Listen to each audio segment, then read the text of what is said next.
Stories which are brighter than yesterday. The streets have never been so quiet. The squirrels found a new hideaway. Tomorrow will never be the same. There is so much hope in our hearts. Brick by brick we shall overcome and walk right into a new start. Welcome to the brand new world. We're the children of our Mother Earth. Reach out your hands, let us heal our earth together. Welcome to the brand new world. We're the children of our Mother Earth. Reach out your hands, let us heal our earth together.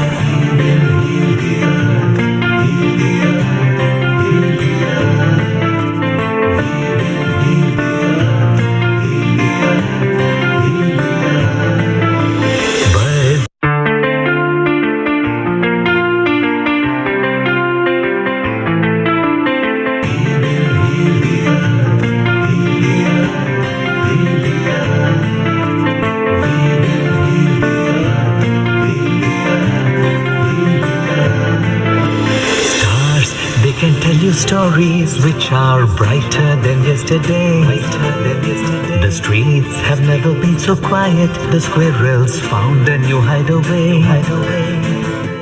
Tomorrow will never be the same. There is so much hope in our hearts.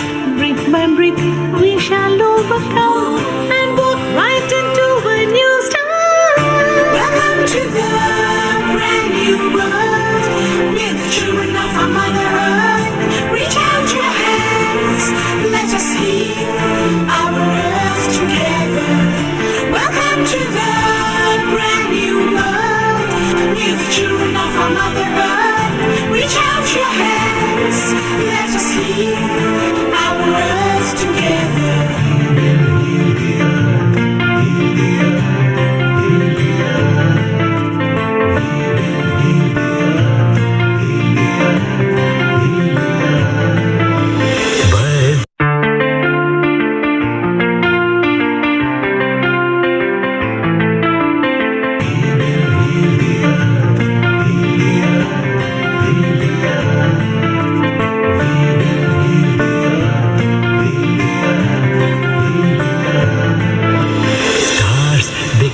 Stories which are brighter than yesterday. The streets have never been so quiet. The squirrels found a new hideaway. Tomorrow will never be the same. There is so much hope in our hearts. Brick by brick we shall overcome and walk right into a new start. Welcome to the brand new world. We're the children of our Mother Earth. Reach out your hands, let us heal our earth together. Welcome to the brand new world. We're the children of our Mother Earth. Reach out your hands, let us heal our earth together.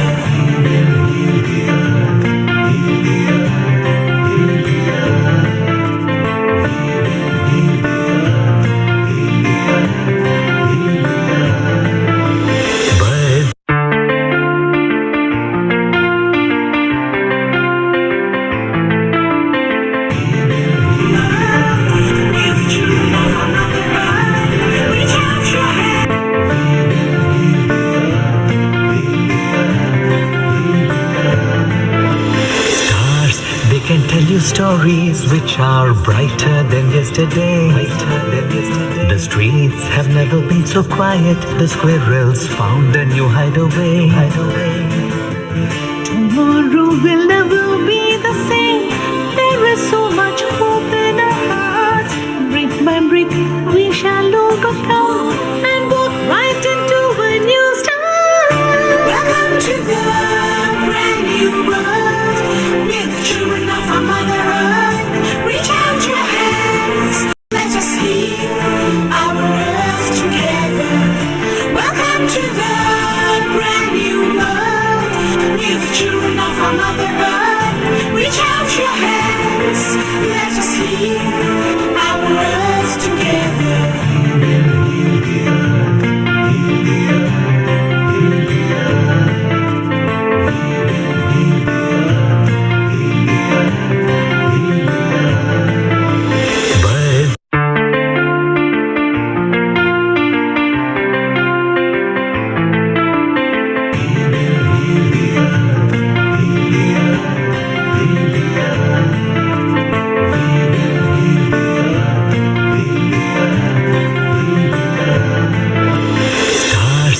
Can tell you stories which are brighter than yesterday. The streets have never been so quiet. The squirrels found a new hideaway. Tomorrow will never be the same. There is so much hope in our hearts. Brick by brick, we shall overcome and walk right into a new start. Welcome to the brand new world. We're the children of our Mother Earth. Reach out your hands, let us heal our earth together. Welcome to the brand new world. We're the children of our Mother Earth. Reach out your hands, let us heal our earth together.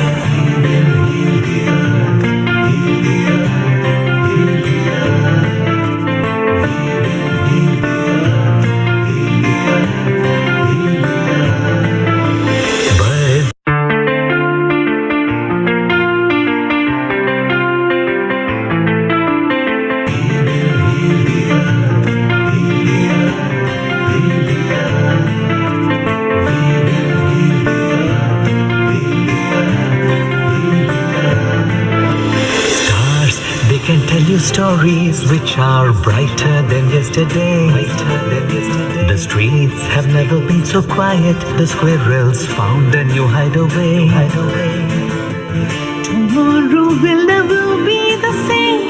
There is so much hope in our hearts. Brick by brick, we shall overcome and walk right into a new start. Welcome to the brand new world. We're the children of our Mother Earth. Reach out your hands, let us heal our earth together. Welcome to the brand new world. We're the children of our Mother Earth. Reach out your hands, let us heal our earth together.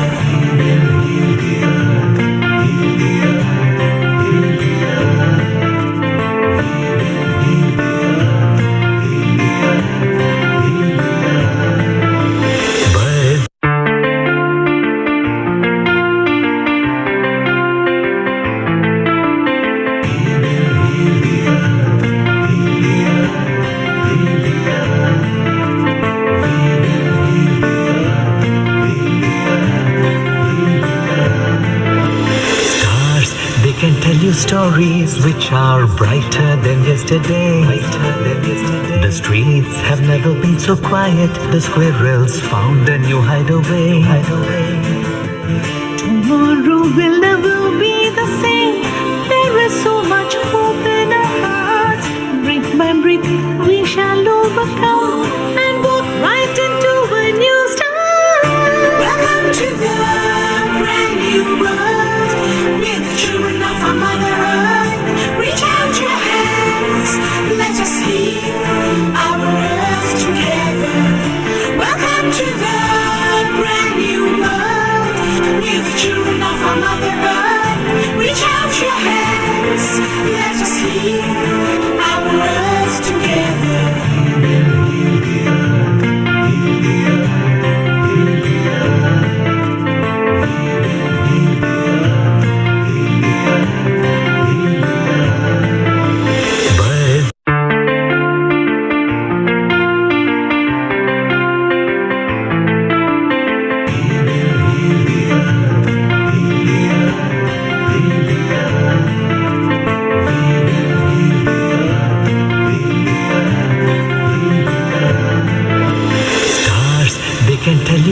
stories which are brighter than yesterday. The streets have never been so quiet. The squirrels found a new hideaway. Tomorrow will never be the same. There is so much hope in our hearts. Brick by brick, we shall overcome and walk right into a new start.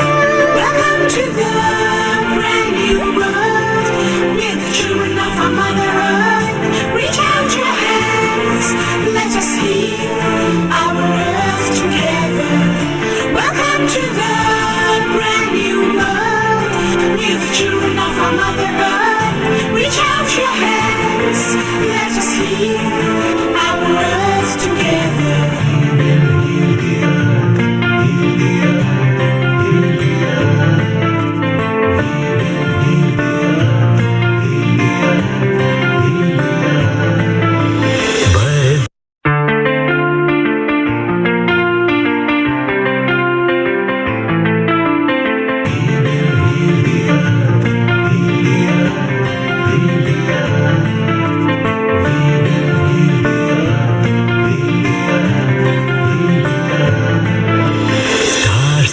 Can tell you stories which are brighter than yesterday. The streets have never been so quiet. The squirrels found a new hideaway. Tomorrow will never be the same. There is so much hope in our hearts. Brick by brick, we shall overcome and walk right into a new start. Welcome to the brand new world. We're the children of our Mother Earth. Reach out your hands, let us heal our earth together. Welcome to the brand new world. We're the children of our Mother Earth. Reach out your hands, let us heal our earth together.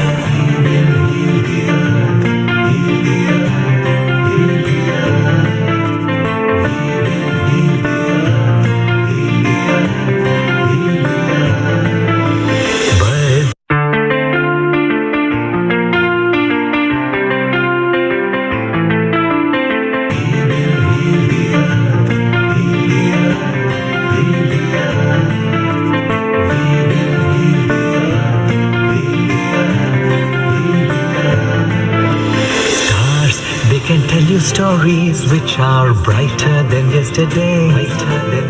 The streets have never been so quiet. The squirrels found a new hideaway. Tomorrow will never be the same. There is so much hope in our hearts. Brick by brick, we shall overcome and walk right into a new start. Welcome to the brand new world. We're the children of our Mother Earth. Reach out your hands, let us heal our earth together. Welcome to the brand new world. We're the children of our Mother Earth. Reach out your hands, let us heal our earth together.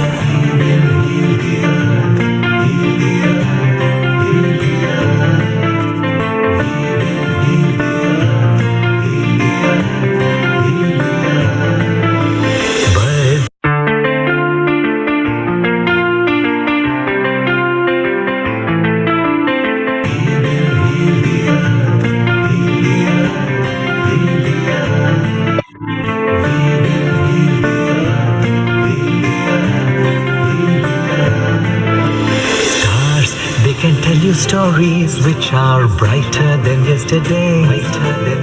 The streets have never been so quiet. The squirrels found a new hideaway.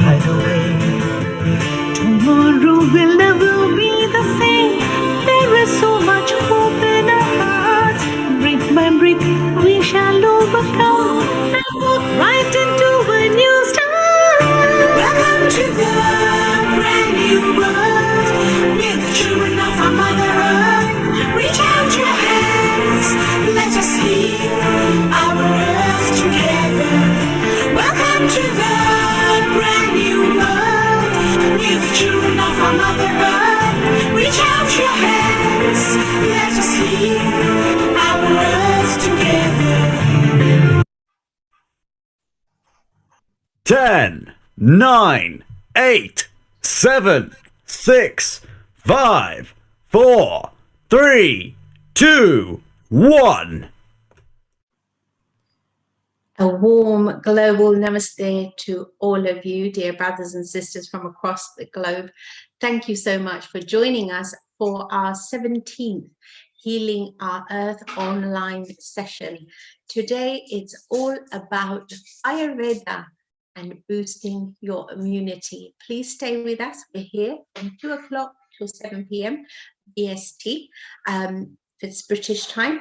We have a total of, I calculated this, over 140 years of expertise and experience in the field of Ayurveda from across the globe. And so all these wonderful souls are going to be with us to share with you how to improve your health, how to boost your immunity. We are seeing various stages of lockdown and the coronavirus taking its toll in different places. It's especially in a state of despair in India at the moment. Our thoughts and prayers are very much with our brothers and sisters in India at the moment. And I invite you all to continue to pray for all the people who are affected and impacted by the COVID-19 virus. So let us begin with a short prayer. It means, may there be well-being in all. May there be peace in all. May there be fulfillment in all. May there be auspiciousness in all. Peace, peace, peace is called. Or Om Sarvesham Swastir Bhavantu. If you know it, please do join me. Om Sarvesham Swastir Bhavatu. Sarvesham Shantir Bhavatu. Sarvesham Purnam Bhavatu. Sarvesham Mangalam Bhavatu. Om Shanti, Shanti, Shanti. Thank you so much. So our first guest who's waiting with us is all the way in India. Today we'll be traveling to India, Mauritius, Greece, USA, and of course here, right here in the UK, where we have many, many wonderful presentations waiting for you. So first of all, let me welcome dear Dr. Rushali Nair. She's in Mumbai. Warm global namaste and welcome to you, dear Rushali Nair, on behalf of our director Neil Kumar and all the Healing Our Earth family. How are you today? Oh, thank you. I'm fine. Thank you so much, Varshaji. Thank you for joining us. Before we begin, if I may just spend a few minutes introducing this amazing lady. And I was just wondering how she's done so much when she looks incredibly young. So Dr. Rushali is a meritorious alumna of the prestigious R.A. Poddar Ayurvedic College in Mumbai with a master's degree in Kaya Chikita, Ayurveda Internal Medicine, and an ardent Ayurvedic practitioner since 2002. So that's 19 years, dear friends. It's a very long time. She's trained in a very special method of Ravana Nadi Pariksha. And you can see this on YouTube. If you just look up Dr. Rushali Nair, you can touch upon this. And we'll be sharing the website details also shortly.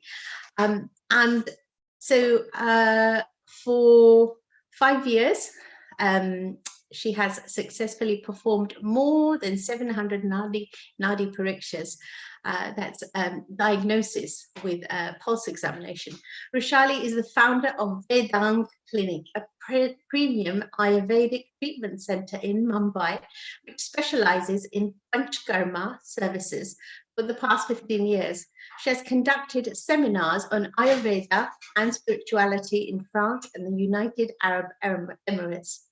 As humanity struggles to cope with this pandemic, medical science of Ayurveda shows us the way to boost our immune system, as well as to improve our physical, and mental fitness by a combination of lifestyle practices, healthy food, and holistic treatment. Dr. Richali will impart some of the significant and relevant aspects of this ancient knowledge and share some practical steps to stay fit. The website for Dr. Richali's clinic is www.vedanclinic.com. We will repeat this at the end. So without further ado, can I welcome Dr. Richali again to share with us the practices and the learnings of Ayurveda to help us cope in these challenging times. So Dr. Richali, specifically at the moment, there's a great deal of focus on, first of all, maintaining good health and boosting immunity to first of all, limit the impact of COVID-19 should you catch it. And then the second part is, if you have got it, that there are some cases of long COVID at the moment. So how can Ayurveda help us in tackling this illness? Okay. Namaste, global namaste, everyone. And thank you, Varsha ji, for a wonderful introduction. I would just start my PPT. Yeah. So what a privilege it is to be invited by Healing Our Earth team on this free global seminar. So we all know that we are going through a very challenging time. Everybody's sitting at home with their families. Schools are shut, colleges are shut, offices are shut. So why not take this opportunity to improve our immunity and our mental health? Ayurveda can definitely help you. So I would like to ask that when you hear this word Ayurveda, what comes in your mind? Herbs, ghee, doshas. Well, Ayurveda is much more than that. It is a mystical spiritual science that helps you to live your life integrated with nature. And it also empowers you to understand the secrets of your body and mind. And that is why it is called the science of life.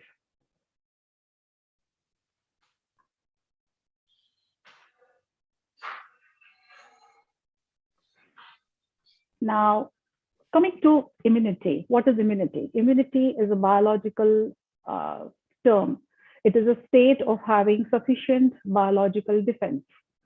There are three important energies working in our body, which is known as Vata, Pitta, and Kapha. Ayurveda says that 80% of the disorders are psychosomatic. Many of you may be thinking that what mental health has got to do with immunity. So here is the answer, that 80% of the disorders are psychosomatic. That means the mind is equally involved in the manifestation of the disease. So it is important to take responsibility of our thoughts and emotions, because we are not only digesting food, but we are also digesting our emotions. So Ayurveda has defined mental health as, prasanna atma indriya manaha. That means there has to be an established connection between your sensory organs, motor organs, and the mind must be in a pleasant and harmonious state. Now, coming back again to immunity, let us understand first how our body functions. There are three basic organizations, as I have mentioned before: Vata, Pitta, and Kapha. So Vata is the energy of movement, Pitta is the energy of transformation, and Kapha is our building blocks. So Ayurveda has mentioned that when these three biological humors called dosha are in balanced state, it is a state of prakriti, because prakriti is nothing but our blueprint, that is our unique constitution. Now we are constantly attacked by various environmental issues, then diet issues, then we have our own emotional disturbances, we have challenges in our relationship. So what happens in those cases? The dosha starts going off balance, which is known as vikruti. That is why Ayurveda has two aspects. The first one is a preventive aspect, and the second one is a curative aspect. The preventive aspect teaches you to live your life long time and in a healthy way. And the curative aspect helps you that when you go off balance, how to bring that balance back. Now, immunity. There are two basic concepts in Ayurveda about immunity. Immunity is body's state of having sufficient biological defense. So every individual has a unique way of maintaining his or her immunity that is also known as bala. Ayurveda says that Agni eva balam, that means Agni is your digestive fire, is your balam, that is your strength. And that is why Agni is related to immunity. If your Agni is good, the attack of bacteria or virus or any biological invasion can be repulsed. The second aspect Ayurveda has mentioned is ojas. Ojas is body's resistance and power of immunity, and it is related to our vitality. Modern medical science connects the concept of immunity with your hemopoietic system, endocrine system, nervous system, and digestive system, whereas Ayurvedic concept of immunity is connected with gamma globulin, that is the immunity of your liver. So please understand the Ayurvedic concept of immunity is based on two major factors, that is ojas and your digestive fire.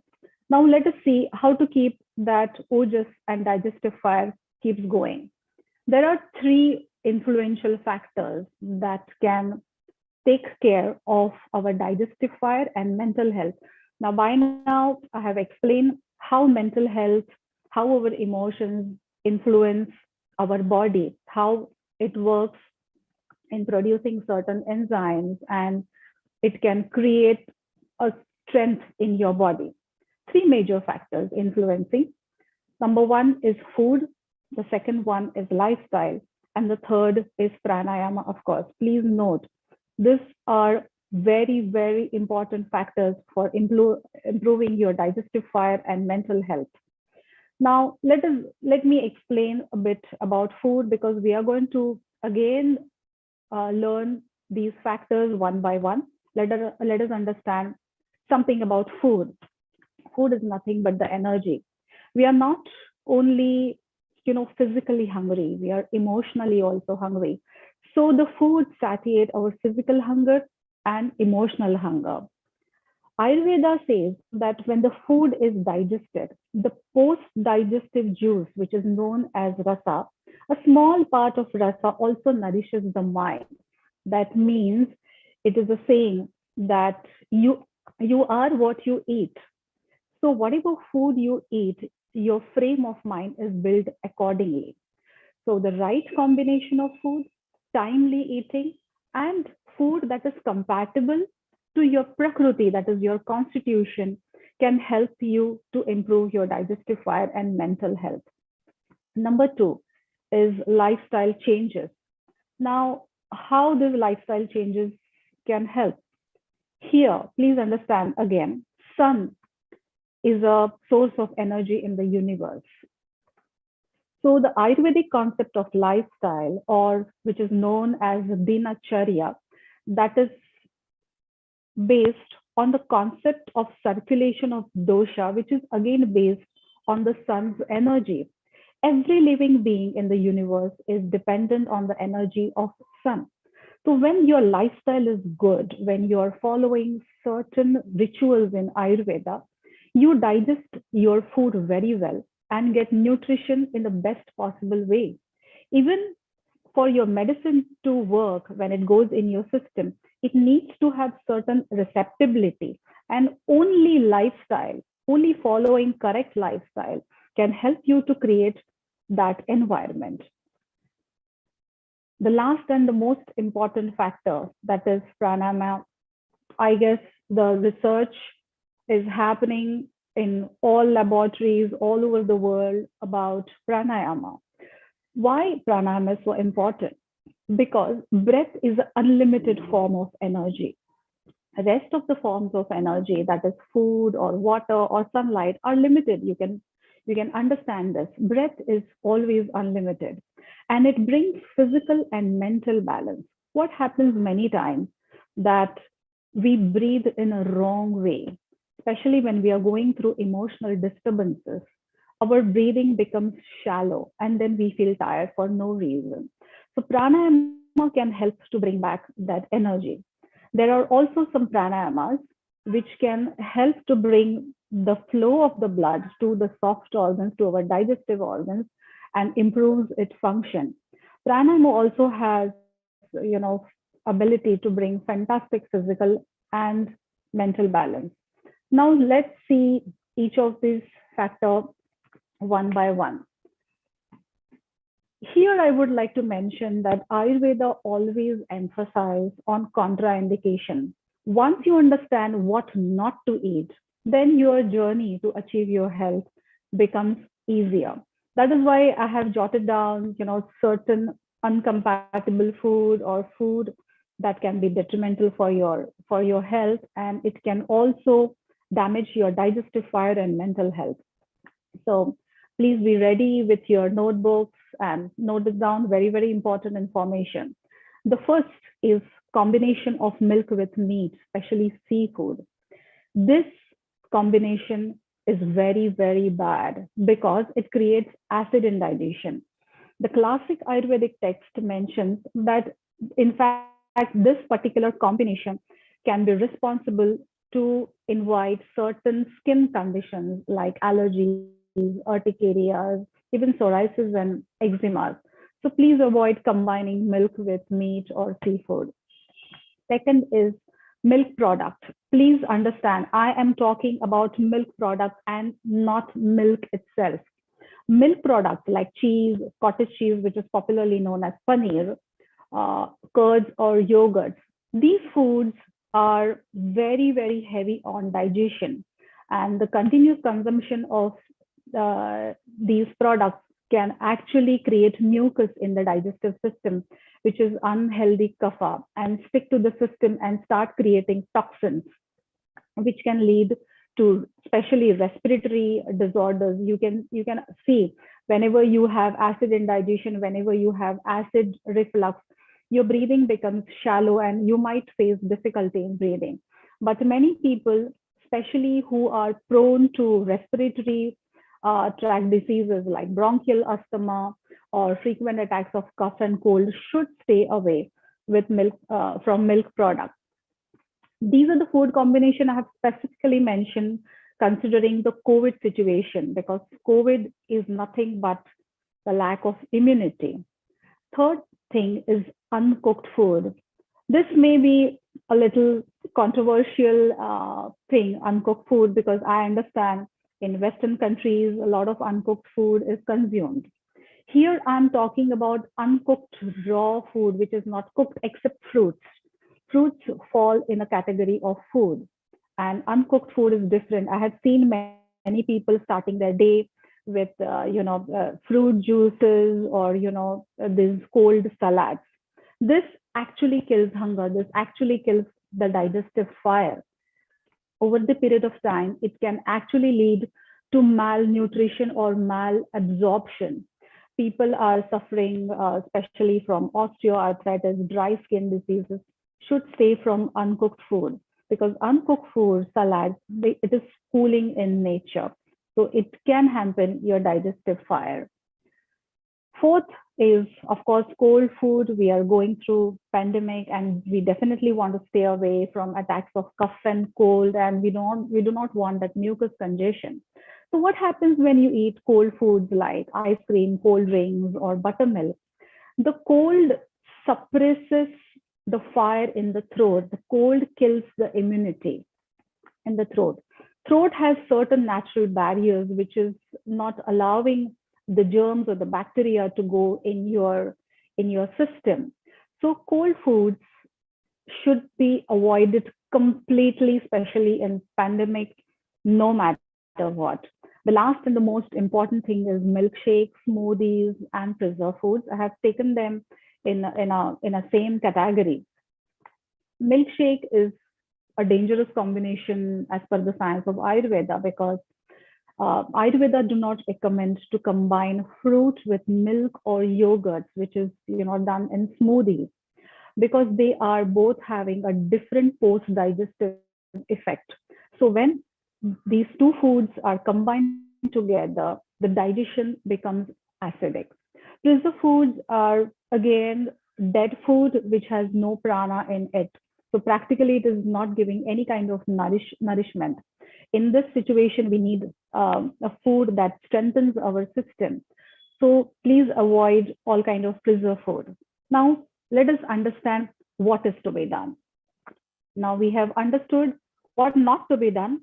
Now let me, share a few things about food and herbs, which are the secrets of Ayurveda. I would like to say here. See, it's a very fascinating science, and I'm sharing some fantastic facts of Ayurveda, because I'm a hardcore clinician, and these are the formula which I have used in my patients. I have been using this formula in my clinical practice since 1 year, and of course from 15 years I have been using these herbs, in a variety of ways. So first, very important, start your day with power-packed food. What happens when you wake up? Your Agni, your digestive fire, is at peak, and it is important that you introduce your system with sattvic and power-packed food. And then maybe after an hour or 45 minutes, you can, take your hot breakfast. So what are the options? What you should consume? Hot milk with ghee, milk with roti or chapati, or you can have some nuts with a dash of honey. You know, these are sattvic food. The ghee has a lot of sattvic quality. I'm going to speak about cow's ghee especially. Number two, there is a fantastic herbal tea formula mentioned in classical text. I guess it's very, very popular already in Western countries, which is popularly known as CCFT, which is coriander, cumin, and fennel tea. Now, here I have added Indian licorice. Indian licorice is a proven bronchodilator. So, what it means, it helps to clear the congestion in your upper respiratory tract, in your throat, and in your nose. The research has also proven that licorice has an antiviral property. So if you can add fresh licorice powder, or if you can manage to get the dry stick of licorice, you can just put it in the tea with coriander, cumin, and fennel, and have this tea. Licorice is fantastic in taste. It has that soft, lovely, sweet taste. So many people have that sweet tooth, and they feel like having something at the end of their meal. So you can definitely try this herbal tea. It will help to digest your food in much, much better way. Third herb I would like to mention here is ashwagandha, or the botanical name of the ashwagandha is Vidania somnifera. Ashwagandha is again a wonderful tonic for your muscles. You can use it as a general tonic. Many people do not know that ashwagandha is a lovely mood elevator. We know all this pandemic, we are sitting inside our houses. So sometimes you're irritated because you feel claustrophobic. Sometimes you're facing challenges in sleeping. Then there are mood swings, and there is some unknown irritation happening within us. Sometimes ladies go through this premenstrual syndrome. So ashwagandha is very, very helpful, and it is very, very safe to consume ashwagandha. So maybe you can have ashwagandha at your bedtime, 2 to 3 grams of powder in hot cup of milk, or you can simply take ashwagandha tablet, which is available at Ayurvedic medical store at your store nearby. It's a very popular herb. The fourth one, there is a combination which is again mentioned in Ayurvedic classical text, and I swear by it. I have been prescribing this fantastic powder, which is known as Sito Paladi powder. I would like to repeat, it is known as Sito Paladi powder. It has wonderful combination of spices like cardamom, cinnamon, pepper, along with some sugar, and it has a specific herb which is known as Vanshlochan in Sanskrit, which is a white part inside bamboo. Now, the research has done on Sitopaladi powder and it has emerged as a lovely immunomodular.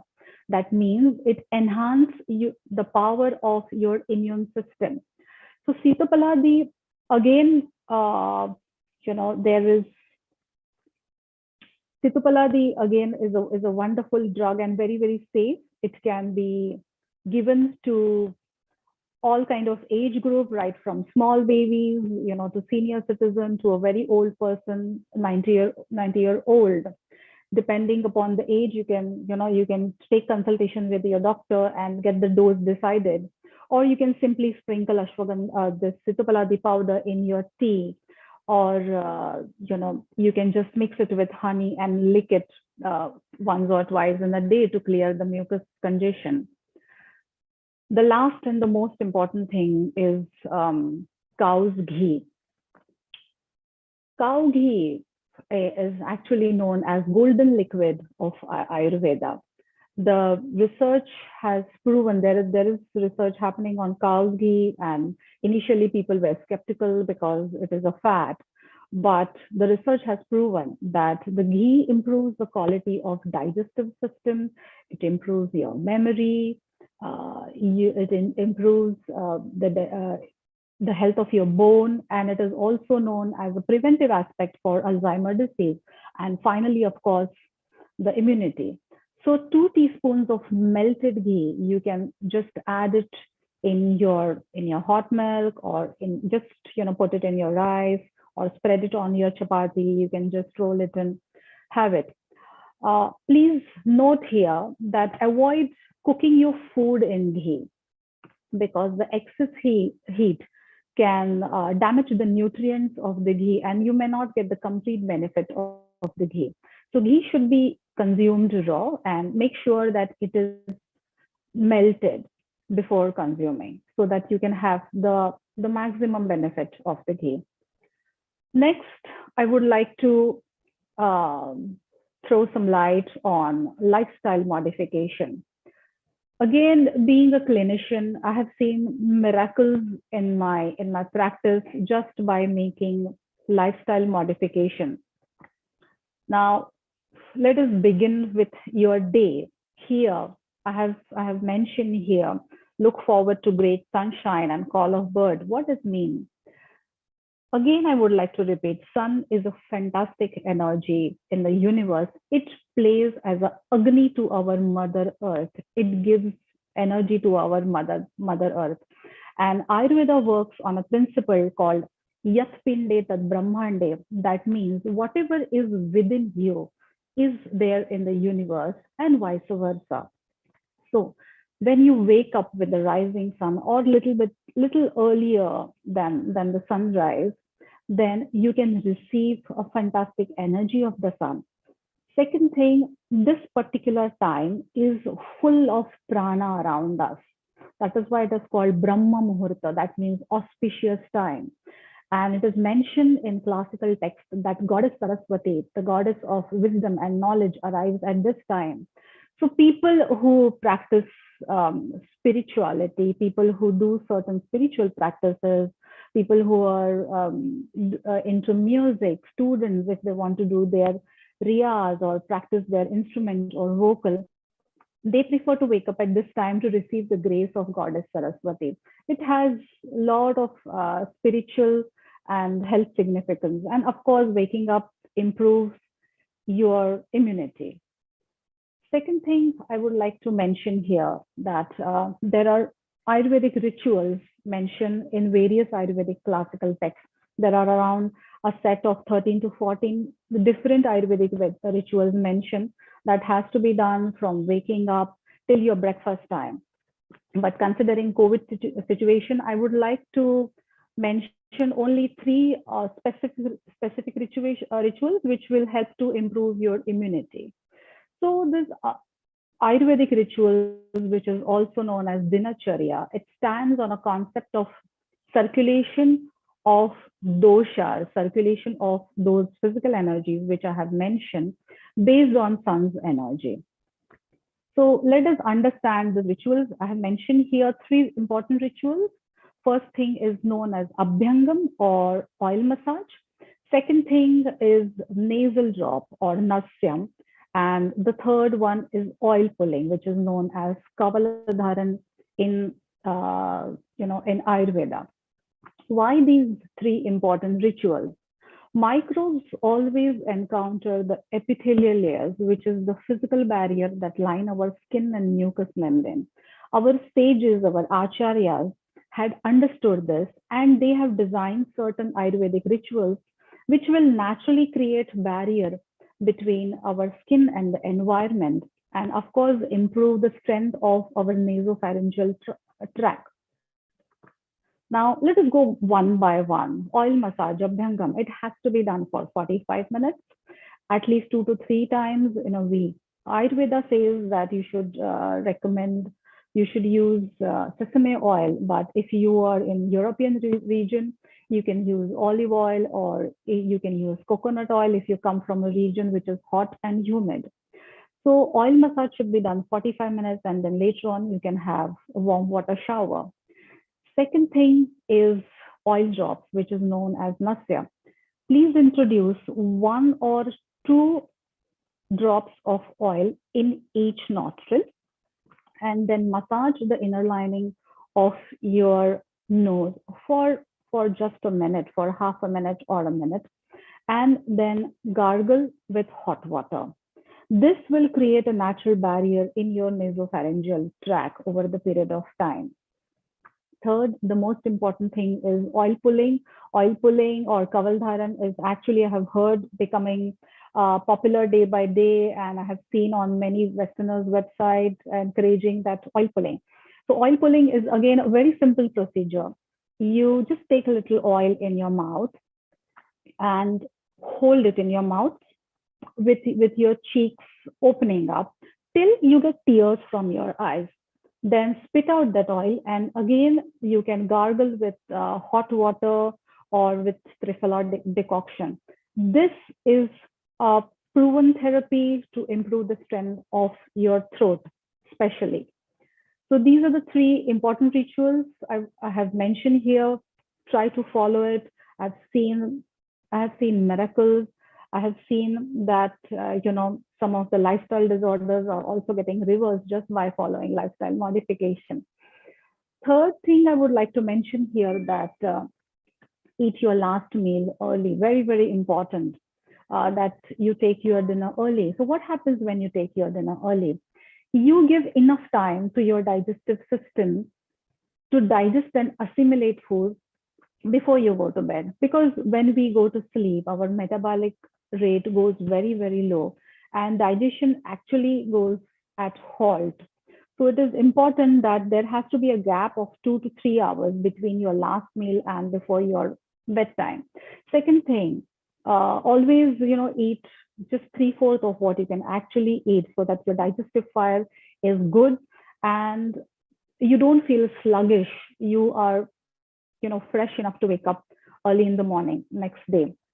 The most important, last and the most important thing is avoid eating with emotion. This is again a very interesting subject and I have written articles on it. You can go on my website and read this fantastic article. There is research happening again because we are noticing that the lifestyle disorders are increasing, number of lifestyle disorders are increasing day by day, be it diabetes or be it your PCOS. So what happens when what is eating with emotion?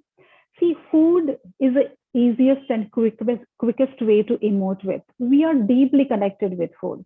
Whenever we are happy, we want to celebrate with food. Whenever we are sad, we quickly grab something and try to satiate our emotions and our physical hunger.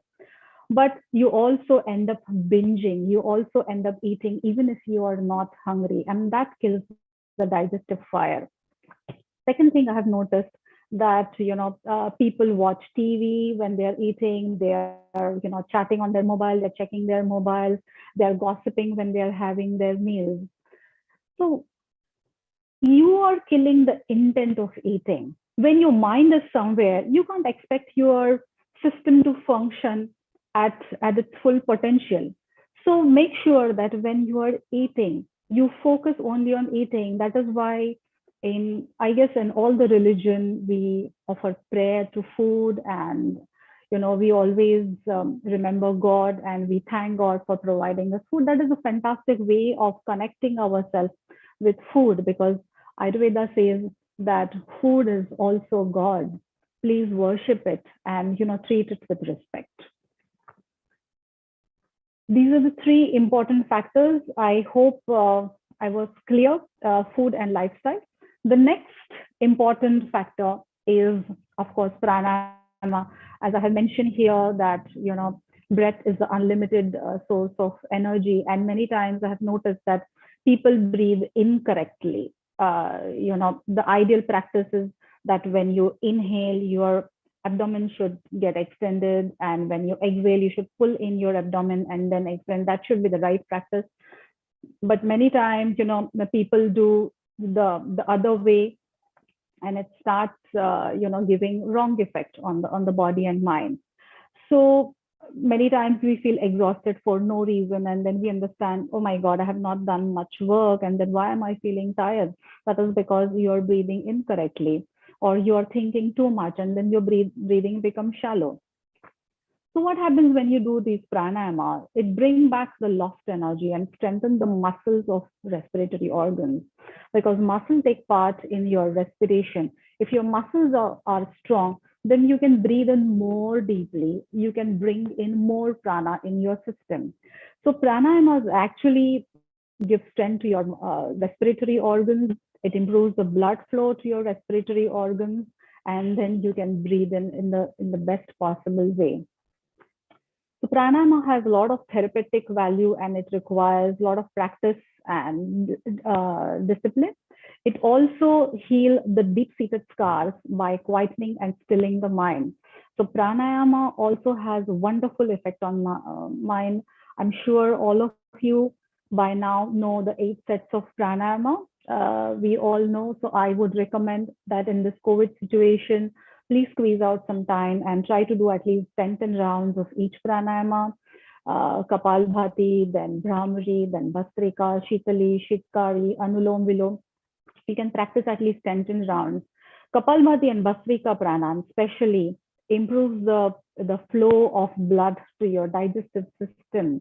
The low digestive fire can be rectified just by practicing right way of Kapalbhati and Bhastrika, and you may not have to take the help of medicines at all. I would like to specifically mention about two important pranayamas, which is Brahmari and Anulom Vilom. Now, the Indian Ministry of Ayush has conducted recently a research on Brahmari pranayama, and the results are phenomenal. Of course, we know that Brahmari rectifies the issue like anxiety and anger and frustration and agitation. But the recent research, which is done by Ayush department, has mentioned that this Brahmari pranayama generates nitrous oxide. This nitrous oxide is proven to stop the infection and arrest the virus from spreading further. Number two, nitrous oxide also reverses pulmonary hypertension and improves oxygen levels in our blood and in our body. And it also increases survival rate. So even if you are COVID positive, you can keep doing your Brahmari on regular basis, at least twice in a day, and you can get rid of virus. Third thing, Anulom Vilom, I have specifically mentioned because Anulom Vilom is a pranayama which doesn't require the condition which is required for other pranayama, because usually the other pranayama requires that you should be empty stomach for 2 to 3 hours prior to practicing pranayama. But Anulom Vilom can be done. It can be done, practiced for 2 to 3 times in a day, especially if you are having sleep issue and if you have too many thoughts going on in your mind, and that is disturbing you, or that is stopping you from going to sleep. You can just do Anulom Vilom 5 to 10 minutes, sit in your bed, switch off your light, and practice some Anulom Vilom before you go to sleep. I'm sure it will help you to sleep like a baby. So I have done with all these three fantastic things. I have shared a lot of things. Finally, I would like to talk about Nadi Pariksha. So let us try to understand what this Nadi Pariksha is. So there are some spiritual aspects in Ayurveda, and Nadi Pariksha is also one of that spiritual aspect. It is a diagnostic tool used by Siddhas to read the vibratory frequency of a person's body, mind, and soul. So these frequencies are read through doshas, that is in 12 different organs, doshas in 12 different organs, in your tissues and in your chakras. So it is like a jigsaw puzzle where you have to place the appropriate piece in its place so that the picture is perfect. That is why Nadi Pariksha is a combination of art and science. The Vaidya can also do eightfold examination, which is also known as Ashtavidya Pariksha, eightfold examination. Ashta means eight, which includes the examination of your urine, your stool, your voice, your tongue, your eyes, nails, skin, and your physical frame. And then the final diagnosis is established. So Nadi Pariksha, Nadi means flow and Pariksha means examination. On physical level, your radial artery is examined. When your radial artery is examined, the Vaidya is actually reading the fluid dynamics in human body, which gives a complete picture of your health. Plus, in Nadi Pariksha, that is in pulse diagnosis, the energy in prana, tejas, and ojas is also read. I have already mentioned the importance of ojas in our system. So ojas is nothing but our strength of immunity at cellular level. Tejas is the energy of metabolism and digestion at cellular level, and prana is a flow of our communication. When these three factors are in balance, it is said that you have a fantastic immunity. That means you are capable of repulsing any attack of bacteria and virus. Now, I'm trained by my Gurudeva by a special technique in Nadi Pariksha, which is known as Ravana Nadi Pariksha. Ravana, all of you know, there's a character in Ramayana, and he was expert in Ayurveda, and he was also an ardent devotee of Lord Shiva. So Nadi Pariksha needs a lot of, Ravan Nadi Pariksha needs a lot of intuitive understanding. Nadi Pariksha goes beyond your health and studies your journey through life. So it can give you a practical and powerful guide to how to lead your life.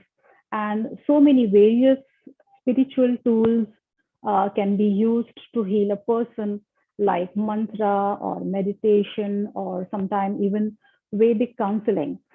Because the Vaidya, the Ravanadi Vaidya, is also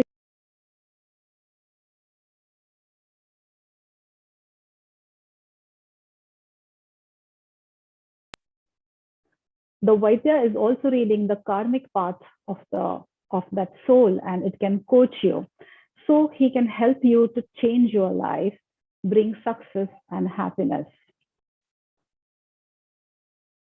I would like to conclude my speech with, of course, with this beautiful prayers, which was already said by Varshaji. I would like to again say this prayer, if possible. Please join me. Prayers for healing of all living beings on earth.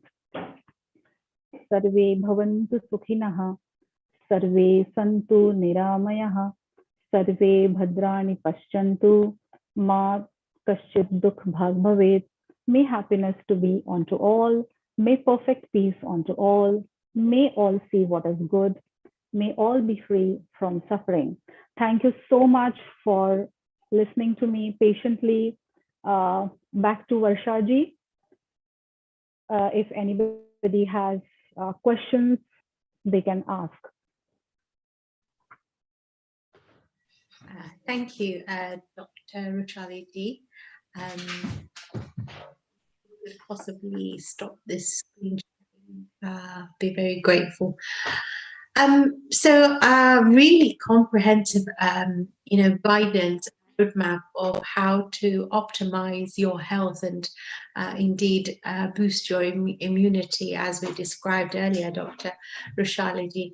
I'd just like to ask you one question. So my mind being with the health workers, the frontline workers who have disruption to routines and literally eating what they can grab in the moment. What sort of advice would you give to these people who probably are unable to manage their routine in tune with nature as suggested? Okay, so you're trying to ask what is to be consumed in mid-morning, that is between your breakfast and lunch? So what I'm saying is, like, if you are, let's say, working through the night, if you are a frontline worker in a hospital or with the police, what can you do to compensate for the disruption and you're not aligned with nature in those situations? Yes, yeah. Yes, it's quite challenging if somebody is going through night duties. Especially we see a lot of health workers, they are doing overnight. So what I would suggest for them, they can have a proper meal in the evening before resuming their work, and then throughout they can take a glass of milk, or they can have fruit or nuts with honey, because nuts are a little heavy on digestion and honey can promote that digestion. So in throughout their duty, they can munch on nuts or fruit or a cup of milk with turmeric. That will keep them going, and it will give them the small energy throughout their duty, throughout in a span of 7 to 8 hours. Perfect. Thank you so much. Most welcome. And it was great to hear. Many of us are having fruit because we're thinking that's going to boost my vitamin C levels as a first thing in the morning. Yes. It's often Yes. suggested that fruit should be taken on an empty stomach. But thank you for explaining that to have something cold isn't essentially the best way to consume it, or indeed the time. Yeah, fruits you can have 1 hour after your breakfast. Fruits are, they're fantastic. They're packed with nutrients, and I'm not against fruits. But to start your day with fruits, because they are cooling in the nature, it can interfere in your digestion. So you can always have a fruit. The second thing is fruit is also loaded with sugar. So Ayurveda says that don't consume fruit with your meals or immediately after meals. Even the modern research says that, sweets eaten, consumed along with your meal can increase your triglycerides level, that is one of the cholesterol level. So it is important to take a break of 45 minutes to 1 hour between your fruit and breakfast. Excellent. Thank you so much. Because it would be a shame to waste those nutrients simply by not taking them in the best possible way. I'm not sure if there are any more questions in the chat here. I'm not seeing anything at the moment. So could you tell us, if people wanted to learn more about your work or perhaps seek a consultation, what would be the best way for people to connect with you, Dr. Ruchali? Well, I have shared my contact details. They can check my website, Vedant Clinic, www.vedantclinic.com. They can also send me a mail. I'm doing consultation all over the world to my international clients also. Of course, via Zoom meeting or Google Meet. And of course, Vedant Clinic has a presence on Facebook and Instagram. So my contact details are shared there. They can anytime contact me and take a consultation. Perfect. Thank you so much. And just before you go, one final thought that comes to mind. So is it, are you able to make a diagnosis without the person being physically present before you, or like how would you go about it if they're not? Absolutely, you can establish a diagnosis even through online. That is why I have mentioned that Ashtavida Pariksha, which are the different eightfold of diagnosis, where you are taking feedback on the urine and stool, and I ask my clients to send a picture of their tongue and send their photos. Sometimes I also end up doing a little bit of face reading, which gives me a broad idea about what they are and their mindset. That's my guru's grace. Excellent. Thank you. That is why I have mentioned it's a mystical science. Perfect. Thank you so much. There's one question that's just popped up in the chat. Is lassi not good for health? That's from Nabanika Das. More than lassi, Ayurveda recommends buttermilk because lassi has very least amount of water, and Ayurveda says that buttermilk can aid digestion. It can help in digestion.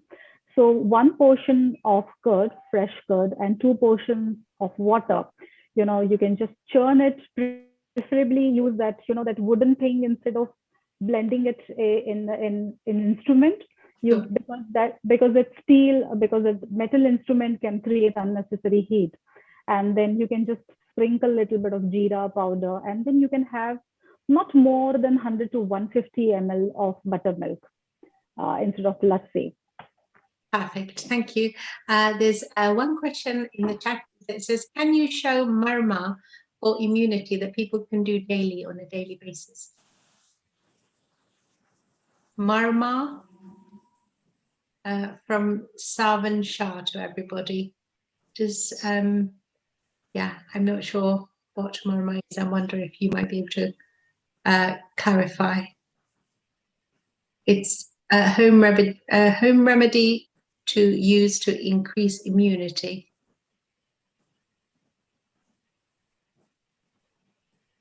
Sorry, we can't hear you. Dr. Rashid. Thank you, Varshaji. The next session is waiting. Please move on. Thank you very much.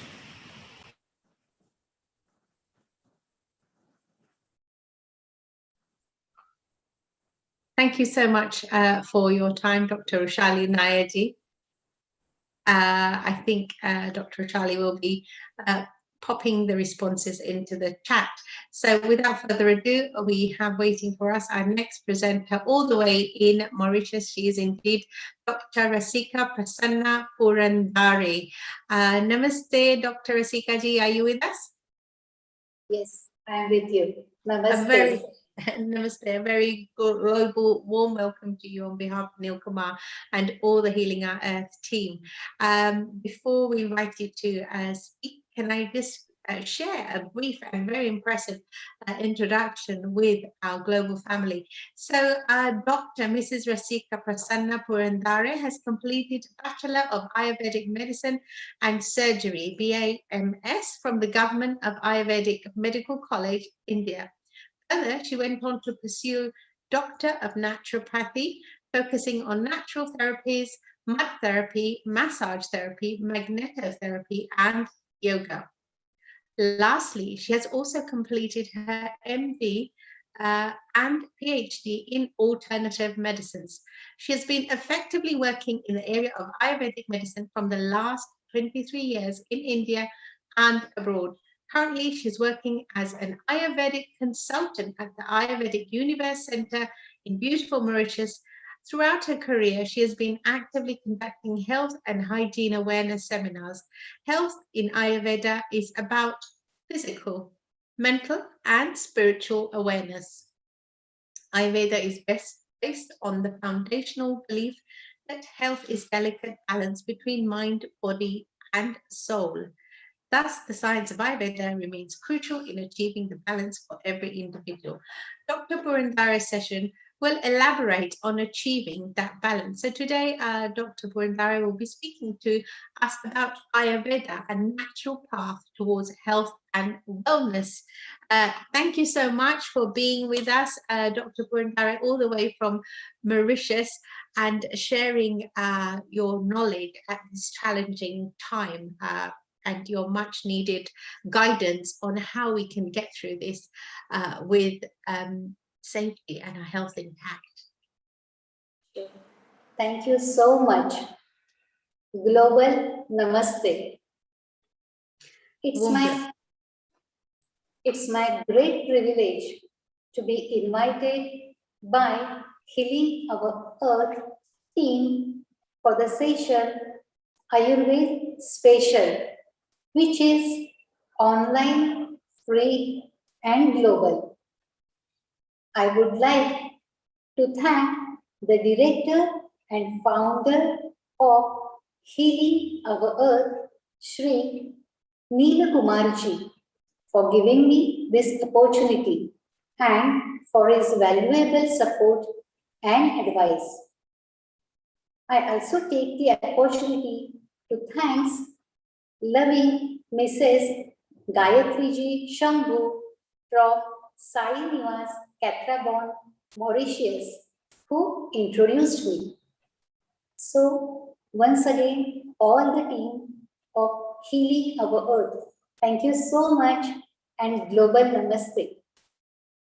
So, let us start. Now, let us see first what is Ayurveda. So, Ayurveda comes from Sanskrit word Ayu plus Ved, that is science of life. The knowledge comes from ancient Vedic texts nearly 5,000 years ago. Ayurveda says, Hita hitam, sukham sukham, ayustasya hita hitam, manam tasya yatroktam, Ayurveda sa uchyate. Ayurveda defines what is good and what is bad for 4 types of Ayu: Hitayu, Ahitayu, Sukhayu and Dukhayu. Ayurveda is concerned with different conditions of ease, that is health, and this is ill health. Yatha pinde, tatha brahmande, yatha brahmande, tatha pinde. That is, as is the individual, so is the universe, and as is the universe, so is the individual. Ayurveda says every entity on this earth, living or non-living, is produced by 5 primordial elements that are Prithvi, Aag, Tej, Vayu, Akash, that is earth, water, fire, air and space. We all have individual soul, that is Jivatma, and that is part and parcel of Paramatma, the cosmic soul. The universe has cosmic energy. We too have flow of this vital energy or cosmic energy in our body. And through this, all living and non-living things are connected with each other. Ayurveda is based on basic principles of 5 elements, 3 gunas, sattva, raja, tama, and 3 doshas, vata, pitta, kapha. 3 gunas are creative cause of Pancha Mahabhutas, and biological elements vata, pitta, kapha are originated from Pancha Mahabhutas. The basic principle is applicable to each and every person on this earth. Ayurveda teaches us how to maintain perfect health and describes various ways to prevent disease. Now, let us see the tripod. the tripod, Vata, Pitta, Kapha. The human body, the disease, and the medicine have biochemical base on three doshas. Our anatomy and physiology is controlled by three doshas. The tripod is useful to understand the constitution of a patient for diagnosis and treatment. According to Prakriti, that is constitution, each individual can be advised with appropriate diet, correct behavior, suitable environment to cut off etiology. Ayurveda considers body, mind, and soul together. Ayurveda understands vital role of mind as etiological factor in creation of disease and to maintain good health. Agni plays important role in our body. We need food, air, and water for our survival. They all are properly processed and used by our body through Agni. Our strength, growth, health, stamina, everything is dependent on the state of Agni. 13 types of Agni are described for therapeutic purpose. There is continuous flow of energy through every cell, every system, and every channel of our body. And thus, every cell is nourished and we are well. But when the flow is obstructed or disturbed, then there is ill health. As we know, energy is vibration. The same energy is flowing inside and outside. There are 5 tanmatras, that is perceptions: touch, taste, vision, smell, and sound. And the organs for these perceptions are skin, tongue, ear, nose, and eyes.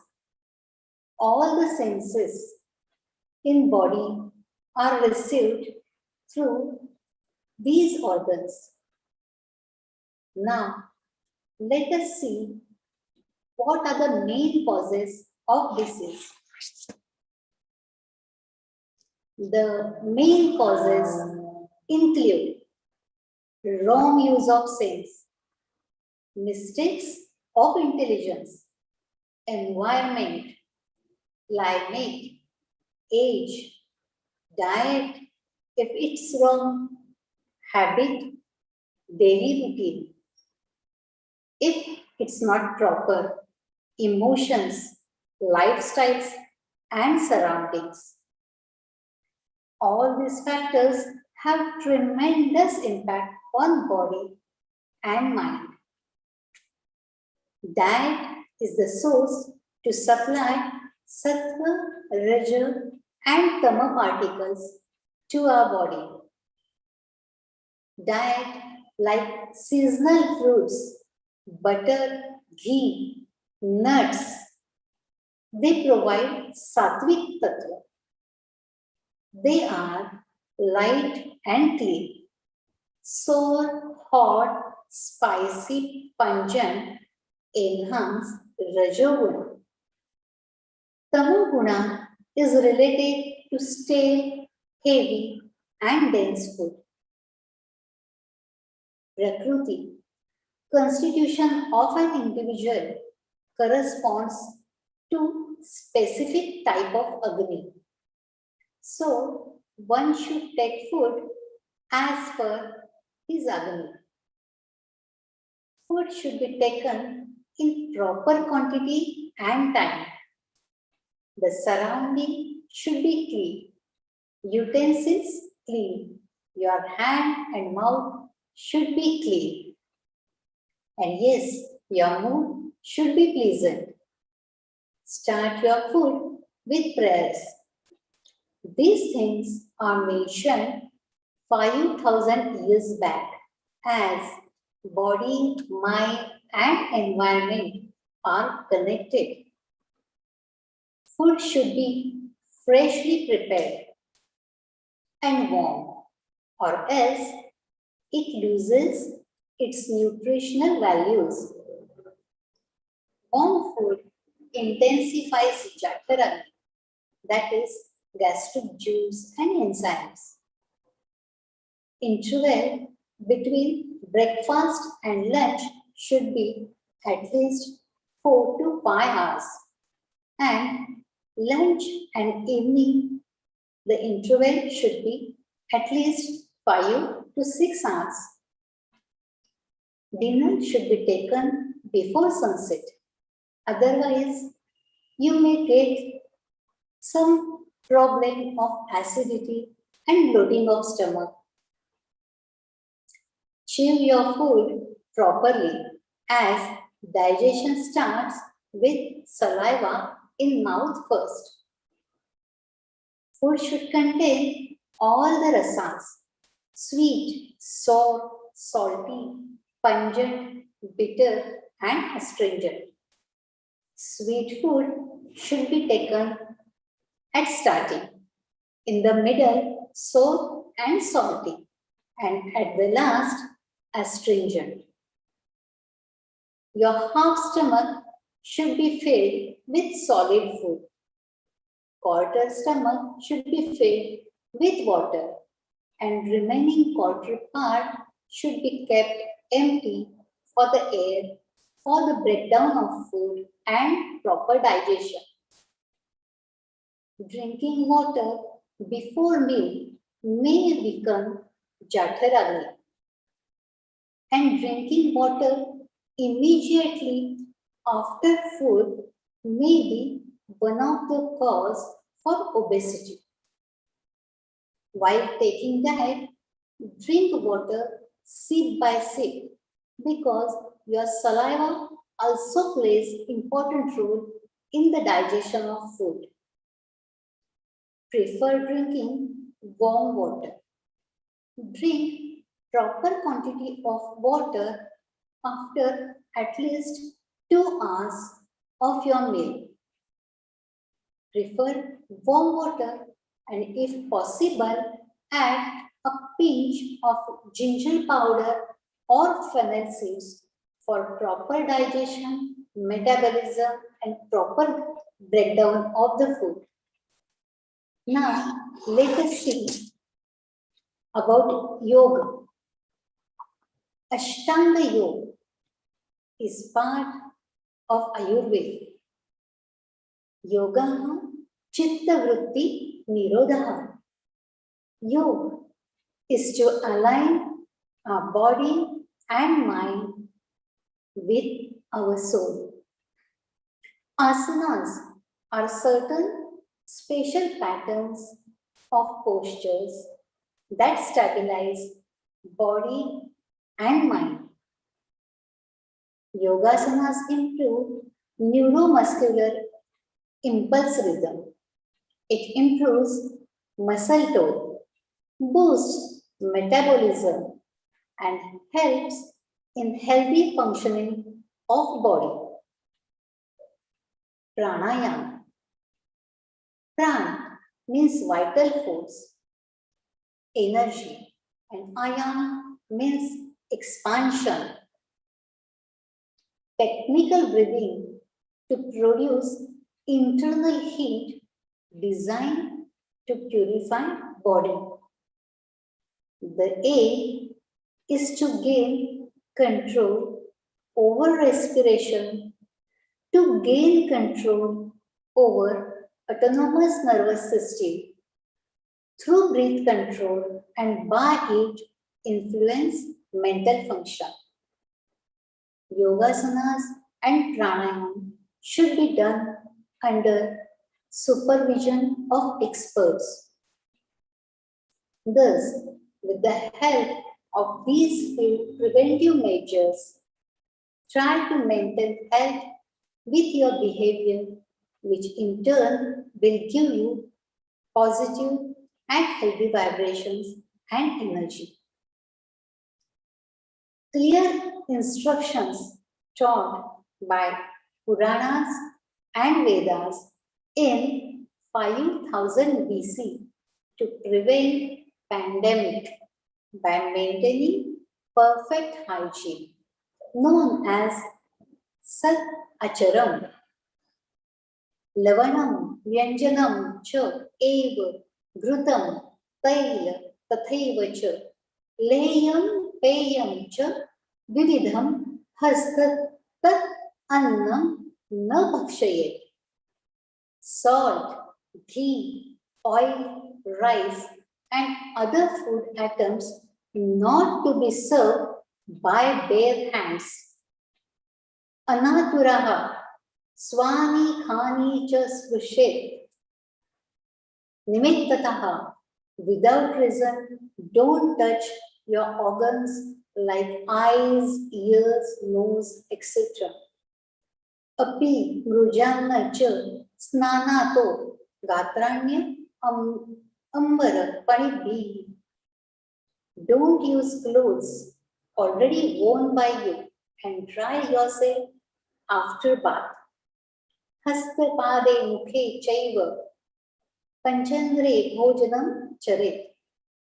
Wash your hands, feet, mouth before you eat. Snanana Achara Vihitasya Sarvaha Syuhu Nishkalaha Kriya. Without a bath or shuddhi, whatever karmas or duties you do are nishfal, they are of no use. Na ardram pari dadati, don't wear wet clothes. Anya deva bhavadrasaha, shayaniye narottamaha. Anya rathasu devanam, acharyam anya devahi. Use different clothes while sleeping, while doing puja, or while going out. Thus, let us try to maintain delicate balance between our body, mind, soul, and environment to maintain our health, our hygiene, our immunity, and our wellness. Vasudhaiva Kutumbakam is a Sanskrit phrase that means the whole universe is one family. Vasudha means earth. So let us try to heal our Mother Earth, because if the nature, our Mother Earth, is healed, if she is beautiful, in turn, we are going to be blessed by her beauty with health and peace. Thank you so much for listening to me. Once again, global namaste. Thank you so much, Dr. Rasika Purandare, for that wonderful explanation and sharing the contemporary relevance of the guidance given in Ayurveda, which is 5 centuries old, particularly around cleanliness. It's been prescribed all those years ago and still continues to be vital for prevention in these current times. I just wonder, in terms of a simplified reference, do you have a website or something where we can follow up a bit more on what you've explained, because I found it incredibly useful. Yes, sure. I will definitely provide with the website so that you can go through this science of Ayurveda, which is explained 5,000 years back. Yes, it's incredibly interesting. And here on Healing Our Earth, you know, our mission is to inspire, to motivate, and promote happier, healthier, peaceful, and a more harmonious global community by delivering multicultural and diverse online content to enhance the well-being of our international audiences. And sharing a wide range of informative and educational entertaining presentations. And thank you for helping us to achieve that today, Dr. Rasika Purandare, all the way from Mauritius. Now, I also learned a lot in terms of how you drink water, because I think, you know, we're told drink 2 liters to maintain good health. And I guess, you know, you don't really give much thought in terms of the temperature or whether you drink it all in one go, and how it works in relation to your meals. Now, there's a lot of emphasis at the moment about, you know, your weight impacting how you respond to COVID. So what you mentioned about drinking water close to meal times and the connection to obesity, that was quite interesting. Would you be able to explain a little bit about why that happens? Yes, as I told you, if you drink water before your meal, it is going to weaken your Jఠrani, that is gastric juice and enzymes, which are going to help for the digestion of food. Drinking water during your meals is recommended to make it slight dilute. So it should be taken sip by sip, because saliva is also important for the digestion. And once the digestion process is over, you can drink whatever quantity of water is sufficient quantity you need, and the time recommended is up to 2 hours of your meal. That will help you for proper digestion, metabolism, and proper breakdown of your food. Wonderful, thank you so much. And you know, I'm just thinking in terms of the you know, the breathing aspects that you covered. Is there, like I mentioned earlier, there is a big emphasis at the moment on weight management. In terms of pranayam, are there any practices which can help weight management at all? Advice? Yes, there are certain types of breathing techniques like Anulom Vilom, Kapalbhati, Bastrika.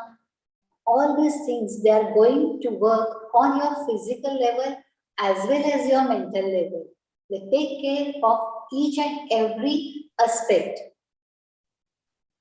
Wonderful. And it's really interesting. What I'm learning today is how Ayurveda does impact you know, your mental state as well as your physical state, and how it's all interconnected. And it was good to learn that, you know, it would help you to sleep by performing the Anulom Vilom as well. And we have learned that sleep deprivation, it might be through worry, it might be just through inactivity of lockdown, and that can in turn affect you physically as well. So that was really interesting, how, you know, Ayurveda is helping you mentally as well as physically. Do you have many patients who come to you for mental health reasons in the current climate? Yes, I'm not getting you. Pardon, please.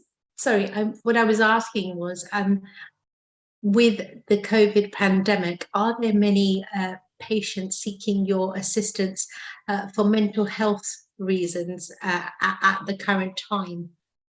Yes, sure. We have patients with which they are really benefited with all these therapies explained in Ayurveda for their well-being of physical and at mental level. Through all the practices which are suggested in Ayurveda, we are able to maintain their immunity and health. That's really encouraging to hear, because that, of course, is another major area of concern with the pandemic, because especially when you watch the news and you're filled with anxiety, because you feel, first of all, helpless in terms of being able to reach the people that in desperate need of support. And then additionally, just trying to keep your loved ones safe. So that human contact, which you'd essentially depend upon in these times, isn't readily accessible. So in terms of mental health care, is it possible to receive this remotely, or like online, as we're speaking now? Is it possible to get that care at the moment? Yeah, yes, it's possible. Online sessions are possible. Definitely, they are possible. Excellent. And would it just be through a discussion, the consultation and the diagnosis and prescription? You just go through a discussion process, presumably. Yes, Wonderful. definitely. That's encouraging to hear, because there may be many people who would like that support at the current time. So thank you so much for being with us today. I hope you can stay on for a little while, because there's possibly some questions which might arise in the chat, which we will feed into you. But thank you for being with us all the way from Mauritius, Dr. Rasika Purandare, and for sharing that ancient wisdom, which is so vital for so many of us across the globe today. On behalf of Neil Kumar and indeed all of the Healing Our Earth team, a heartfelt thanks to you for joining us and sharing that essential guidance that can help us get through these challenging times. Thank you so much for giving me this opportunity. Once again, global namaste. Thank you so much. So that was the wonderful Rasika Purandare, all the way from Mauritius, sharing ancient wisdom of Ayurveda, Ayur meaning life and Ved meaning knowledge. Many of us may be familiar in olden times that the doctors were called Veds, as they were the most knowledgeable persons in terms of managing health. And we have a wonderful Ved with us today, who's going to be our next host. He is indeed our very own Dr. Milind Shah, who will be joining us shortly. Good afternoon, Milindji. How are you today? Namaste. Good to see you, and a happy Mother's Day to you. I know in England it isn't Mother Day, but I know around the world it is as well. So we think of Earth as our mother. We think of nourishing medicines as our mother as well. And I know you're a mother yourself, so happy Mother's Day to you. Thank you so much, Dr. Milindji. Yes, it is indeed Mother's Day today. And we also think of Mother Earth as our mother. So much to celebrate today with our global family on Healing Our Earth. And if I may share with you some of the forthcoming events that Healing Our Earth will be hosting. On Sunday, 16th of May, there will be a wellness and healthy lifestyle session for the families. That again will be 2 to 7 right here on Healing Our Earth, and it will be on Facebook, Twitter, and YouTube, and all the sessions are there for you to see as a recorded update. So today, this is what we have lined up for you.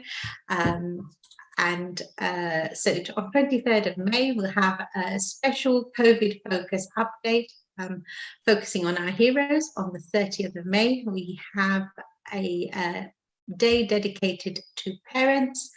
And then indeed on the 6th of June, we'll be having a session on World Environment Day. So please do join us. Sunday is Healing Our Earth Day, between 2 and 7 British Standard Time, where we bring our global family in to speak to you on matters of importance to you at the current time, to keep you informed, keep you healthy, and keep you connected to our global family. So I'm going to now just speak to you about our next host, who I've just mentioned, before we welcome Dr. Nick from Greece. He's kindly joining. Namaste to you. Thank you for being with us, Dr. Nick. So let me tell you about a wonderful host, Dr. Milan Shah, who's basically been with the Healing Our Earth team since its inception, 75 sessions, as I mentioned so far, and he's been a wonderful guiding light and a supportive team member as well. So Dr. Milan is an NHS doctor for many years, right here in London, and he's a partner in a very large GP practice in London, serving a variety of patients. He follows up a range of long-term patients from children, teens, and adults. With a particular interest in elderly and end-of-life care, from a spiritual background, the work is deemed as seva, selfless service, with an emphasis on communication, skills, and compassion and understanding.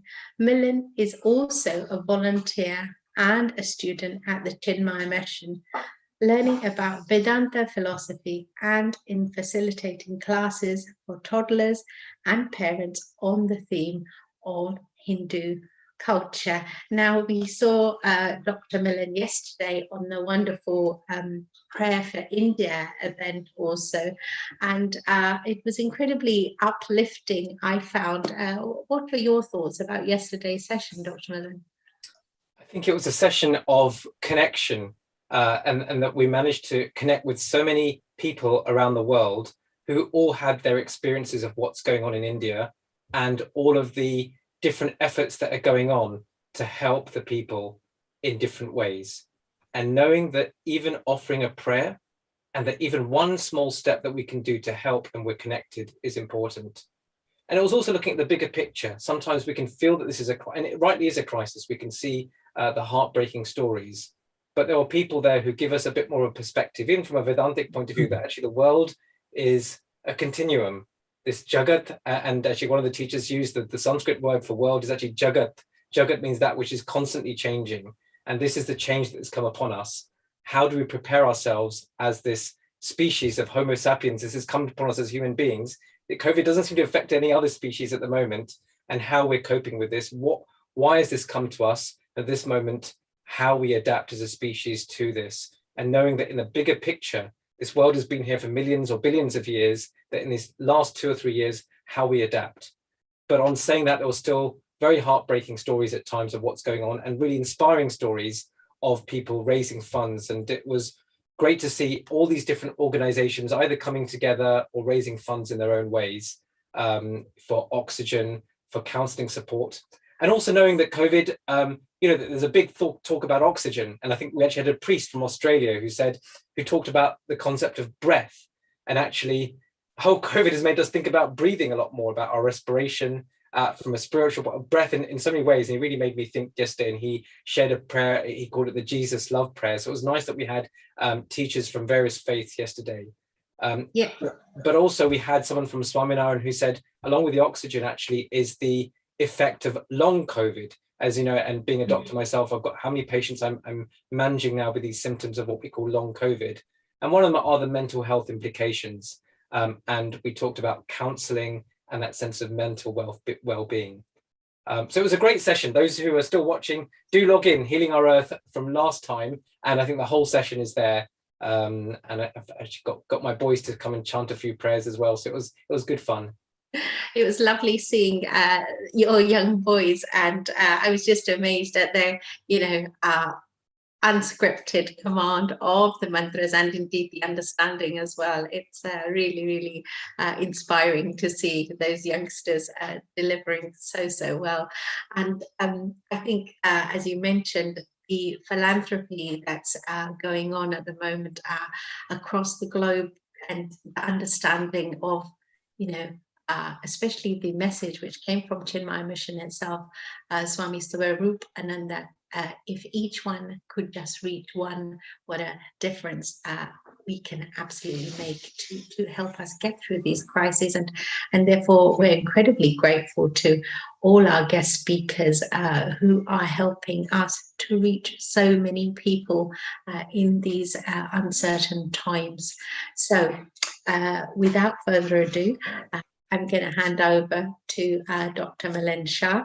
I hope you'll have an enjoyable and insightful session. I'm looking forward to listening in, and thank you for taking over the reins today. Good. Well, thanks for taking us off. I think we started at 2 o'clock UK time, and we're bang on time for Dr. Kostopoulos now to be with us. I can see he's with us, and namaste to you, Dr. Nick. Namaste, namaste. Good. And I remember we were together last time, I think, for one of the sessions as well. Oh, yes. And as I said, as I told you last time, I came to your session in London a few times when you used to run seminars. I think it was in the Zoological Society of London, actually ran a few seminars, and also with Ashwin Bharot and a few others that came. And at that time, I was really interested because of obviously your background being initially obviously working in traditional Western medicine, and then your background of really bringing these themes together and looking in both a logical way. So in a moment, we'll introduce you as well. As always, I think when a host comes on, we like to sort of invoke a chant or whatever. So I'd like to chant as well. Please, whoever's with us, please do join with us. So as last time, we've chanted the chant of Sarve Bhavantu Sukhinaha. This is what we should do. So we'll do it together. So let me enjoy.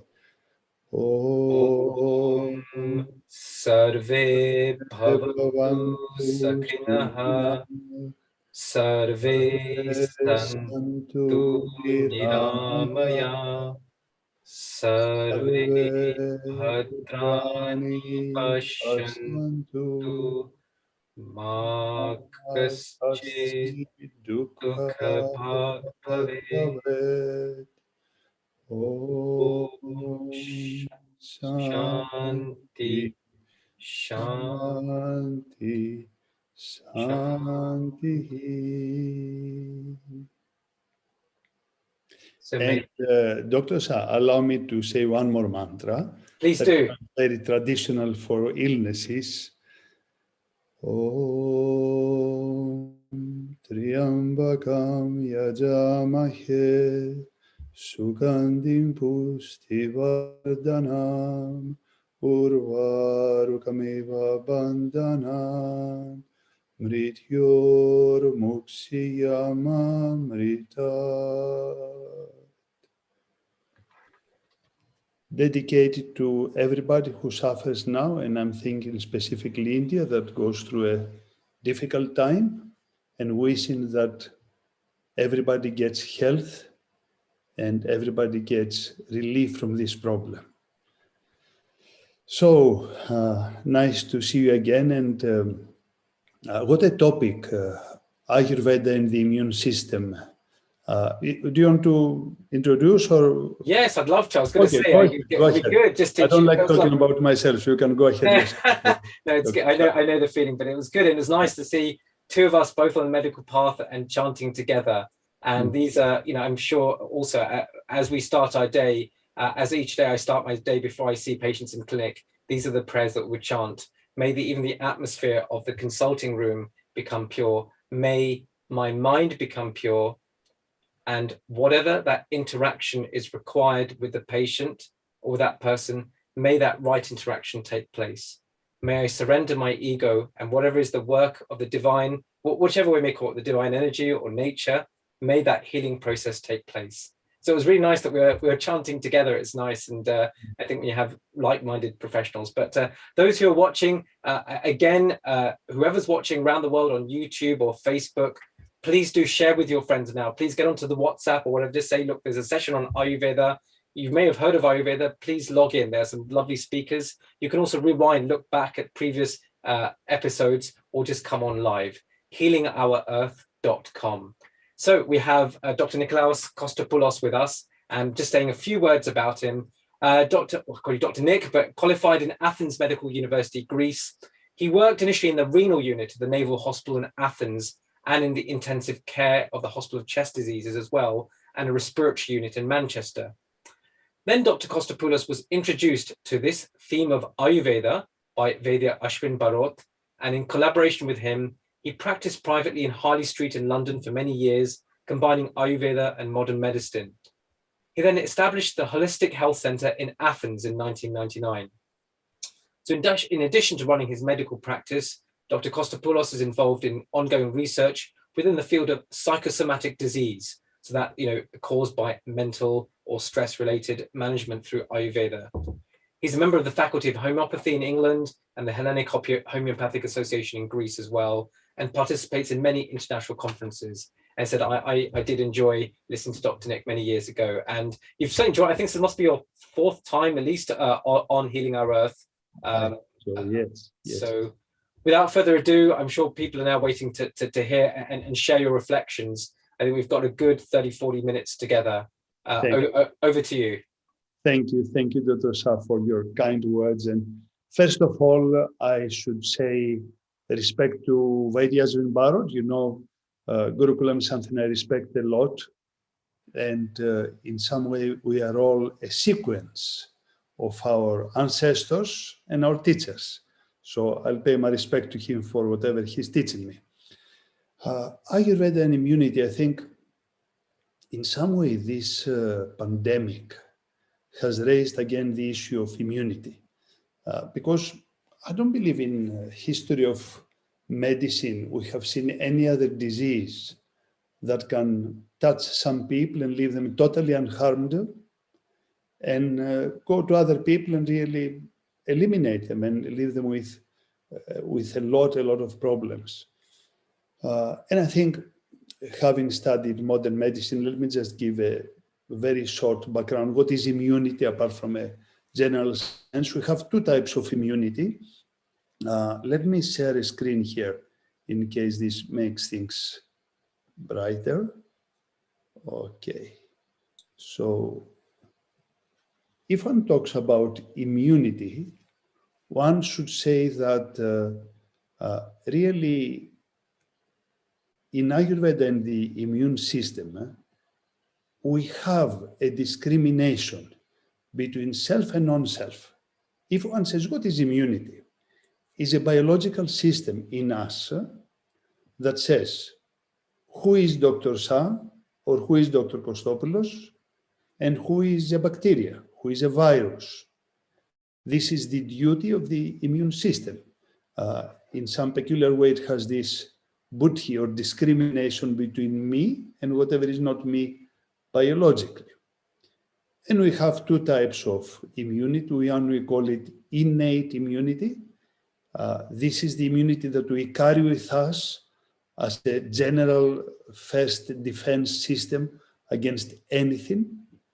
This immunity has been inherited through our parents and grandparents and all the generations. And then we have what we call the acquired immunity. From the minute we are in the womb of our mother, we start developing immunity. In this way, within the first 10, 12 weeks, we have immune cells. And this is really what we are talking about. If one thinks, what is immune system? A system that has a lot of cells and substances to defend against, let's call it, invaders. But a lot of concepts have changed since we first really discovered bacteria. For example, if one thinks of medicine in the last 50 years, initially we thought that bacteria is something harmful. And it was a type of war. Who is the fittest, me or the bacteria? And penicillin was found, and antibiotics and isoniazid and rifampicin for the tuberculosis. And I think all the medical profession became extremely, in some way, pushed, I would say, in one direction, that if we find something to kill all the bacteria, then excellent, we will all survive for more than 100 years. But really, this was the tip of the iceberg. I believe the first disease that surprised us was the HIV, because it was at that time that we found that, hold on, we have a disease that affects the system, and you get infections through very innocent bacteria like Pneumocystis carini, and really you would not expect innocent bacteria to kill people. And I think then practically the idea of the immune system and the importance of the immune system became very important in modern medicine.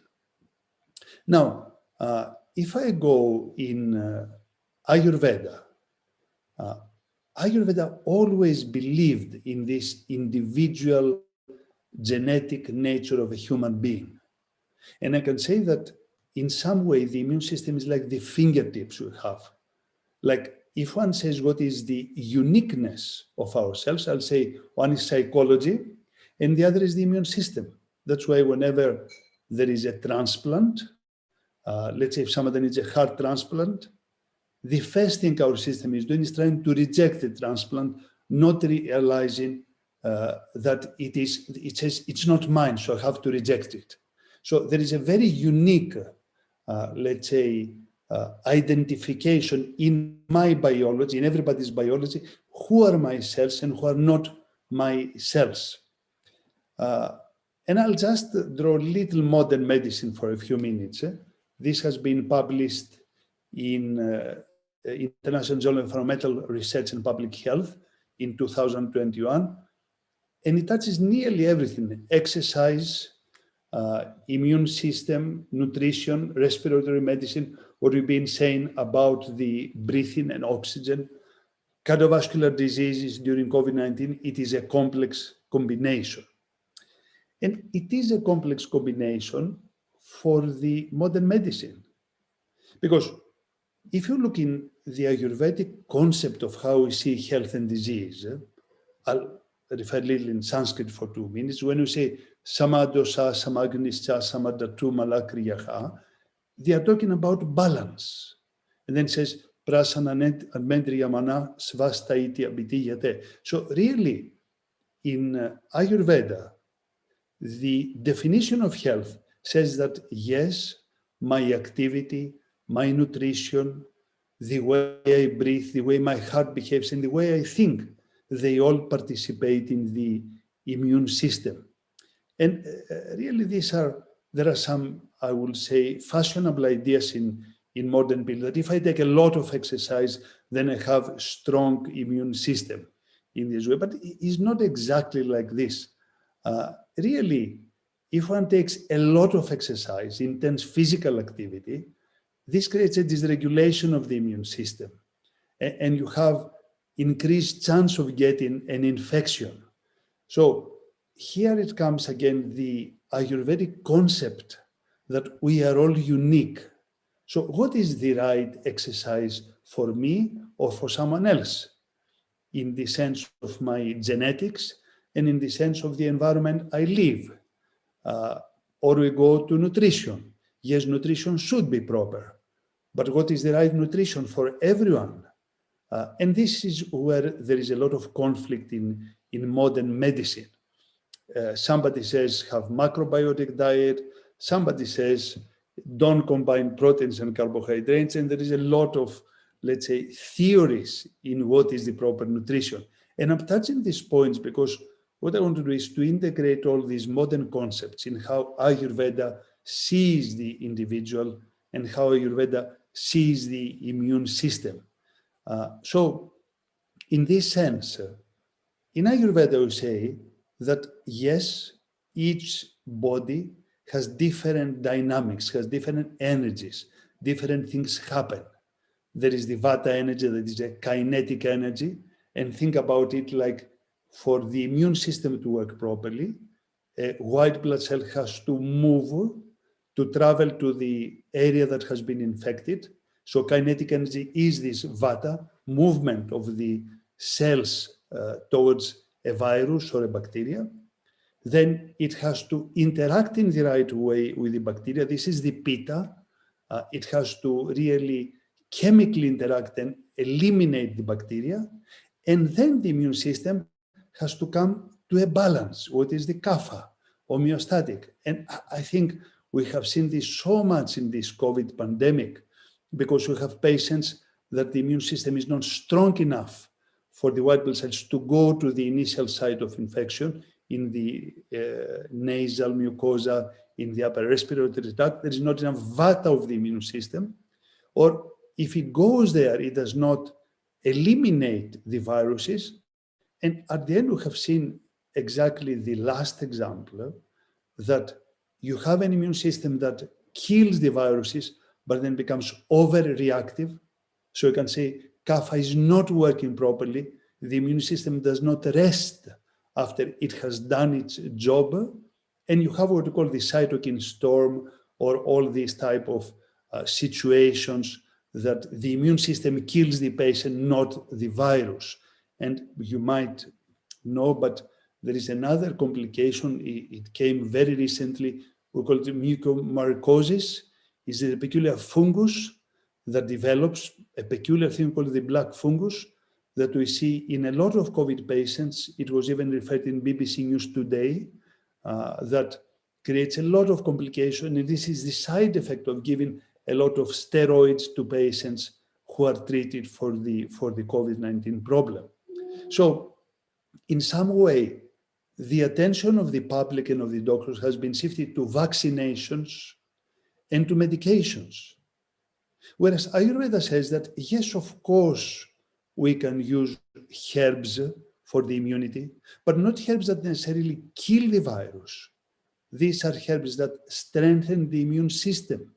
So amla, ashwagandha, there is little research recently about ashwagandha and immunity, guduchi or Tinospora cordifolia, triphala sometimes, that is very good for the microbiome, yastimadu, again, a very good herb that in the past it was referred in research against SARS, the initial SARS virus. So there are plenty of herbs, and I really wish scientists in the West and scientists in India cooperate, and they manage to bring these herbs up and see what is their real value and efficacy in this pandemic, because it looks like this pandemic will carry on for a long time, and we need herbs, we need factors that strengthen the immune system, and they don't create complication, as I said, like we have found recently with strong steroids that if used for a long time, they can create real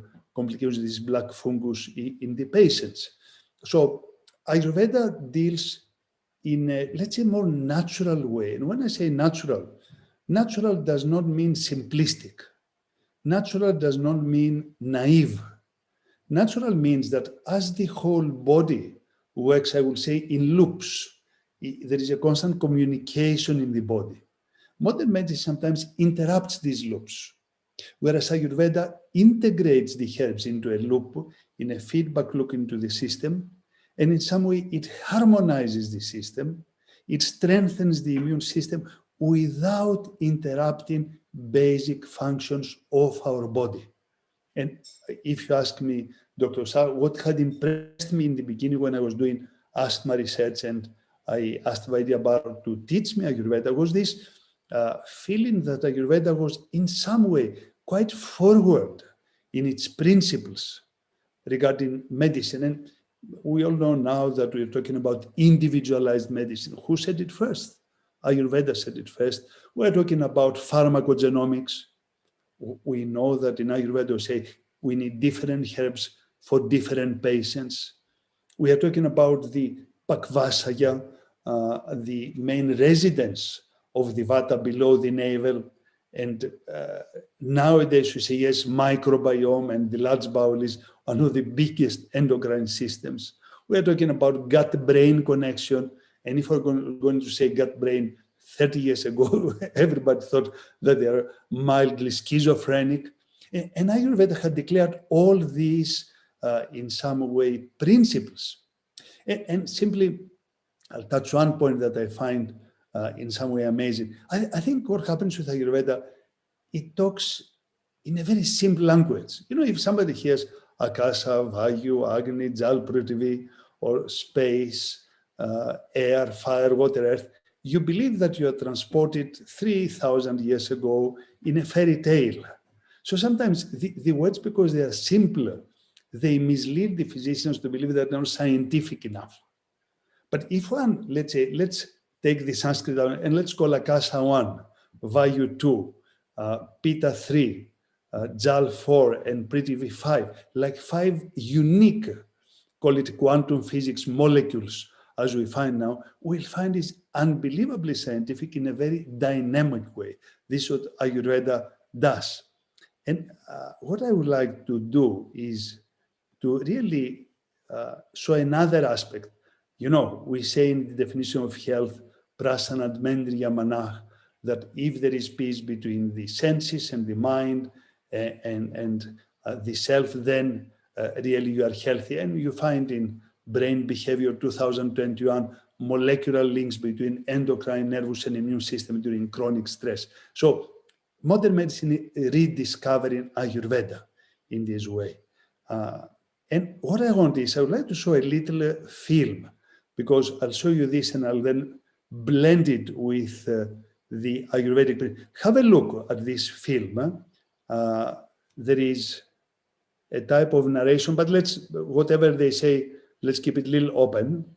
Have a look. Welcome. Today we're going to take a look at your immune system under the microscope. So what you're seeing on your screen here are a bunch of red blood cells that deliver vital oxygen to our body.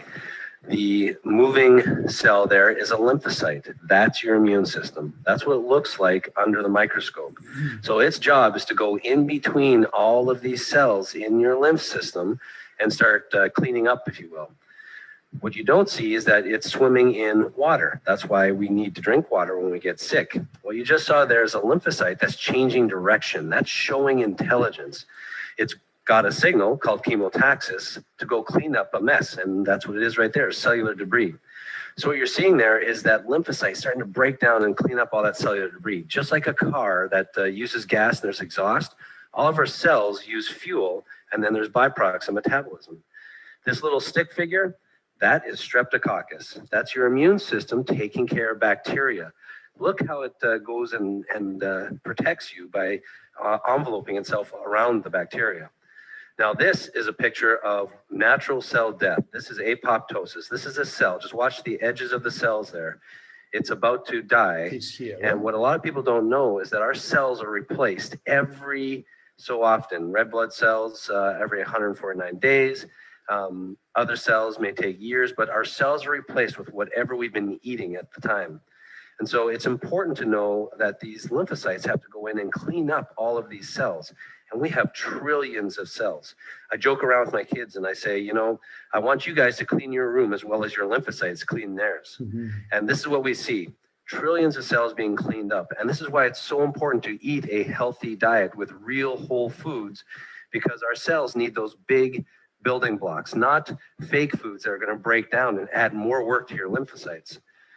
When your immune system gets overworked, then it can't protect you as well. What you're seeing here on the screen is natural cell division, and instead of it dividing properly, you'll see at the middle of the screen, it stays conjoined, and it becomes what's called a binucleated cancer cell. Those two dark circles, those are the nuclei.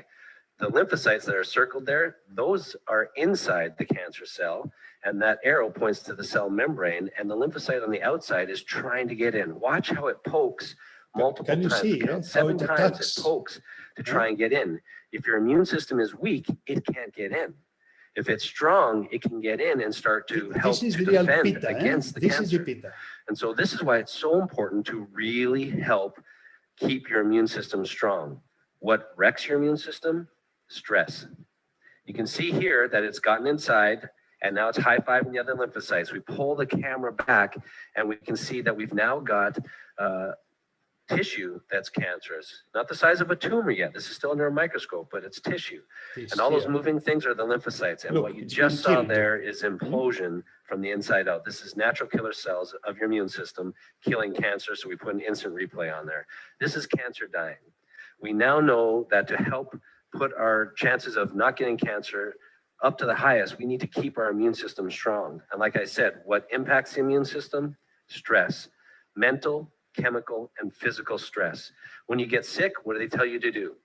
Drink lots of water, because those lymphocytes need to be able to swim around and get to where they need to get to.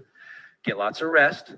That way you have less byproducts of metabolism, so there's less work for the lymphocytes to have to clean up, and it allows for your immune system to recover. And then also, what do they say? Take antioxidants, vitamin C, things like that. Why? Amla is full of vitamin Because C, for example. antioxidants is what feeds your immune system. That's what makes them stronger. So in today's world, we need to avoid the chemical stressors like sugar and fake food and add things like fruits and vegetables, organic fruits and vegetables, and supplement them with good antioxidant supplements to keep our immune system strong. I hope you enjoyed this video, and please take care of. Can you see, this is what I call, in some way, the essence of Ayurveda, Dr. Shah. We should come out of this concept of Vata, just air and Pitta. I have this sloka of the Udana Vayu that you can see it in two ways. One is a traditional way. You know, Urastana, Mudanasya, Nazanabi, Galam, Tsaret, Vak Pravruti, Paryatno, etc., etc., etc. But if you think, how do I see this in modern sense? What is Bala? Bala is strength. But it is the strength of the immune system. Could you see these lymphocytes, how they were poking the cells to enter? This is strength. Strength is not simply physical strength of our hands. It's the strength of each cell we have to do its work. And I would say, we think that speech is simply the speech, like the English I use now, or Sanskrit, or anything else. Yes, Dr. Shah? But don't you think we should expand this concept that cells talk to each other? Yes, they don't use alphabet, but they talk to each other. They say, come here, there is a bacteria. Go there, there is a cancer cell. So if this communication is in any way impeded, is not working properly, then how can you have a strong immune system? And I think all these slokas, one should look at them in a totally modern way. I will say, in some way, and I believe scientists would agree that every science has progressed in quantum physics. Yes, we go to the moon like this. We know that energy equals with mass in the square of the light speed. But modern medicine has remained Newtonian. How many grams and how many milligrams? How can it be possible? Whenever you have a brain that can encompass different ideas, can meditate, can pray, can consider, can do so many things, how can it be a Newtonian system? So a lot of these concepts, like speech, one should not see like alphabet, communication between cells, effort, the effort the immune system makes to kill bacteria, enthusiasm. When I was looking at these lymphocytes attacking, I would say, yes, they had enthusiasm. And not only this, you might know that in modern hospitals, if children get leukemia, they create a type of PlayStation games where they have the leukemia cells and the kids kill the leukemia cells through a PlayStation. And this enthusiasm of the mind creates as well strength to the immune system.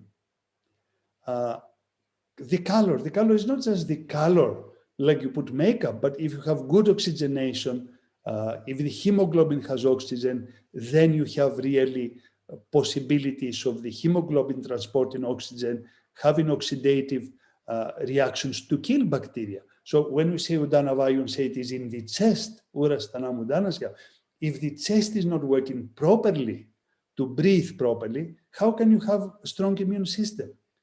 Memory. We all think that memory is remembering my name. No, only.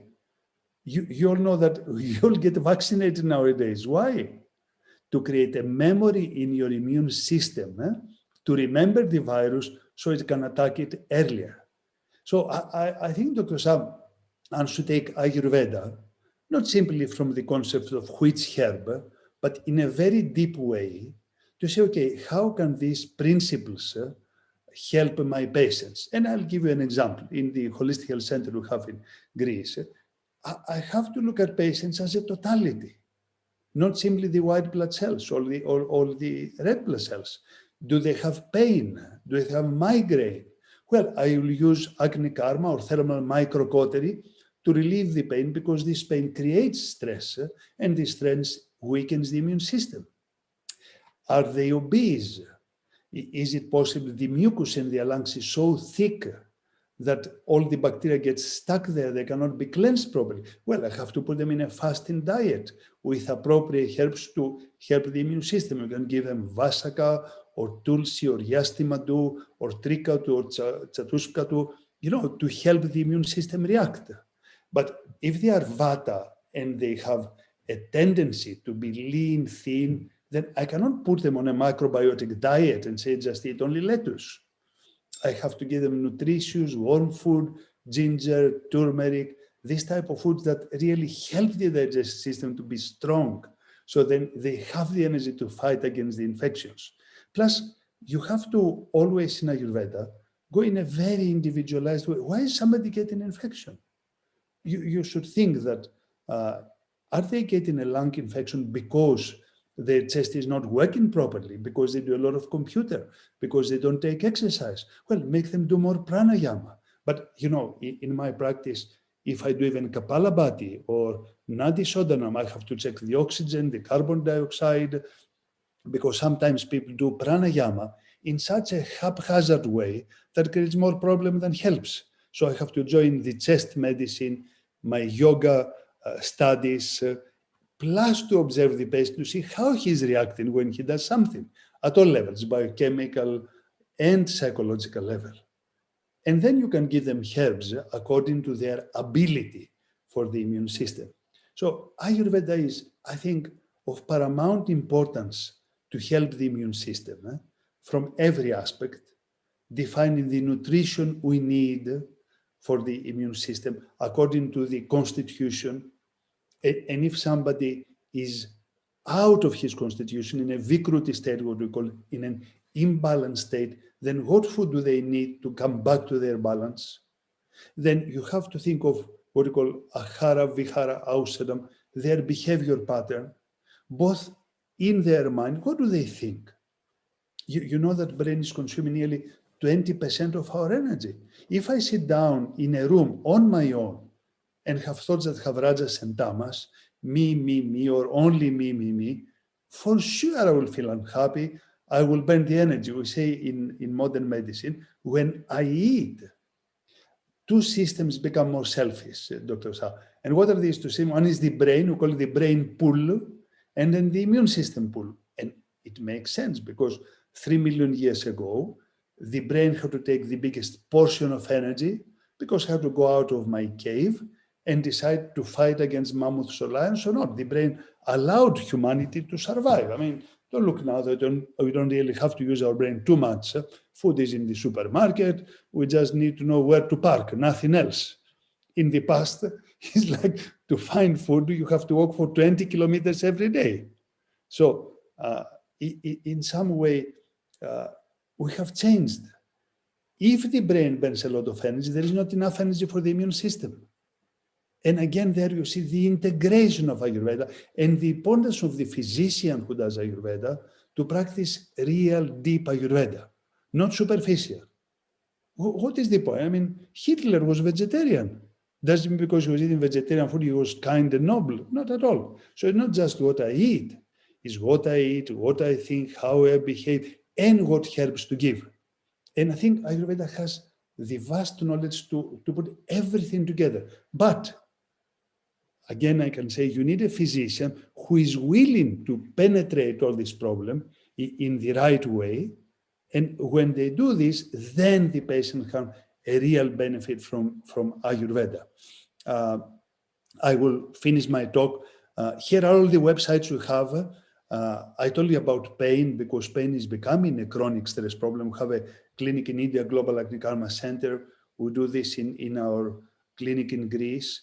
And by all means, you have an educational website where we put a lot of videos, Vaidya Zimbarro and myself, spreading this knowledge of genuine, real Ayurveda and how it can boost the immune system. I will conclude, can Ayurveda boost the immune system? Absolutely. The degree to which it will boost depends how you apply Ayurveda. And this is where integrated medicine comes in. I think it is nearly 35 minutes. So should I open it for interaction and questions, Dr. Shah? Yes, yes, please. I mean, Absolutely. Please do. Maybe if you can stop your screen share, then we can see you in full. Yeah. That's brilliant. Excellent. We need a day with you. we need a week together. That was beautiful. We learned so much in that short time, and there's so many things to take up on. You know, the whole Newtonian versus quantum, the thoughts of that, it really struck home to me. You're right that we often still in Western medicine think very much in a binary way, you know, cause and effect, etc., and how to bring it, you know, a lot more holistically. But these, as you say, these words are banded about now, the words holistic or superficial use of Ayurveda as well. Maybe, I know we've got such short time, but to explore that a bit more, in terms of, you talked about a physician delving deeper when a patient comes.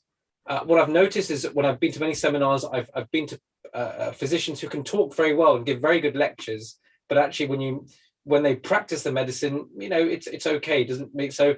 But I can tell already from yourself that you're going a bit deeper. So let's say if I came to you with symptoms, let's talk about COVID, that I've had COVID, but I'm left with shortness of breath, fatigue, and let's say I had COVID in January, it's now May. Dear Dr. Nick, I've come to you because I've gone to my normal doctor. He's told me to come to you because you're more specialized. Yes. How would you approach that case? I will do two things first. Really, I will go to modern medicine, do a full hematology to see how are your D-dimers and your ferritin and all these parameters that give me a sense of where is your biochemistry just now.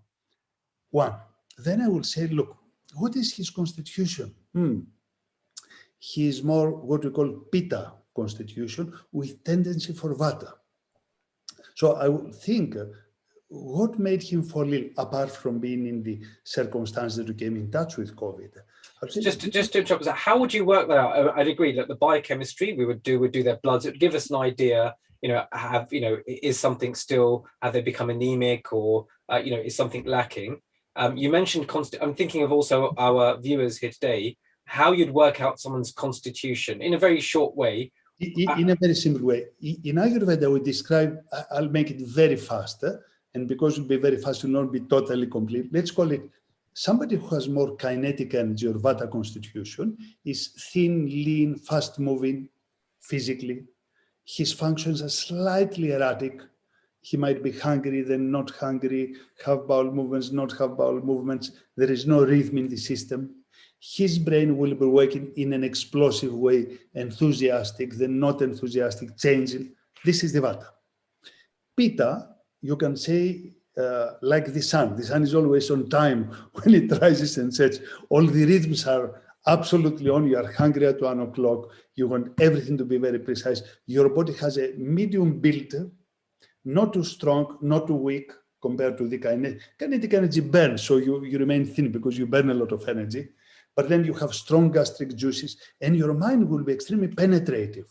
If you want to investigate something, you have to go to the bottom line of it. And if you don't have anything to investigate, you create problems. So you have something to investigate. So this is Pitta constitution. Always you need a target. And Kapha constitution has more the privilege of being patient, quiet, stronger body. He does not need much nutrition really, because he has a lot of deposits of energy. So his body will be in some ways stronger joints. His mind will be slow, but don't think slow in a negative way. Slow to absorb, but will retain very well. Will not initiate things, but will be very steady. Okay, so if I play with it psychologically, I say, okay, if you have a business, Dr. Shah, put someone who is Vata in the creative department, he will create 200 ideas. Put someone who is Pitta in the design department, will take these 200 ideas, make them 10, and then put the Kapha person in the production. He will say only these 2 ideas can be valid. This is a very short, description of everything. But for you, because you're asking about you have Pitta, penetrating eyes. You deal with spirituality and medicine, which means your mind penetrates things. He wants to know the next step. You don't just stay in the white blood cells. But then you will have a tendency of vata. So you will be doing a lot of things, sometimes more than than the capacity of your system. So I will think that this boy has burnt out. You know, stress about India, about his practice, who is going to get COVID, vaccinations, not all these things. I'll say his immunity went down because 90%, without knowing what you've done, you have overexposed your system and it got tired. Simple. Then I'll go to specifics. I'll say, what is the problem? Breathlessness. All right. Is the breathlessness created an asthma type? Is your peak flow low? We'll do some pranayama to help cleansing the bronchi. Is the breathlessness creating a not very good movement of the diaphragm? Might be Kapalabhati is very good for you. So I have to define the breathlessness. Good. And just to ask there then, how would you do that with a patient? Would you yourself spend, let's say, 10, 20 minutes with them absolutely teaching that? Or do you I'll put him on the examination table in Sukhasana, sitting down. I'll say, check the oxygen, check the carbon dioxide.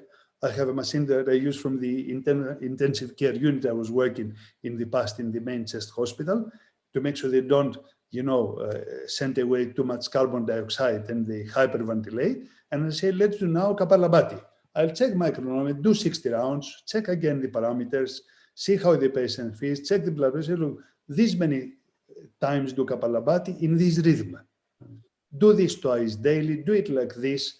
Let's check everything in a week after I give you some herbs. Could be Tulsi or Trikatu or Vasaka, and I give some nutritional advice. So I will use the Ayurvedic principle, and then I will monitor everything in a modern way.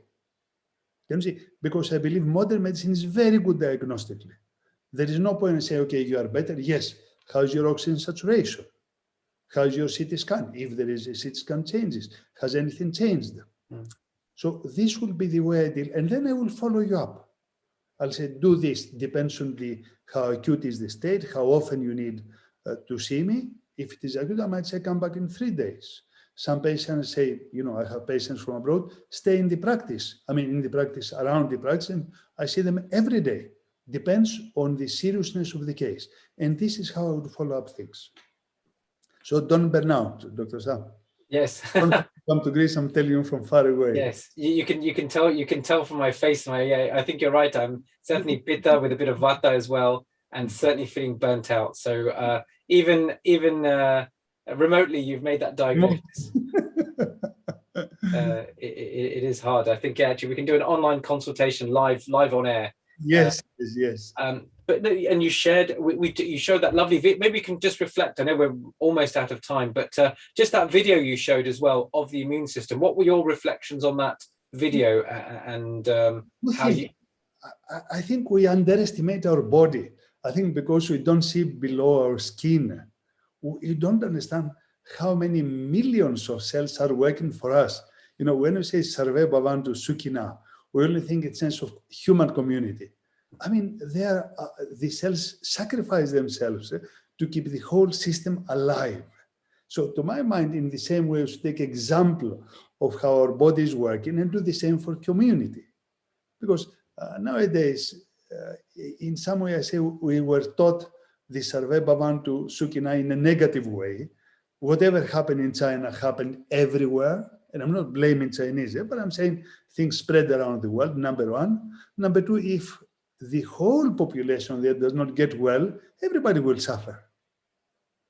Can you see? It's like, in some way, I find what happened was a slap to the rajas and tamas of the humanity, to the ego of the humanity, saying, look, behave yourselves. Let's not forget, viruses are very helpful beings. If all the viruses were to die in a second, humans will not survive more than 1.5 days. 50% of the oxygen that we breathe is produced in the ocean by bacteria on which viruses act, the fungus. So the virus we fell upon, the COVID-19, it's not like God was in a bad mood and created this virus. Must have been recycling waste products on the earth, acting on bacteria, simply entered its residence. You don't cook in your toilet, you cook in your kitchen.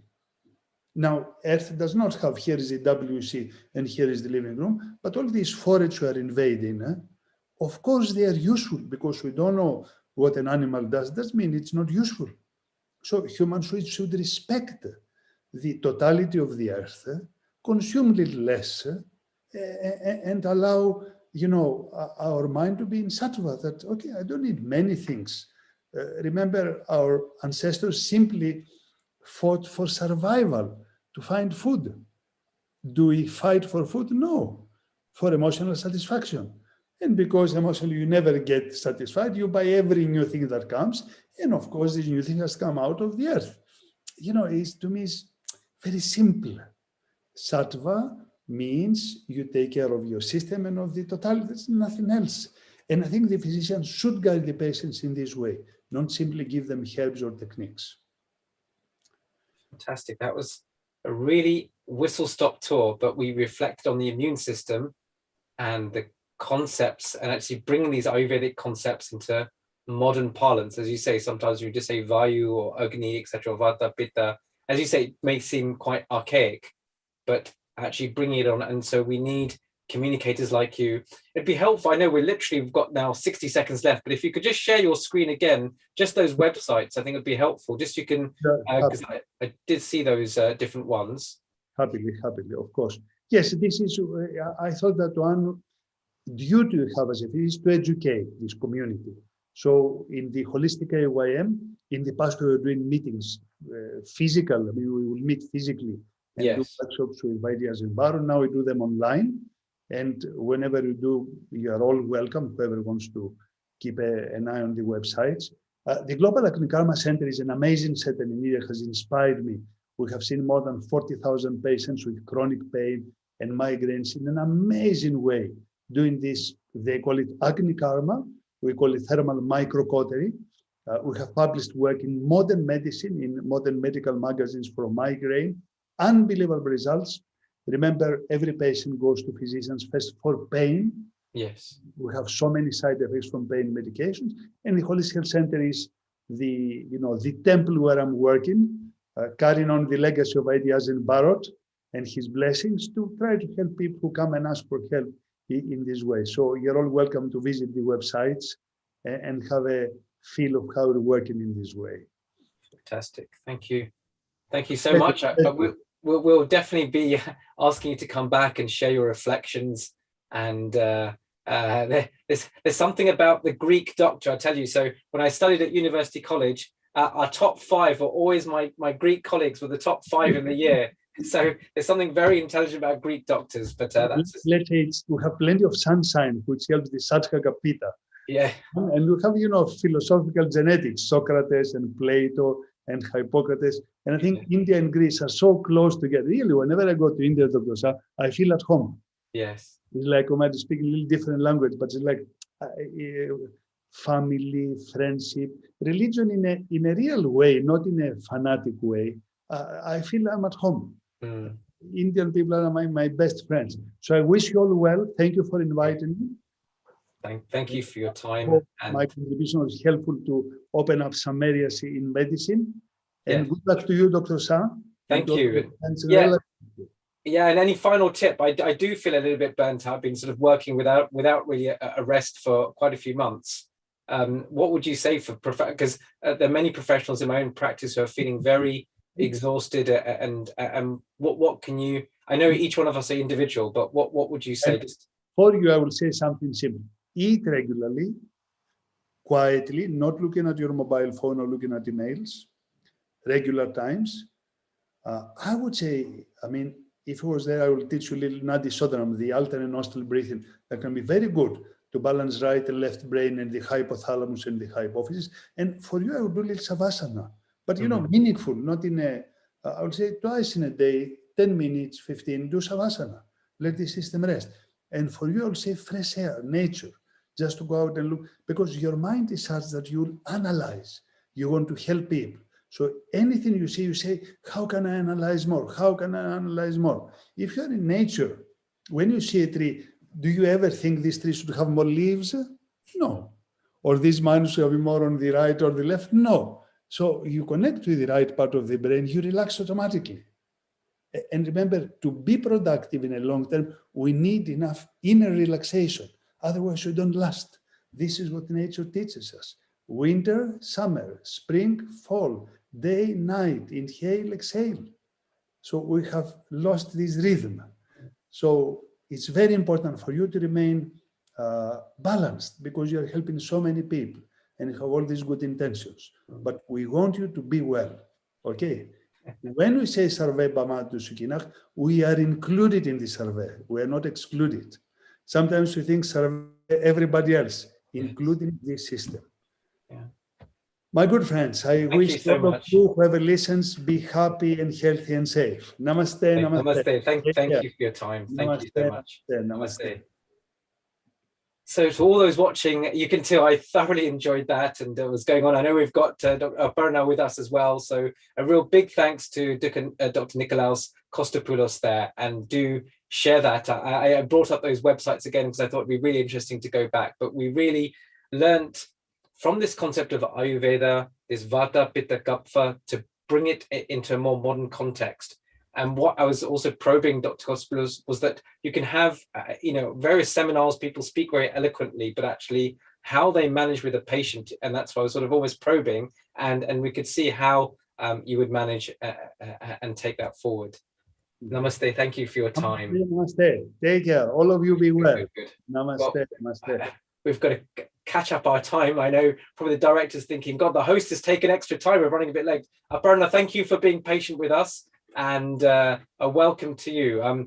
Maybe we can just spotlight your face and I'll say a few words about you. Namaste. Welcome, Aparna. Thank you so much. Excellent. So, Aparna, I'm just going to say a few things about you to the audience, and we'll take it from there. So, Aparna Kanolkar is going to speak about the benefits of an Ayurvedic lifestyle. So she's from Canton, USA, and has been a student and practitioner of Ayurvedic wisdom on various levels for almost 20 years. Training as an Ayurvedic lifestyle counselor through the American Institute of Vedic Studies, she also certified through New World Ayurveda as a spiritual mentor, and many, many hours has been put into this. Aparna has also studied Ayurvedic cosmetology with Vyoma Ayurveda in Mysore, India. She's a trained Panchakarma technician and is a certified instructor of heart-based meditation.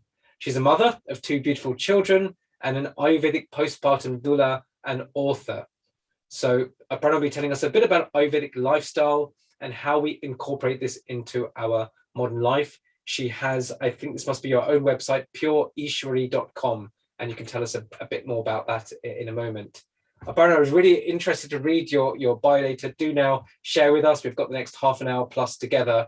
Please do take us on sharing your thoughts. And namaste and welcome to Healing Our Earth. Thank you so much. It's such an honor to be here, and I could listen to Dr. Nikolaos the whole day. He can just keep talking. It's so inspiring. It's so beautiful. I don't have any PowerPoints to share with you all today. What I want to do is really appeal and touch your heart in some way, to recognize that life is so beautiful and life is so precious.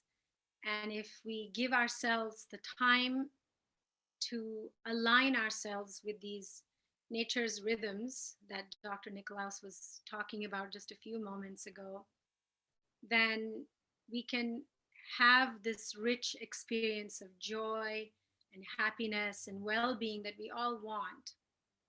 We live in these very stimulated times. The temptation always exists for us to be lost in something in the mind, or to constantly acquire possessions or achievements. And quite often, even in India, all over the world, we've forgotten who we are and we've forgotten why we're here. And many people say that, we're here to grow, and that's true. And as my teacher, Dr. Paul Douglas, who's a Western medical doctor and an Ayurvedic doctor, says, we're not very different from plants. If we don't grow, we die. If a plant doesn't grow, it dies. So we're here to grow, but we're also here to grow into our joy and our happiness. And in order to have that experience, I find Ayurveda to be the most user-friendly lifestyles of all. And we don't have to be Indian to have an Ayurvedic lifestyle, it's a universal way of living and being. So, one aspect that I would love to share with everyone is actually a direct experience. And it's about maybe 8 to 10 minutes long. And I would love to lead you all through what's known as the heart centering process. Here we will explore the 5 layers to our heart and recognize that most of the time we operate only on the outer layers of our being. So, our mind, this over identification with the mind and the thoughts and the body. And even that identification is often very misled by this vata and pitta infused lifestyle that we all have. So I would love to take you on this journey within yourself where you can have this experience of this other dimension that already exists in you that perhaps you may have touched in meditation or maybe you have never touched, which means that today you'll have a new experience. So I would love for everyone to get comfortable and close your eyes. And if you're wearing glasses, you can put them aside for a moment and simply close your eyes. And let's just take a couple of moments to bring our awareness to the whole body. Just notice the tops of your feet, your shin bones, your knees, the thighs and the pelvic region. And then bring your attention to the abdominal region, the chest, the arms, all the way down to your fingertips. And then the pit of your throat. And draw your attention upward, across and over the face till you reach the crown of your head. And then draw your attention down the back of the head to the neck, the upper back, mid and lower back, and your spine. And now bring your attention to the buttocks and the backs of your thighs, the back of the knees, the calf muscles, your Achilles tendons, and finally rest your attention on the bottoms of your feet.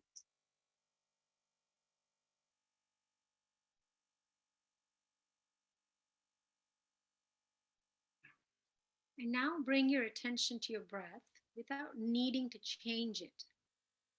Just observe what the breath is like in this moment.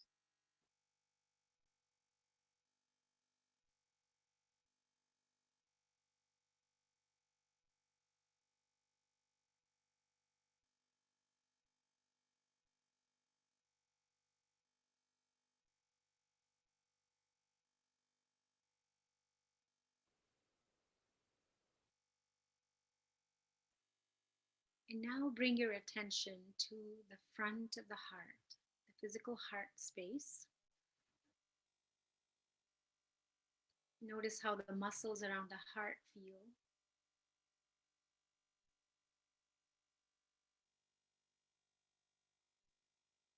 And now draw your attention inward to the pranic layer, that life force underneath and around the heart. Notice to see if there's any fatigue there or if the energy is warm and flowing.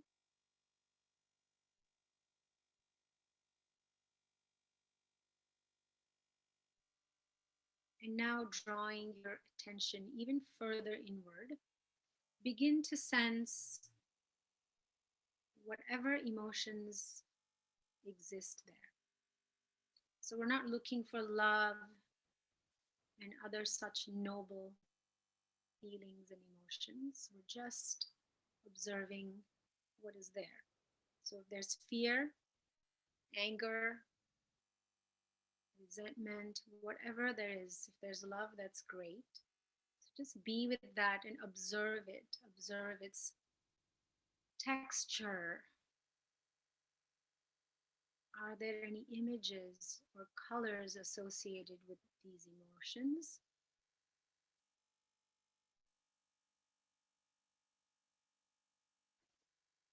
If you were to associate a smell, what would it smell like? And is this emotion vast and flowing, or is it like a big boulder sitting right in the middle of the heart? Does it feel like an old emotion? Or is there a quality of freshness to it?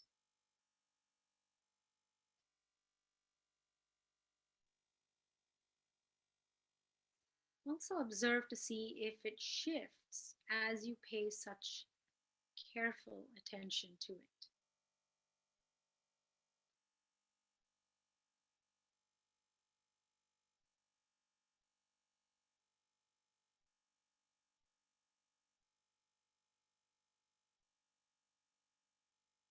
Notice to see if within this emotional heart space, there's a lot of movement and turbulence and change, a lot of fluctuations.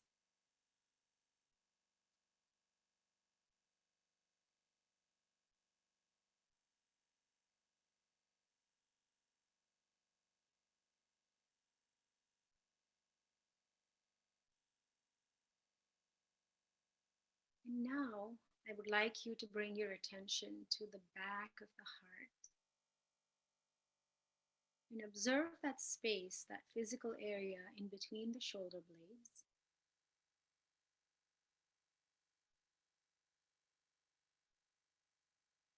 And from here, bring your attention inward. And notice to see if there are any emotions at all here.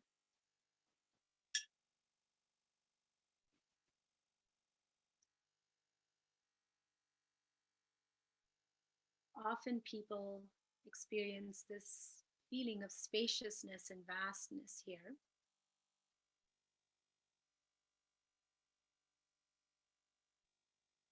And see if you can sense a stillness or a settledness beginning to happen here. Know that you can let go into the stillness, peacefulness, silence.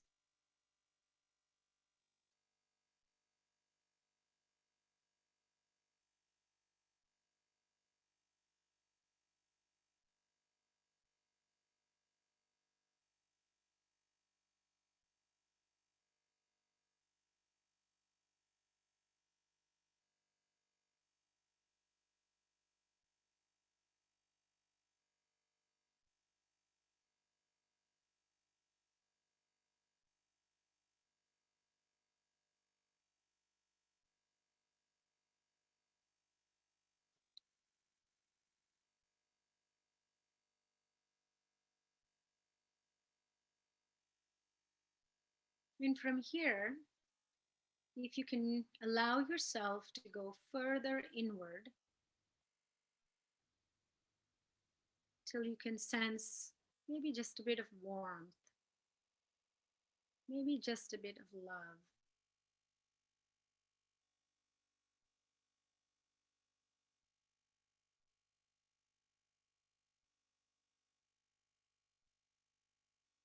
Let go into it completely.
This place is known as the spiritual heart,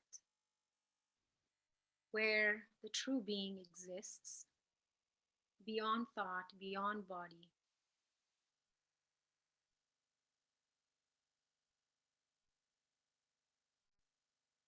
It's said to be the everlasting eternal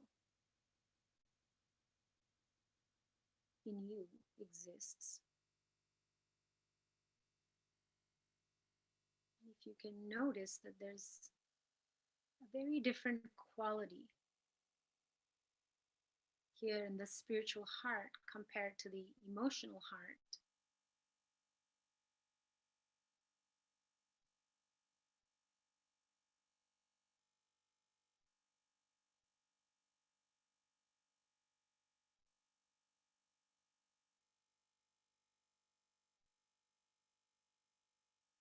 So now I invite you to gently begin to open your eyes, but do your best to maintain your awareness on the spiritual heart.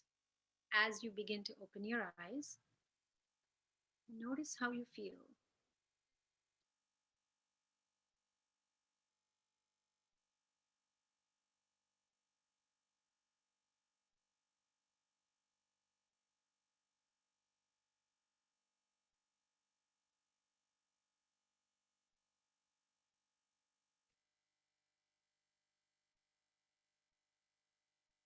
You can take a deep breath now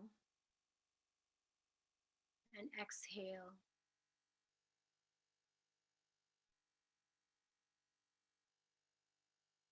I want to thank you all for being willing to go on this little journey with me.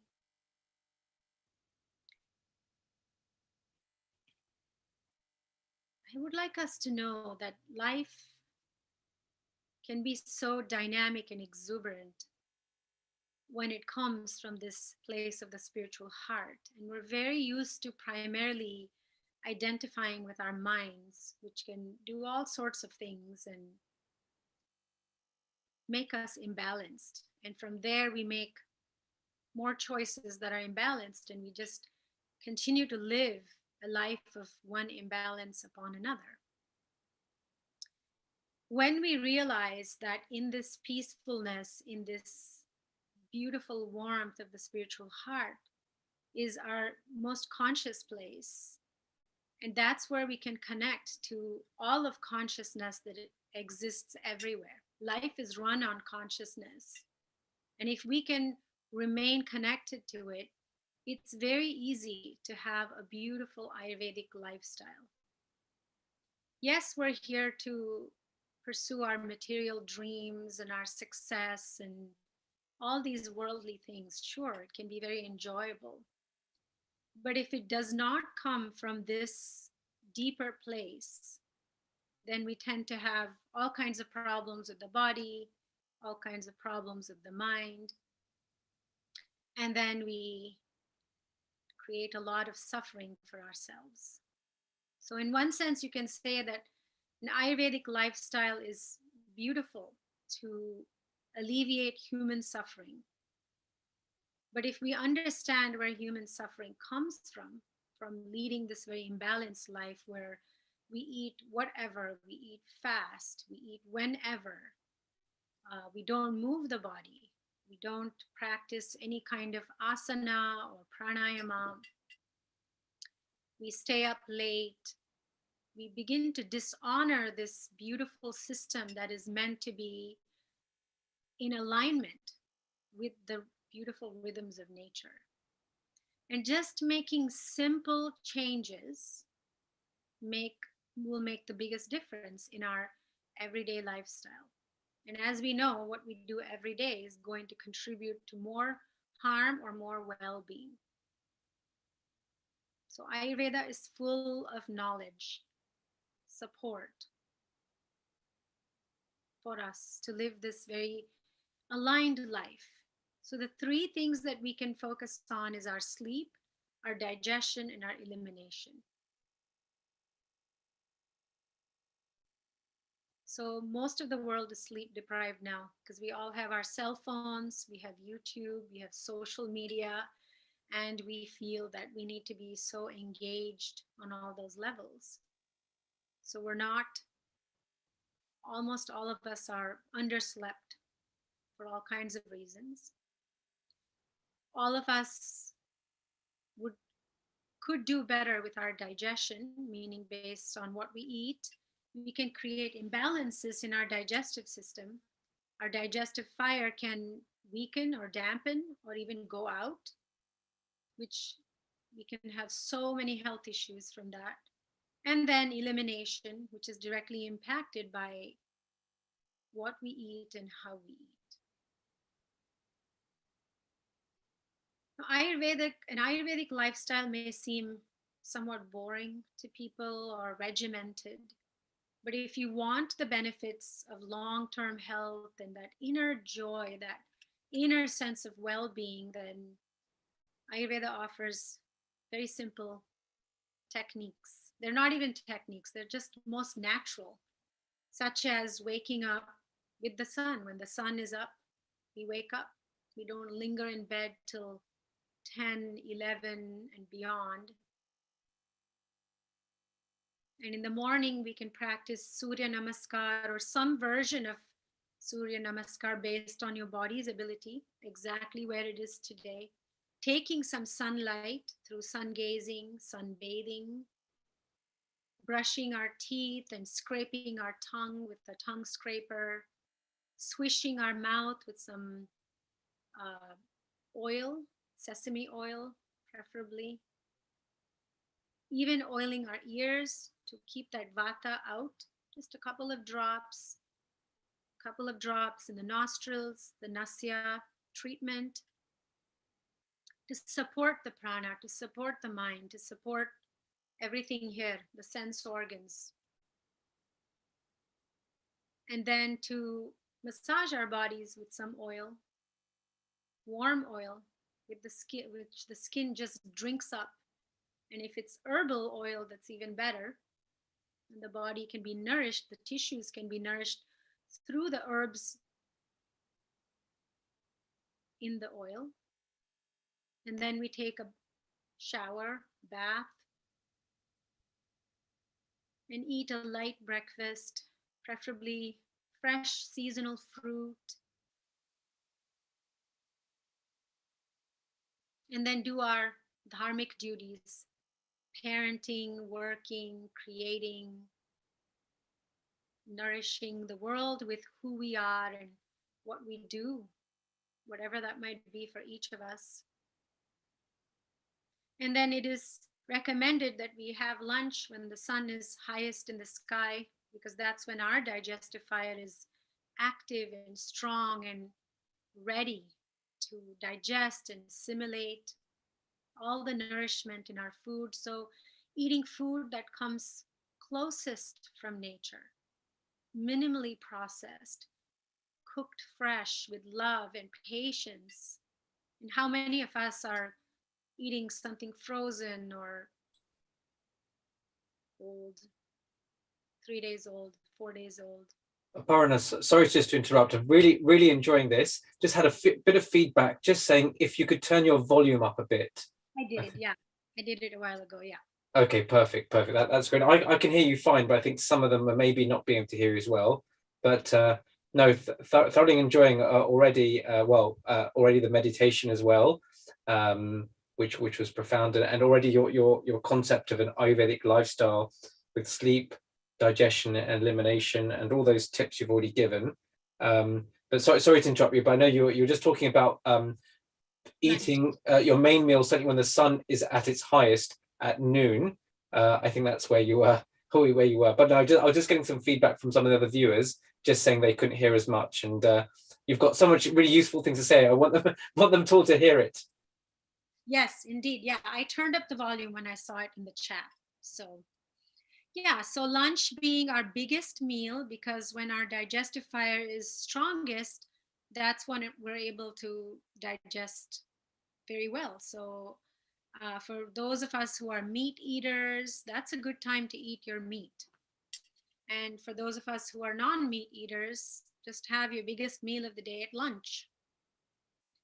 Personally, I like to eat a dollop of ghee with my lunch to start my meal. My first 2 to 3 bites have ghee in it. So my digestive fire can be optimized with this ghee. And then to have many colors on your plate, many different colors of food, vegetables, and to avoid eating fruit with your savory food. So to eat fruit by itself, because it digests very quickly. We don't want to mix it with savory food, which takes many, many hours to break down. And then to sit and eat and to taste the food, to not rush. And I have to remind myself of this, to not get up right away and start cleaning, to sit for a few minutes and let that digestive process happen, supported by resting. As my teacher says, rest is the foundation of all healing. And rest is not just sleeping or taking naps, but it's also being mindful and being restfully aware of things that we need to do during the day, the whole day, all the way into our when we go to bed. And Could we, once we have a could we little bit just of could we just explore that a bit? I know I'm interrupting your flow, but that really interests me, that concept of rest, because you're a teacher and you are right that rest is much more. It's not a passive process, but it's something I certainly find, even being a professional, how to actually actively rest. Otherwise, usually after a long day of seeing patients, or then I've got young children finish off their things, I just sort of collapse into bed and I don't feel fully rejuvenated or rested. Could you explore a bit more on that theme of rest and active resting, active relaxation? yeah, it's really bringing in this practice of presence, being in awareness of what the body is experiencing, even what the mind is experiencing, what the emotional state is. And can you extract something beautiful out of every experience by just slowing it down and just being available. When I think back when my children were young, now they're 22 and 18, all I did for many years was just race through the day. And at the end of the day, neither are we rested, but also there's this feeling of we missed out on something. And so, in order to have the fullness of experience, first of all, if we can do that heart centering process many times throughout the day, we bring into our awareness this deeper layer through which we can experience life versus just the body and the mind.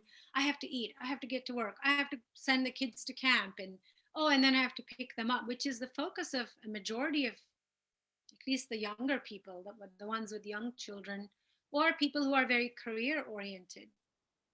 So if we can use this heart centering practice to just recognize there are these 5 layers to me, and most of the time I exist only on the level of these outer layers, which doesn't give me the full satisfaction of enjoying my day-to-day life. Washing dishes can be a really enjoyable experience if you make yourself available to it, or removing the ends of the green beans before you cook it, all those things. So if we can just bring our awareness to the present moment and begin to, even on an intellectual level, recognize this, that this is a moment I cannot have back again. So I'm going to enjoy it. I'm going to give myself to this, whatever it is that I'm doing. And naturally, over time, there will be a sense of restfulness there within us.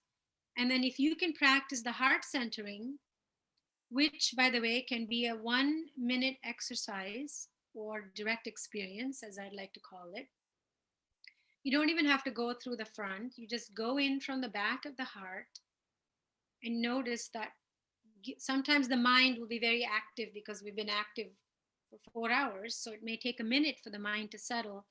But to go in from the back, just connect to even just the space of the back of the heart chakra and notice how that feels, and then begin that inward journey and stay with it till you feel that settledness. Stay there for a minute or two, and if you want to stay longer, even better, because you're actually connecting to your pure consciousness from being there. And anything we do in our lives, even washing dishes from that place of pure consciousness, will be that much more beautiful, that much more holistic, satisfying, fulfilling. Really, the opposite of suffering is fulfillment, and that's what we yearn for. And when we make choices, I mean, even our most poor choices are also coming from a place of a pure intent. We want that restfulness, so I'll just get all this done and then I'm gonna watch Netflix for 5 hours. The intention behind it is actually very pure, but when we just go from the mind, from the simple mind, we might make choices that, you know, have this ripple effect of creating a great many set of imbalances, which will then cause chronic disease and very, you know, maybe depression or sadness or all kinds of other emotional issues. So just to slow down and bring your presence, and a way to bring presence is to actually become aware of what's happening in the body, what's happening in the mind as you're doing it. And as soon as you bring your attention to what's happening in the mind, it will shift. As you all noticed when you were in that emotional heart space, you brought your attention to anger and anger shifted into something else. Or maybe it got magnified for a few moments and then it shifted into something else. So I hope that was helpful. No, definitely that answered that question well. So, you know, to actually consciously do something and to be able to slow down. But even carrying on, I know you're talking about sleep, digestion. I don't know if, and you mentioned elimination as well. If you wanted to share some thoughts maybe on the digestion and elimination part. Yeah. So when we eat our biggest meal during that 12 to 1 p.m. hours, we're best able to digest our meal and then to have our dinner before 7 p.m. Because as the evening hours come, our digestive fire also starts to slow down, just like the sunlight starts to wane. So we don't want to eat a big dinner. We want to eat a big lunch and a small dinner, a light dinner. And then if we wake up when the sun rises, naturally the vata part, the apana vata part, the downward flow of energy will be activated. And that's when we eliminate. The best time to eliminate is in the morning. But if we're lingering in bed and we stayed up till 1 or 2 and we're just laying down till 11 o'clock, that's going to be disrupted. And we really want to perform that function before we put food in our belly. So these are very basic things, but everyone does whatever they want these days. You know, I mean, I was born in India and I was raised in India. And I think by the time a toddler is 1.5 years, they're already going to the bathroom in the morning. They're just trained that way. And I think it's beautiful. And then the body becomes used to it. And then for those of us who meditate, hopefully the whole world will begin meditating at some point. We meditate in the morning before eating, and then an ideal time to meditate is before dinner. We never want to meditate after a meal, because when we are meditating, our metabolism slows down and we really don't want that to happen when food is digesting. So we want to meditate before dinner, and then small, light, healthy dinner, and then maybe take a little stroll. I think in Ayurveda it says 100 steps supports digestion, 100 steps after a meal. And just to take some time in nature, regardless of the weather. If you're dressed appropriately, whether it's snow or summer, you can still go outside and connect to nature. And I remember my teacher saying that just being in nature will help you to balance your doshas. Nature is that powerful. And then to begin this nighttime routine of slowing everything down. reading a book instead of television, soothing music instead of YouTube videos, maybe playing some games with the children at home, some games that are not too stimulating. And you can massage your feet, the bottoms of your feet before you go to bed, and turn the lights low or even off.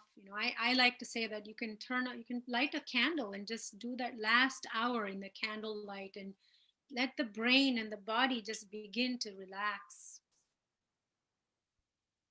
And maybe say a sweet little gratitude for your day and how precious life is, and we get to be here and do what we're here to do, and tell our loved ones we love them,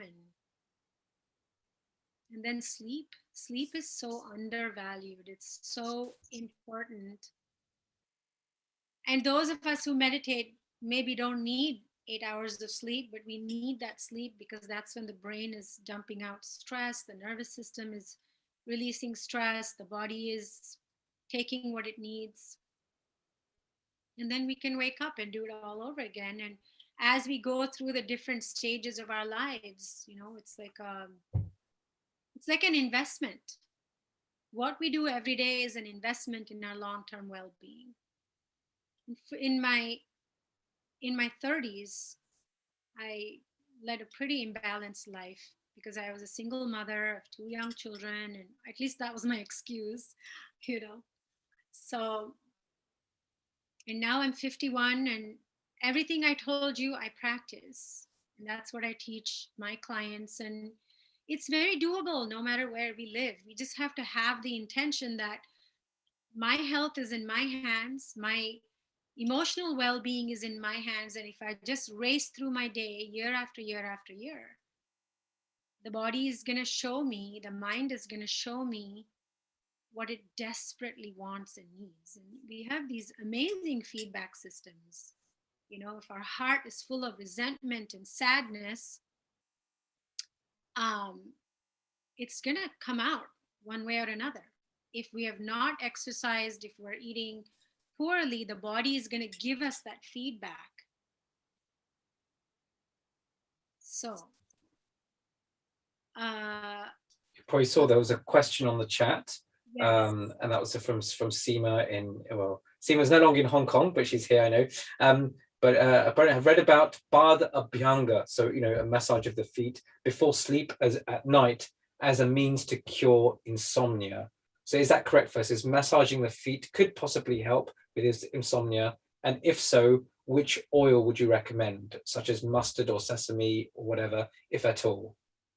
Well, it depends on your body, mind, your dosha basically, and depends on the season. I know I would not, as a pitta person, would not apply sesame oil. It's very grounding. It's very unctuous. It's a wonderful oil. But if it's 105 degrees in the summer and you apply sesame oil, it might heat you up some more. So maybe coconut oil in the summer and sesame oil or even mustard oil in the winter would not be a bad thing. But really, we cannot just cure insomnia. This practice is a great practice, but we cannot be overstimulated and just apply oil on our feet at night and think that we're just going to sleep. There are many factors, eating very spicy food, drinking alcohol, drinking coffee in the evening, staying up late and getting into all kinds of emotional dramas with her family members at night.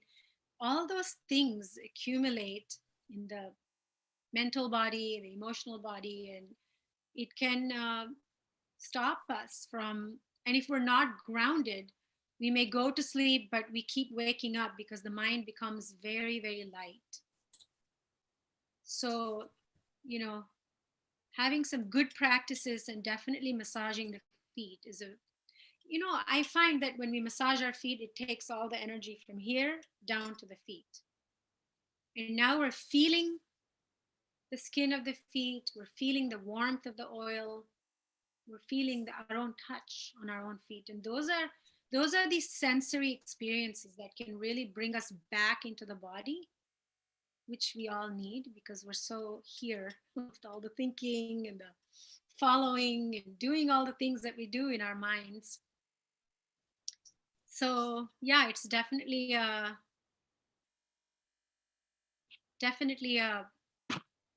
good practice to have. And somebody asked about Viruddha Ahar. You're welcome, Seema. So we want to eat foods. So for example, to eat fruit by itself, from what I understand in the morning time is best, because the body, from what I've read and heard, the body will absorb fruit within half hour to an hour. And it is one of the most sattvic foods to eat. And to not mix dairy and eggs, dairy and fish,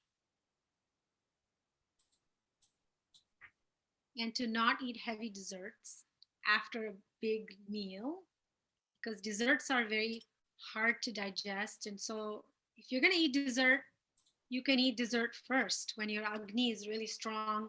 So if you go to, I grew up in South India, if you go to South Indian weddings on this beautiful banana leaf, the first thing they serve are the desserts. And you're allowed to eat them. And I believe that's the reason, because desserts are heavier. And so we can eat that first. And to not drink a lot of water with our meals, maybe even just have a little bit of hot water would be advisable, because that can also enhance our Agni. And melons are to be eaten by themselves as well.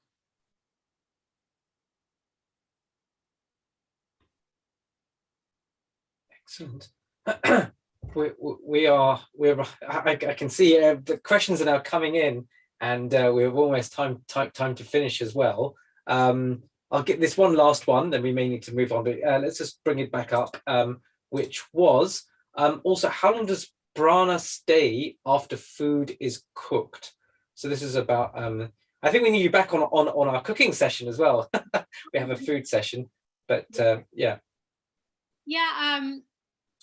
I've heard some of my teachers say eat within 7 hours, but also I've heard some of my teachers say within 3 hours. I'm going to go with within 3 hours. Sure. And that might make a lot of us a little bit distressed when you hear that. But, you know, there are very many simple ways to make this a possibility for ourselves. How do you make fresh food? First of all, to make very simple food will guarantee that your food is fresh. And we can keep some of those more complicated items for a weekend or a special occasion. You know, fresh food does not require that much cooking time, meaning we don't have to devote 3 hours to make a meal. And if we can cook it and eat it, that would be ideal. And yes, it's possible. I've lived here for 32 years and I've shared with people how to do that, how to make it possible to have fresh food each day. And if we do another talk, and I'm happy to share lots of great ideas, so we can have that prana go in, you know, and nourish us immediately. And I like to say, from your garden to your plate would be ideal. Some things we don't even need to cook. We just add certain types of spices to it. Nature has already cooked it for us, like lettuce and berries and other things. We bring some of our traditional Indian cooking methods that enhance the Agni and help us to break it down and digest it very easily. Fantastic. I think that was a great intro now to you coming back at some point for our vegan and vegetarian kitchen sessions as well. I'm left with the same feeling I left with Dr. Nick. I think I'd love to spend another 2 or 3 hours with you. With you know, we just started really with this journey, and you've taken us on an Ayurvedic lifestyle day, from sleep to digestion to elimination. We started with that heart meditation as well. So Aparna, thank you so much for this time, and namaste to you. You mentioned those of you who are watching, do go to the healingourearth.com website. I think your website is there. It's called pureishwari.com, and we can sort of learn. I'm sure you've got a few more things shared there as well. But Aparna, namaste. Thank you for joining us from, I presume you're in USA at the moment. Yeah, I am in Michigan. Okay. The highest COVID state in the US. Okay, well, keep well, keep safe. And the parting word, the phrase you left me with is, this is a moment I cannot have back again. And that's what left me, that when I'm thinking of living in the present, that's a really important part. And making sure you open your bowels in the morning. But no, I'd love to spend more time talking about digestion. That's half the time I spend with my patients talking about their urinary and digestive habits. I think that's half of my day spent, and the rest is their mental health. But Aparna, thank you so much for sharing time with us, and namaste to you. Namaste. Thank you, everyone. Have a beautiful day. Great, excellent. Well, those of you who are watching, I've had a fantastic 90 minutes. I've really enjoyed those last two speakers, and it's already time to hand over to our new host. So it was a very short session for me today. But Dr. Hani Kalaria is there with us. Hani, namaste to you. Oh, global namaste to you too, dear Milind. That was a fantastic interview, wasn't it? Yeah, I really enjoyed, and do go back. Even before was Dr. Nick as well. So I had two really good speakers. I'm sure the whole day's been very good. And so I'm going to sign off now. I've got just a screen to share, just telling what's coming up. I know we're running a few minutes late, and I know our next speaker, Biju, is here with us as well. So I'll only be a minute and then carrying on. So let's, hopefully you can see our screen there. So just saying some of the upcoming programs. So Healing Our Earth comes every Sunday, and here the next coming month of events. Next Sunday, the 16th of May, a family wellness and health session. The Sunday after, the 23rd, is going to be actually another COVID update, heroes, experiences, what's happening with COVID. Sunday the 30th, a Parents Global Day. Be interesting, maybe some parenting tips, maybe some dance tips, honey. Let's see, get the kids working. Actually, no, get the parents working out. And then Sunday the 6th of June, World Environment Day. So really exciting programs ahead. Here's the mission statement: to promote happier, peaceful, healthier, inspired global communities by delivering multicultural online edutainment. A real exciting thing that's happened with healingourearth.com 75th event today, and do look back on the website with the many events that have taken place. They've all been recorded. You can go back. Many of us have been on them. I'm sure some dance shows as well have been there, and we can see what's been there. This is what happened yesterday. Pray for India. So many of us were on this yesterday. You can look back and really what's happening in Bharat at the moment. And it was a wonderful session. With that, I'm just going to have a small plug of a project that I'm involved in. Go to Google, just search Chinmaya University. One of its kind, a campus being built in India where you can study ancient Indian wisdom combined with modern courses. So imagine studying management with the Bhagavad Gita. Imagine studying online IT with Sanskrit linguistics. So this is the Chinmaya University. It's developing. It's a real passion that I'm involved in. And that was me just this morning, which the other day, vaccinating as well. So I'm still keeping going with that as well. But that's probably enough.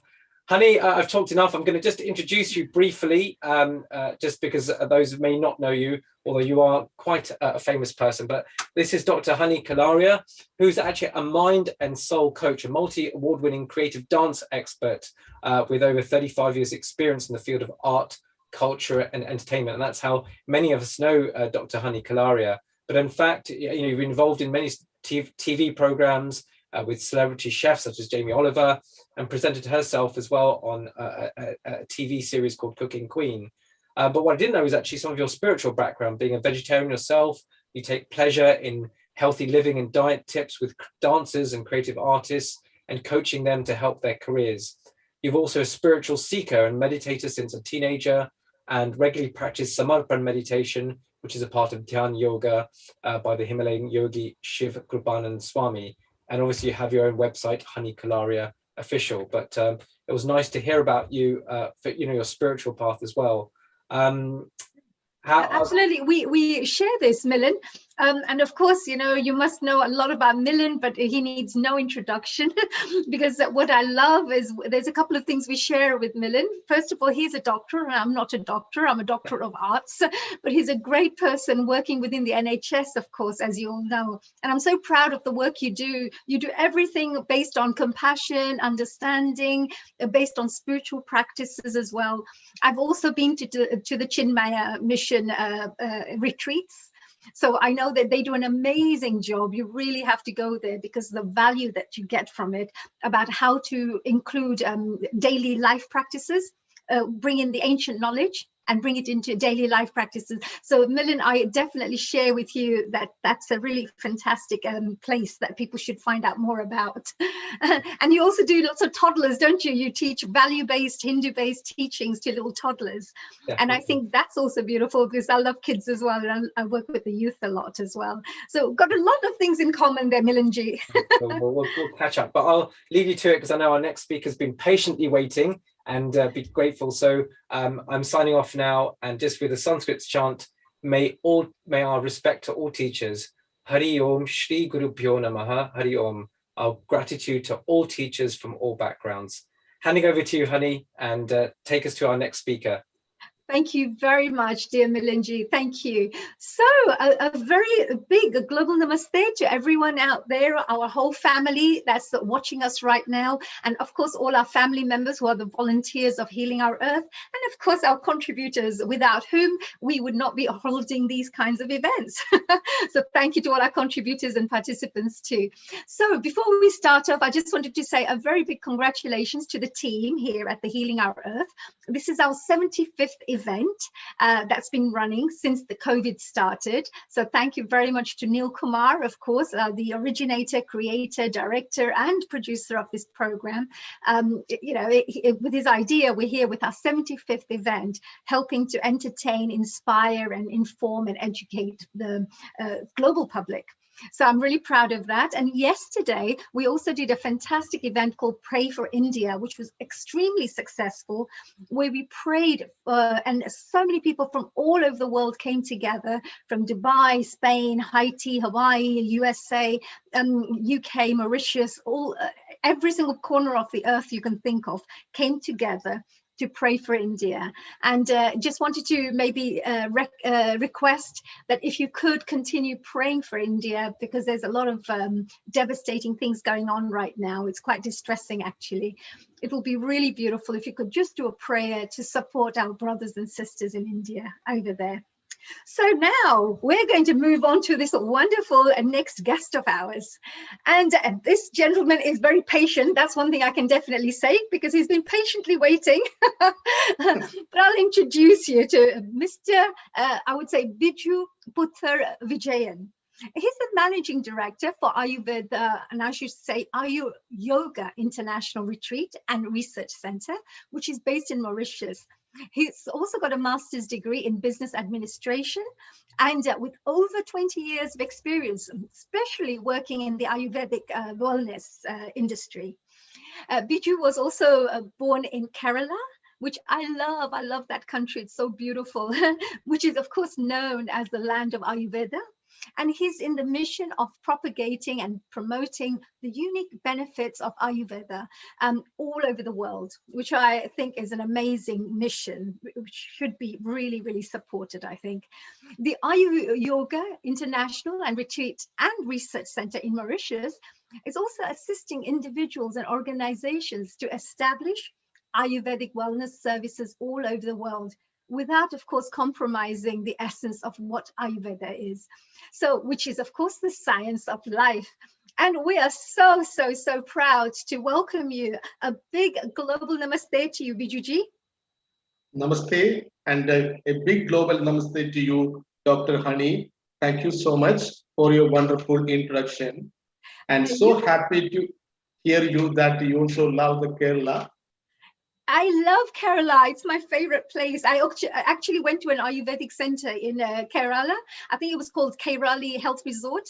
And it was a beautiful place. I loved it. And I literally came back feeling like a new person. I would always recommend to people, if you get the chance, if you've got the funds, or if you can, you know, at least do this once a year. You should have like a body MOT done. As we do with the cars, you keep it, you know, in best service possible. We only have our body, right, to live our lives, to do everything that we want to do in our lives. And if you can't keep your body healthy, then there are so many things you're going to miss out on. Is that right, Bijuji? Yes, you are absolutely true. And the point what you have done over the maybe the Panchakarma treatment. It is the unique treatment we call from Kerala Ayurveda. That is the reason Kerala Ayurveda is more famous. It is the most essential treatment for detoxification. We can say the modern word, detoxification. It's supposed to do once in a year to balance our doshas. We can discuss all the things in the presentation slowly. I'll explain to you. Absolutely. Yes, yes. I know you have a fantastic presentation today, and you're going to also be talking about how Ayurveda can help with the global healing, which actually we really need, especially with this coronavirus pandemic that's taken place right now. And generally, I think, like I mentioned, health is wealth, right? So if we can find natural ways of keeping ourselves really healthy and well, these are some really powerful things and treatments that you're going to be sharing with us. So would you like to perhaps share anything before you do the presentation for us? Of course. And first of all, thank you so much again for giving the opportunity for giving our speech in this particular forum. I'm so happy to invite me, and I'm so proud to be a part of your organization. And you have done a wonderful job. And the word itself, healing our earth, itself is clearly indicating the mission of the organization. I'm so happy about it. And that is the reason I chosen this subject, how we can heal the globe. Because the current scenario is also connected. And the date, maybe consequences, the day which is the Mother's Day. And first of all, we consider the biggest mother is our earth. So today we are going to talk about how we can heal our earth. That is the subject I would like to discuss with you. That's amazing. Yes, healing our earth is one of the most powerful topics we can discuss, because each one of us are part of it. So even whilst we heal our earth, every single one of us would benefit. And if we are not going to look after our earth, then of course we are also going to be, suffering because of that as well. I can understand. You come from Mauritius. You're based in Mauritius. So you have your wellness center there as well, and research center. How popular is this in Mauritius?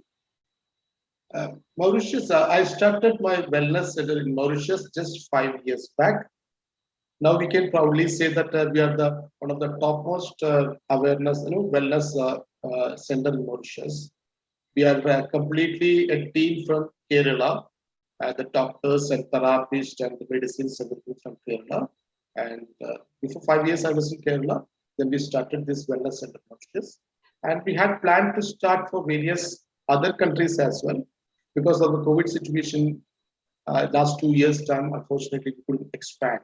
So post-COVID, definitely we'd like to expand. I have to say, I really, I would like to, I really admire the fact that you want to promote Ayurvedic wellness throughout the world, because that's one of your missions, right? And you want to go out there and ensure that the whole world is educated about this field. What inspired you to do that and to have that kind of a goal? Basically, I'm basically inspired one of our gurus, very, very close to my center, my place. The place is called Palakkad.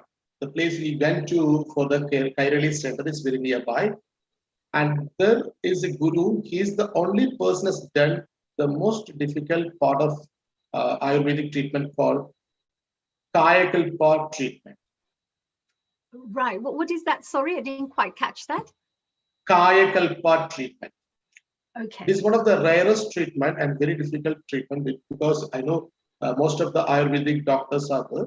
They are very expert on that. But it is the 7th chapter of Ayurveda. It's called Rasayana treatment. It's a part of Rasayana treatment.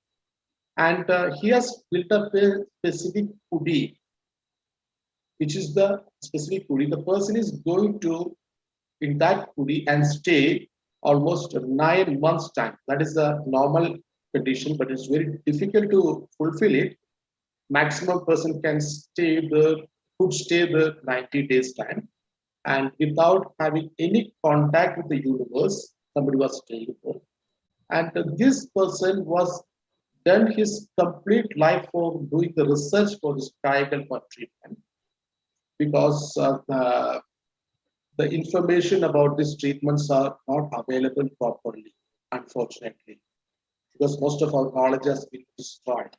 And he has searched all over India for doing, and he fulfilled it, and he's doing it. And because of this kind of personalities, has contributed his complete life to promoting the clear essence of Ayurveda. And he has inspired me to come to this Ayurveda industry and started thinking of promoting the smaller way of Ayurveda, awareness and knowledge to the world. Oh, that's wonderful. Very beautiful. Well, we wish you the best of luck with that. I think it's a really, really amazing mission to be on.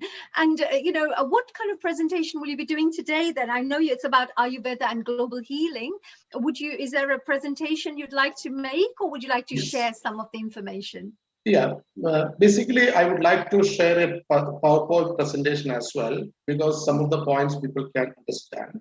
But before that, I would like to tell you, some cases may be the fundamentals, very fundamentals.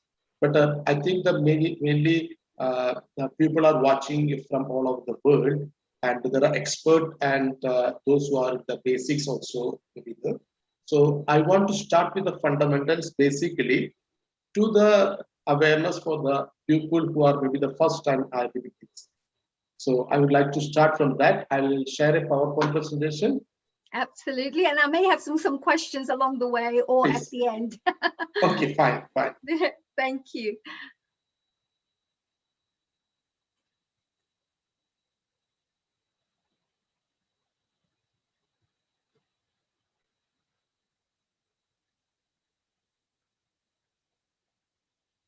Are you able to see my presentation now? Yes. Oh, yes, we can see it. Thank you. Yes.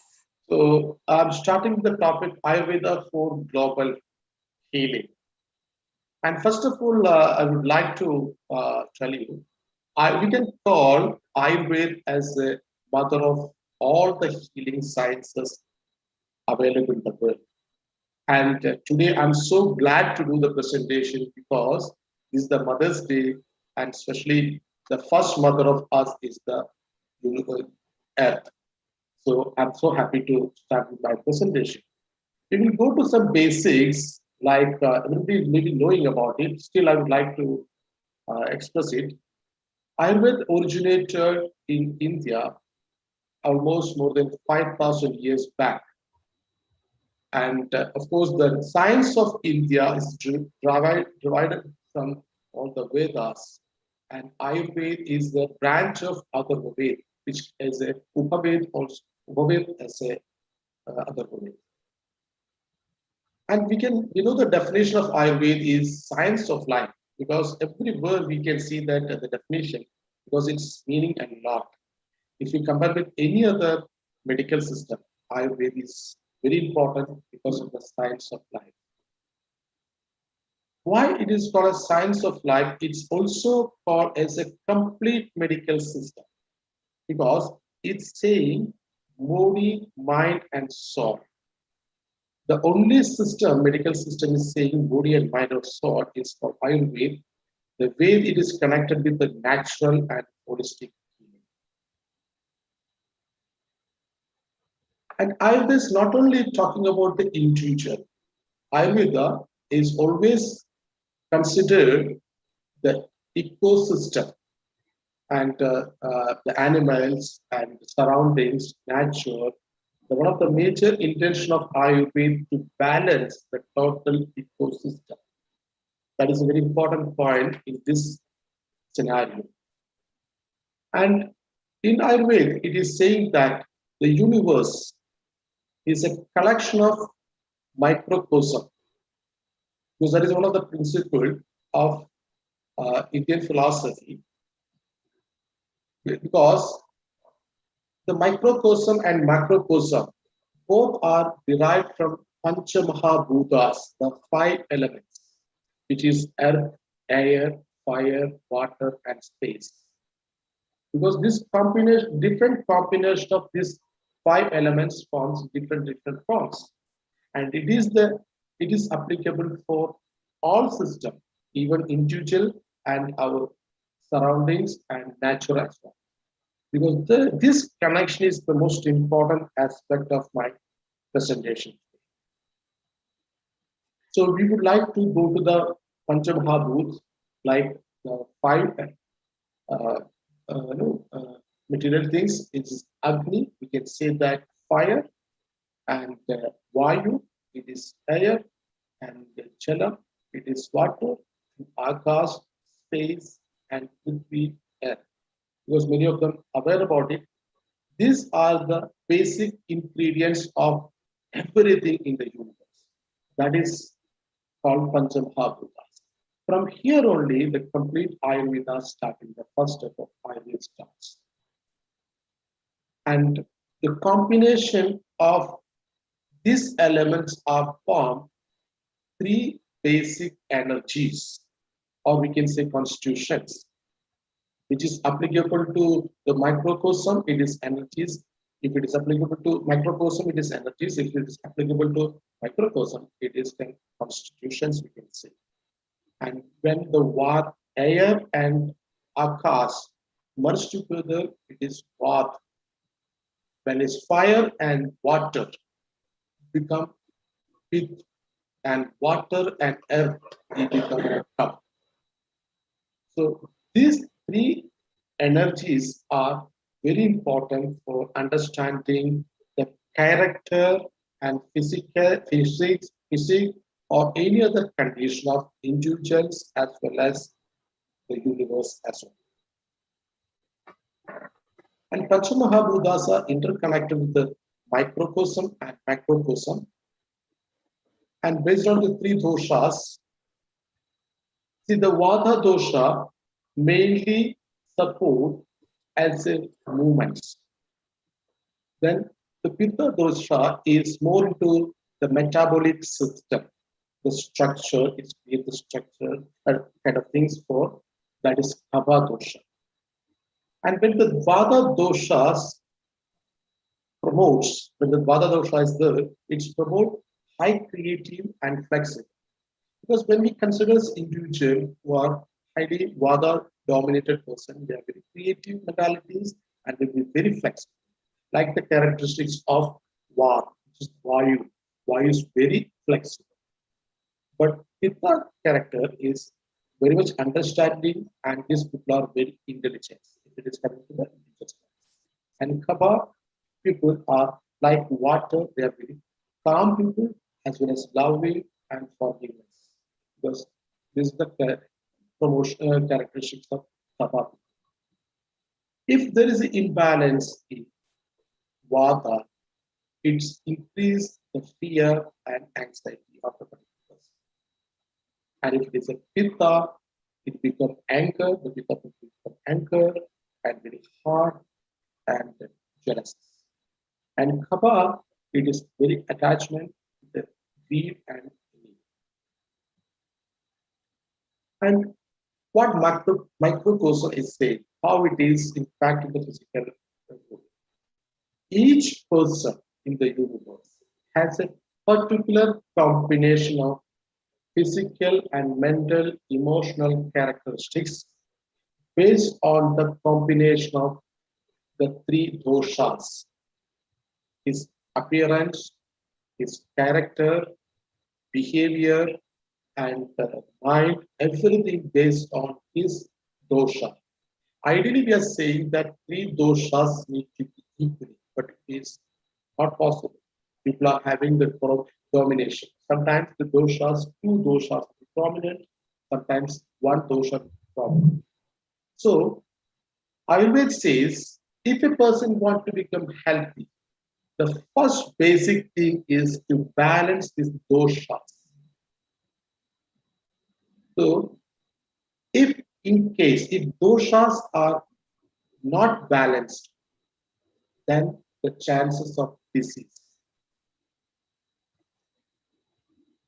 And also toxins, accumulating toxins in our body from the day-to-day life, this also causes for diseases. Because this is the way the disease are generated. So these doshas are applicable for individual character. Like Vada people will be normally by physical conditions thin, Pitta will be moderate, and Kapha will be. So this is the way we can identify. There are many procedures are there to identify people. I'm not going to very deep into that. There are many factors which internally and externally to influence one person's constitution or doshas. And like by dinacharyas and ritucharyas and food habits and sleeping order and the surroundings, many factors are. These are basically influencing the person's doshas once it is already established. By birth itself, the doshas are established. But when these characteristics, these actions also make small changes of the person's doshas.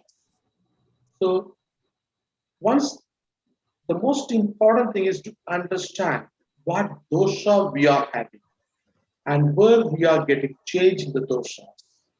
That knowledge is the most important point for understanding a person to eliminate the doshas and balance his doshas and retain a healthy life. Ayurveda always emphasizes the preventive system. It's always say that prevention is better than curing. And it is the healing system believed before healing, it needs to be prevented.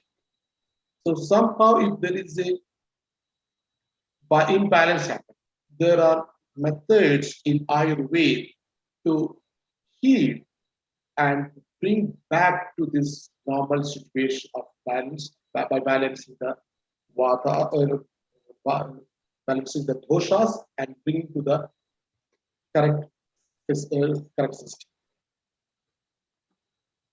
And another by apart from this balancing, the imbalancing of doshas, there are amas, toxins. These are also influence for our diseases like prana.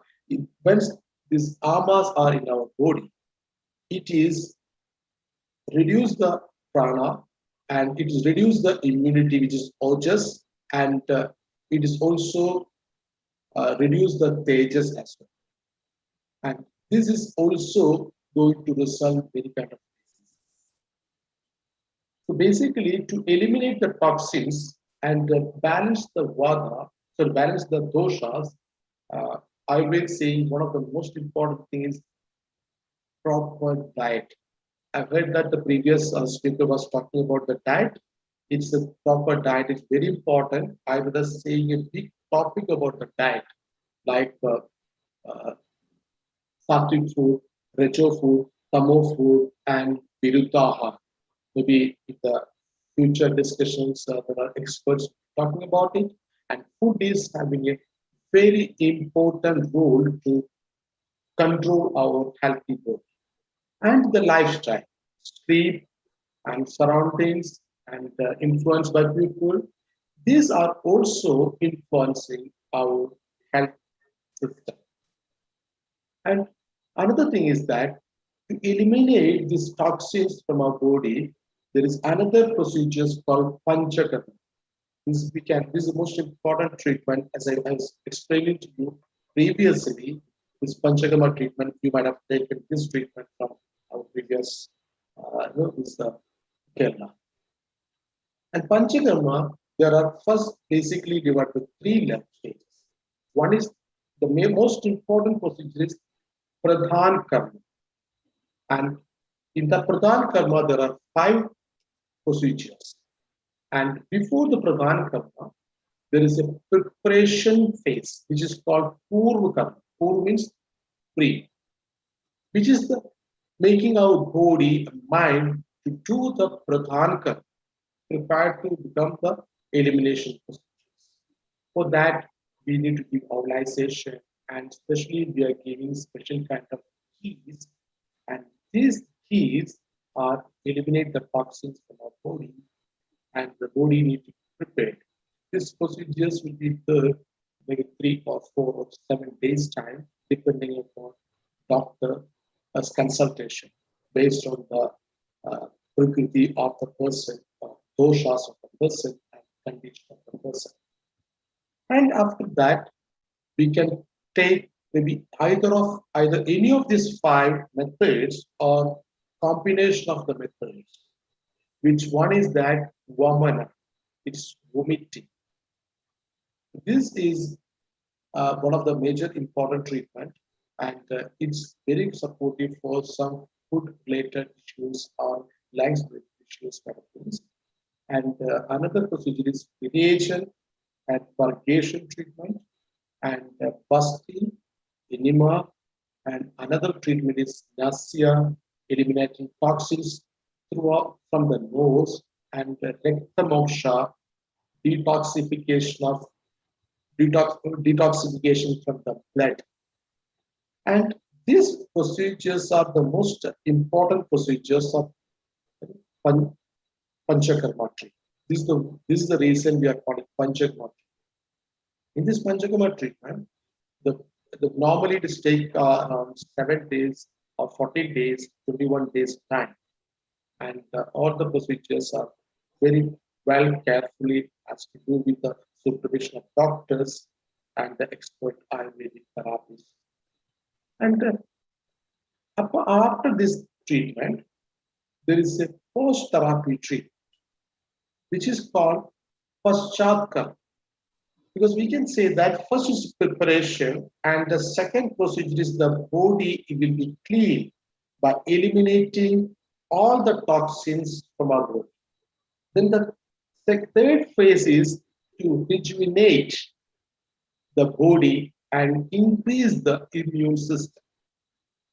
Basically, when we do a plantation, first we need to remove all the toxins or unwanted things from the plant, this field. Then only we have to do the plantation. Similarly, when the body is having toxin, we cannot improve the immune system and generate health benefits. So, the procedure for Panchakarma is more focused of removing the toxins and balance the doshas. And after that, by giving rasayana treatment, which is very important treatment by giving rasayana medicines. And there are long time procedures like kashayas and arishtas, many things, and maintaining a proper food lifestyle. It is actually saying we are coming to a new phase of life. Doing these kind of things, the person will become more healthy and energetic with immune system increase. The benefit of all doing this one, first thing is eliminate the impurities from our body as well as mind. So the procedure is we are taking our own time, completely relaxed. There are a lot of protocols to be maintained to control our mind as well. So that is the reason it is not only for the body, it is also for the mind. And of course, it's balance the doshas. The doctor will decide the medicines and treatment, understanding the person's doshas, and then he will do the corrections by recommending various types of Panchakarma therapies. And of course, it's to strengthen our immune system. It is very important in the current scenario to improve the immune system. because the complete world is facing the big pandemic called COVID, and the most essential part is to prevent the COVID to improve our immune system. And Ayurveda is very deeply saying about improve the immune system. I am sure that today the previous speakers has already explained a lot to improve our immune system. Apart from that, Panchakama treatment is also a, having a very good role to improve the immune system. Of course, it is enhance our self-realization. This is the time we are alone to understand ourselves and strengthen our skills and ability and all the aspects and improve the energy, vitality, and very clear mind. Actually, the guest was madam was talking to me that after the treatment, she has gone, and after the treatment, she got completely rejuvenated. Sadly, that is what it wanted to have and bring a deep relaxation. Basically, the other relaxations, one day we are having some rest kind of things, but this is very deep relaxation, the complete body and mind. And it is now, these are the topics which I said, it's a micro level understanding about our body and how the diseases are occurring, how we are preventing, and how we are doing regaining the energy and balancing the doshas and improving the immune system. Now, in this micro or in this macroorganism, the concept is Loka Purusha Samya, which means Loka means the universe. Purush means the individual. It is Samya means related, which well elaborated in Charaha Samhita, because each individual is the whatever combinations are there, characteristics are there, it is there for the universe as well. Because the root connection between the macrocosm and the microcosm, there is a big connection between the macrocosm and microcosm. So what are applicable for individual, like the doshas and the characteristics, are exactly applicable for our universe. We need to understand when there is an imbalance in our body for the doshas, there can be imbalance in our ecosystem as well. So Ayurveda always said that there is a big connection between the universe and individual, because both universe and individuals are started from the exactly 5 elements: air and earth, fire, water, and space. And micro, it says that yet pinda tat brahma. Whatever is present in living being is also present in Brahma. That is, I explain. And whatever present in Purush, in a small scale, Purush means individual, it is present in a large scale in universe, like structure, functions, qualities. And like the doshas, people are having Vada dosha, Pitta dosha, Kapha dosha. Similarly, the territory, countries, locations are also having these doshas.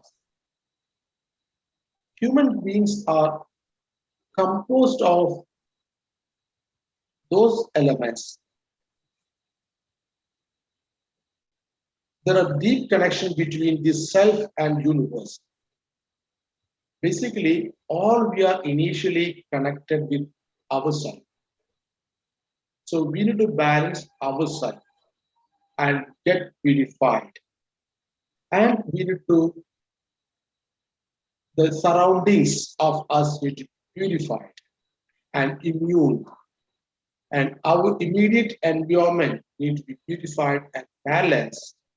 Like this way, the complete universe need to be purified and balanced. The three dosha theory is applicable for time, season, and terrain. And this is the way it is applicable for the macro phases. Like how the dosha is applicable in time. Like if the morning when sunrise, it is called Kapha dominated time. And then it is going to become a Pitta dominated time, like noon time. That is a time we have high level of digestive fire is increasing. And evening time is Vata. And again, between 6 to 10, it is Kapha, and again Pitta, Vata. Because understanding this time frame, we have decided our daily routine. And the previous speaker was telling which is the right time for doing the toilet and what time for doing the food based on this time doshas. So it's very important to understand once we want to fix our daily routine. And dosha is also influenced in the seasons. And of course, the pitta will be highly dominated in the summer season. Kapha is dominated in the fall season and winter season. Sorry, Kapha is the spring and winter season. Vata is fall and winter season. So these seasonal changes, we need to understand and do the preventive measures. For example, if a person is already a Kapha dominated person, when the spring comes, he has to be more alert and he has to do the habits of change of habits and food habits according to the his dominated doshas. Like he has to have more pitta dominated foods, consume pitta dominated foods to balance the natural Kapha dosha. Of course, he's already a Kapha dosha person. If the Kapha person also will be having more problems in the Kapha season. So this is the way our ancient scientists said that we need to be well prepared in that. Also, we can also consider this in the different lifestyles as well. When the childhood, we are more to the Kapha dominated, and when we are in the middle age, it is a Pitta dominated. Vata domination will be higher in the upper age side. So we need to balance our lifestyle and food habits based on this doshas. Same this when it is coming to the macrocosm universe, it's very important to understand the territory climate changes. Like not only the climate, we need to consider the vata movements, vayu movements, air movements, and the heat, not only from the sun, the heat of from the earth, and also we need to understand the kapha and the water and these kind of things to understand this one. Basically, this also influence individuals' characteristics. More than that, it influence the territory environment, like the change in the seasons, environmental changes are happening because of this. It's very important to understand when coming to the issues of that macrocosm. So in the before coming to the macrocosm, one of the another principle I would like to talk in is the Purusharthas. It's also connected in Ayurveda and Arth, Kam, Dharma, Moksha. So in this subject, it's a very vast subject. I'm not a big expert of talking about it, but the most important point, essential for this area is Dharma. Dharma is very important to maintain our equilibrium in the environment.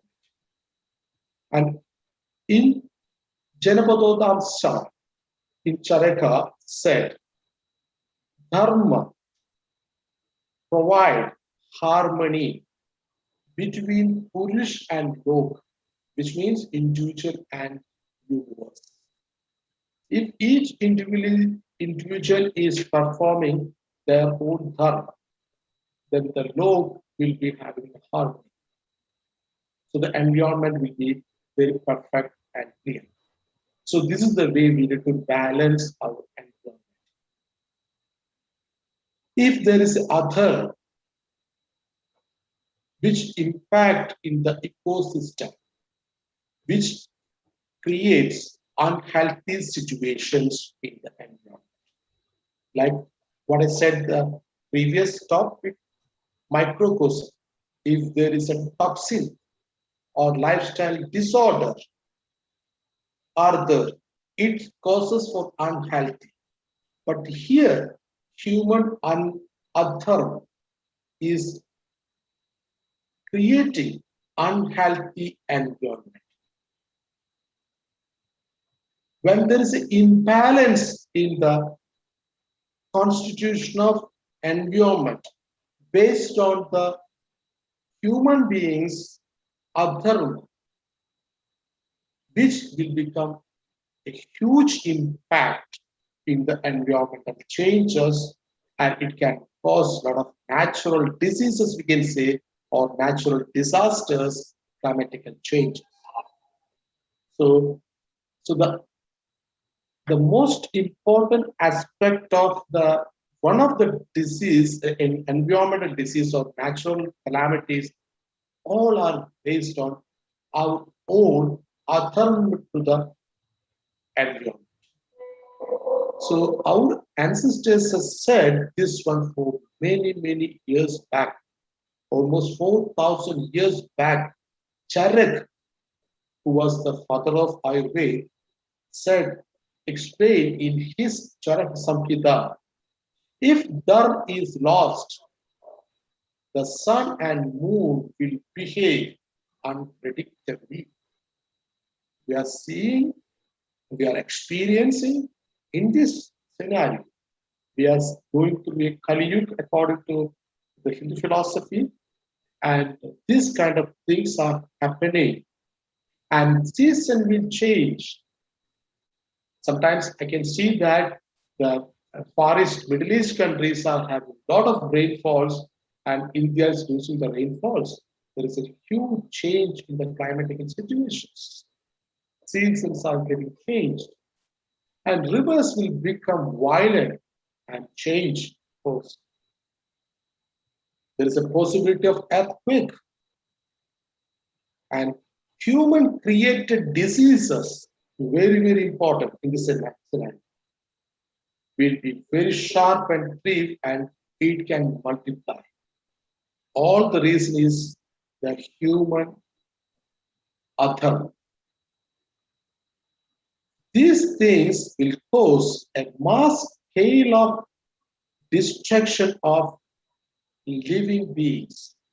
Maybe universe themselves is trying to balance. There is a situation by doing this one. For example, if there is an unparticulate elements are entering to our body, the body will become heat and it is going to react. There will be a fever, which it is indicating there is a somebody is entered your body, which is going to become harm to you.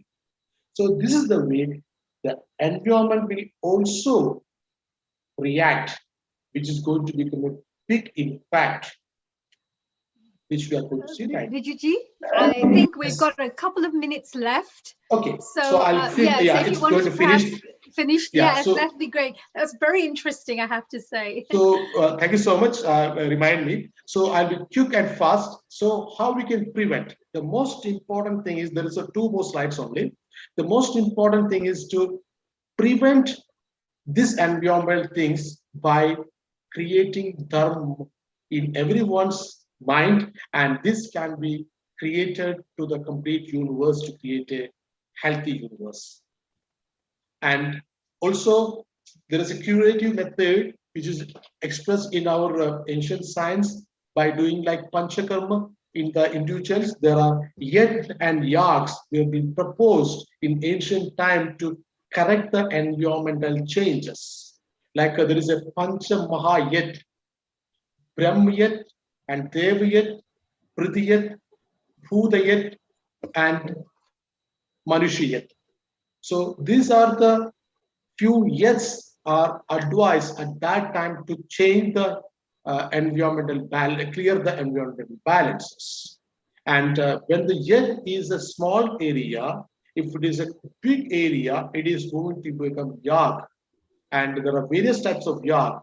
Yish yag, maybe 1 or 2 hours time, and homes. Every day we are performing, many of us are performing homes and yet and mahayag, advaram, satram.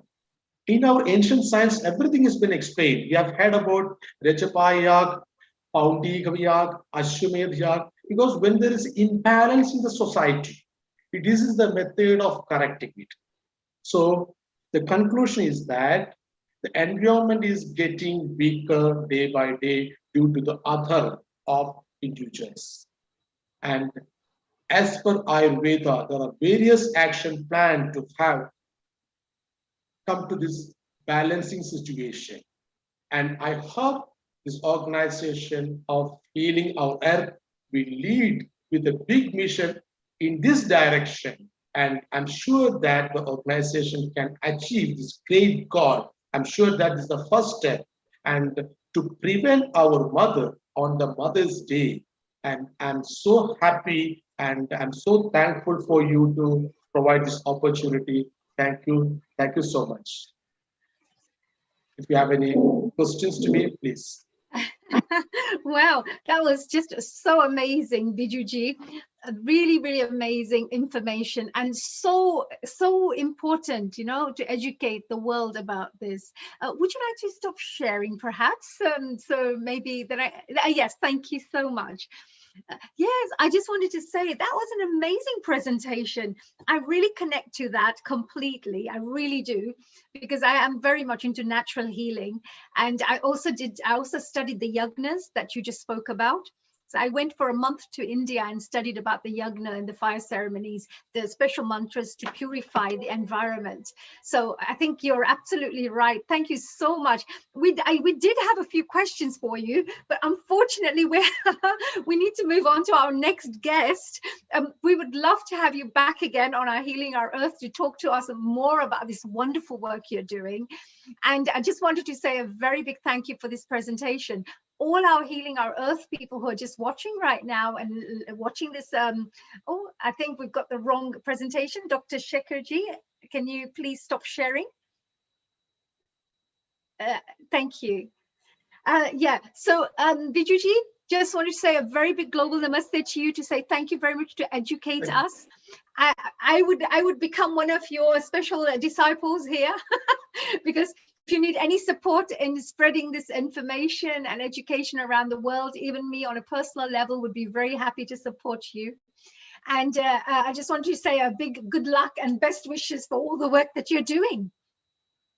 Thank you so much for giving a wonderful opportunity to me, and especially for your personal invitation for this mission. I'm so happy to provide whatever possible way I can support to make this mission be successful, and keep continuing. We'll be in touch. Thank you so much.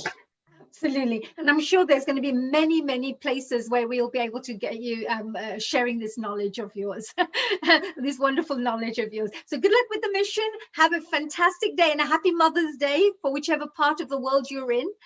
With all the people who are watching right now, there is Happy Mother's Day in some parts of the world today. So I just wanted to say a happy Mother's Day to all those people out there celebrating, and to all those beautiful moms out there. Wasn't Bijuji wonderful? He even talked about Mother Earth today, which is such an appropriate topic to discuss. We now move on to our next wonderful guest, who's been very patient, been sitting there listening. And let me introduce you to this really, really wonderful gentleman. His name is dear Dr. Shekhar Anampotla. He's the founder and director of Ojas, and he holds a massage therapy license in Pennsylvania. He's also a registered yoga teacher, pranic healer, and a Reiki master.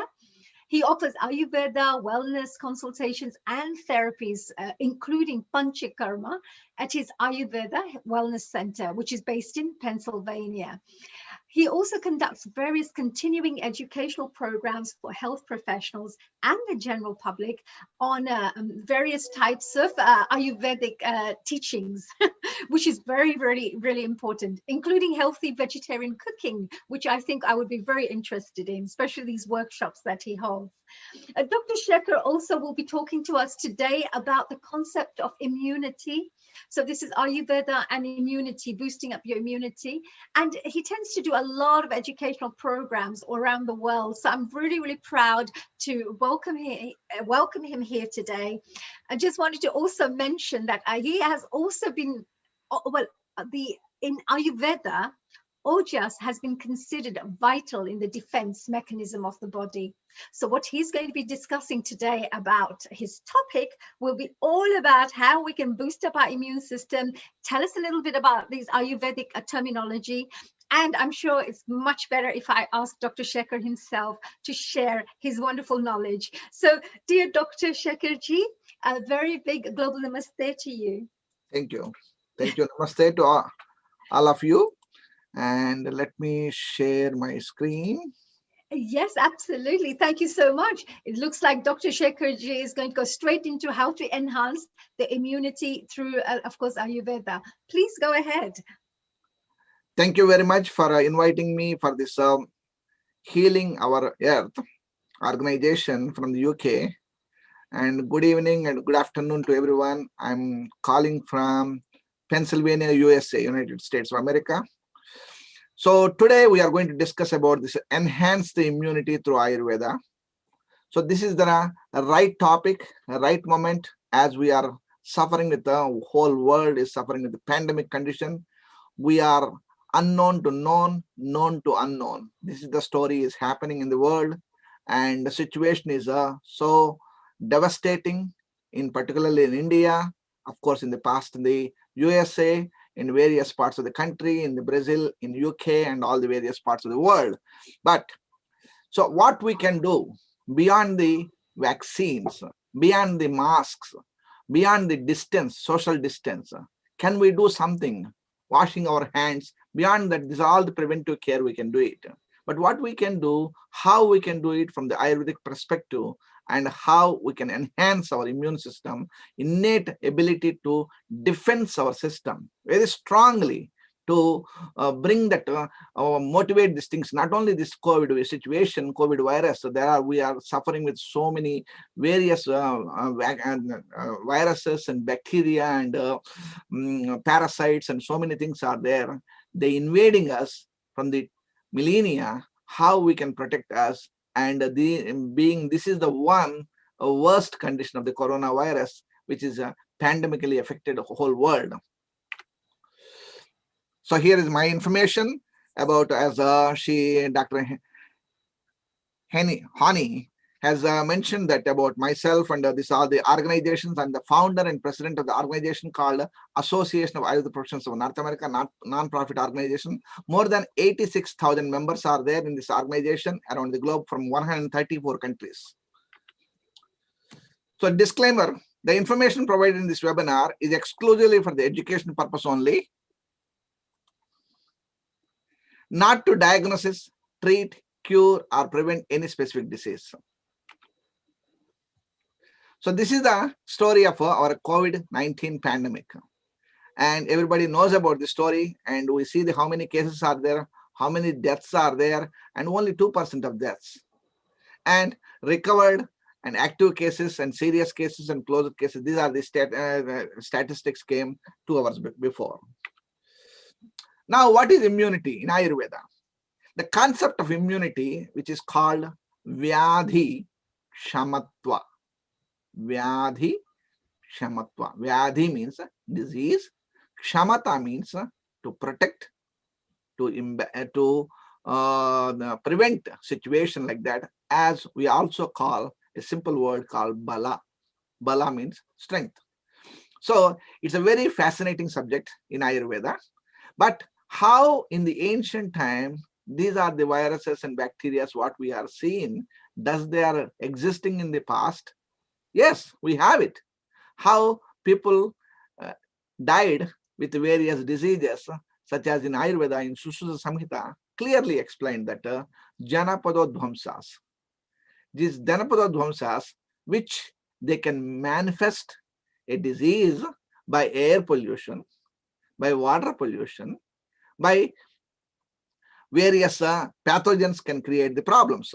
So here, how we can prevent it, how we can come up from the rapid recovery from this disease, and how to live in a normal life. This is our goal. So according to Ayurveda, as she mentioned that we have Ojas is the important thing. Ojas tu tejo dhatunam shukrantanam param smrutam. That means Ojas is the ultimate essential substance from the physical level to the conscious level. If the people who are having a weak Ojas, they are mentally not able to handle any problem. For Ojas is responsible for maintaining of health and wellness. It is omnipresent in the human being, not in the animals, not in the plants or anything. That is the reason we call it a connecting substance, a sap of the substance of the tree, like the similar way, a sap in our entire physiology, which we can provide it, we can produce it. This is where it is coming from. This unique substance. Can we identify in the laboratory? Sorry, we can't identify it. How can we feel it? Like thinking about mind, thinking about your thoughts, processes, love, all of these things we cannot identify them, but we can feel it. The ojas within your body, you can feel it, the radiance, the excitement, happiness, energy, enthusiasm, everything belongs to this ojas. So there are two terminologies we can use it, Vyadit Shamatva, Ojas and Bala, which is also, here we are going to learn about some of the language about these things, Ojas, Kapha, Bala, and Udanavata, various factors can create this improving of your overall health. So here we are seeing here, a lot of people are suffering with COVID. A lot of people are afflicted with that. All are not dying. All are not dying. Some people are suffering with a mild, moderate, severe, and death is happening. Some people are in the almost they are in the deathbed, ICU. They come out of the system. How they are able to come out? That is also a fascinating substance which we have to put it in a thought process like that, how we can do it. So this is a very important factor that our body is able to resist any type of disease if your mind is strong. Your mind controls everything. So that means your diet, your lifestyle, your emotions, everything is controlled properly by mind. So I feel that if you have a strong mind, you can enhance your Ojas capacity, you can do everything. So this is the thing, what we have to do to eradicate the disease condition, preventing and maintaining of the balance of the physiology. One has to enhance the Ojas and immunity in their physiology. Ojas is also responsible for creating of various chronic diseases such as degenerative diseases, recurrent infections, various kind of diabetes, autoimmune conditions. We will discuss more aspects of these things. Malnutrition also can lead to Ojas deficiency like that. So here, people who are eating wholesome food, unwholesome food. What is wholesome food, unwholesome food? So unwholesome, there's a big chapter we are going to discuss about that, but here we are going to give the holistic way of living in a healthy way of eating and properly eating freshly cooked food. Everything is wholesome food. The stale, leftover, kept it for a long time, putrid and bad odor foods, these are all the various foods which can create unwholesome foods. So untimely food also. That is the reason Ayurveda said that when you eat poison, if your body is strong enough, poison can become nectar, and nectar can become poison. So it's a very important factor. These are the two factors are important here. Even the nectar, lot of medicines, Ayurvedic medicines, there are certain medicines are very poisonous. What we make it? We make it nectar like that, be processing and bhavanas and mardhanas and purifications and various things. We do it, then make it more palatable, digestible, and also curing the various obstinate diseases. So irregular routine and irregular lifestyle and unwholesome food, all these things can create the unwanted disease condition, hampering of our immune system. Ayurveda offers various multifaceted approaches of distinct modalities such as diet, lifestyle, emotional balancing, and yoga, breathing exercises, and detoxification procedures such as panchakarma therapies and rejuvenation therapies called rasayana therapies, and various aspects are adopted in these things. People may think about that, okay, let me take the pills or eating a chavanprash, a tablespoon of chavanprash, can I improve my overall health? It's not possible because it's a disease itself is complex. So in these complex conditions, various modalities had to be adopted and heal our mind, body, spirit. So here is another point I wanted to bring it to the mistaken intellect. Prajnaparada. Prajnaparada is very clearly explained.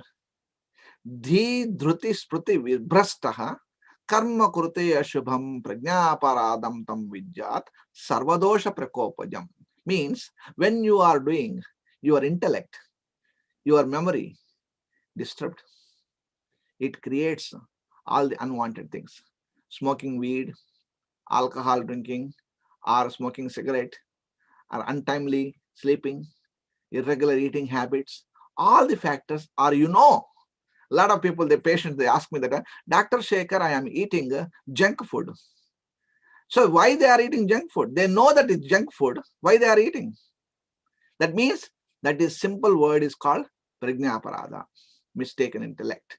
You are mistaking the intellect that is causing for all three dosha imbalances, vata, pitta, kapha, that leads to various diseases. So here the diseases can be and manifest as a mild, severe, acute, chronic, easily curable, and difficult to cure, and sometimes incurable diseases are there. So the strength within our body, which can be divided in this strength bala, which is divided into sahaja, kalaja, yuktikruta. Sahaja means by how the immunity we are acquiring it.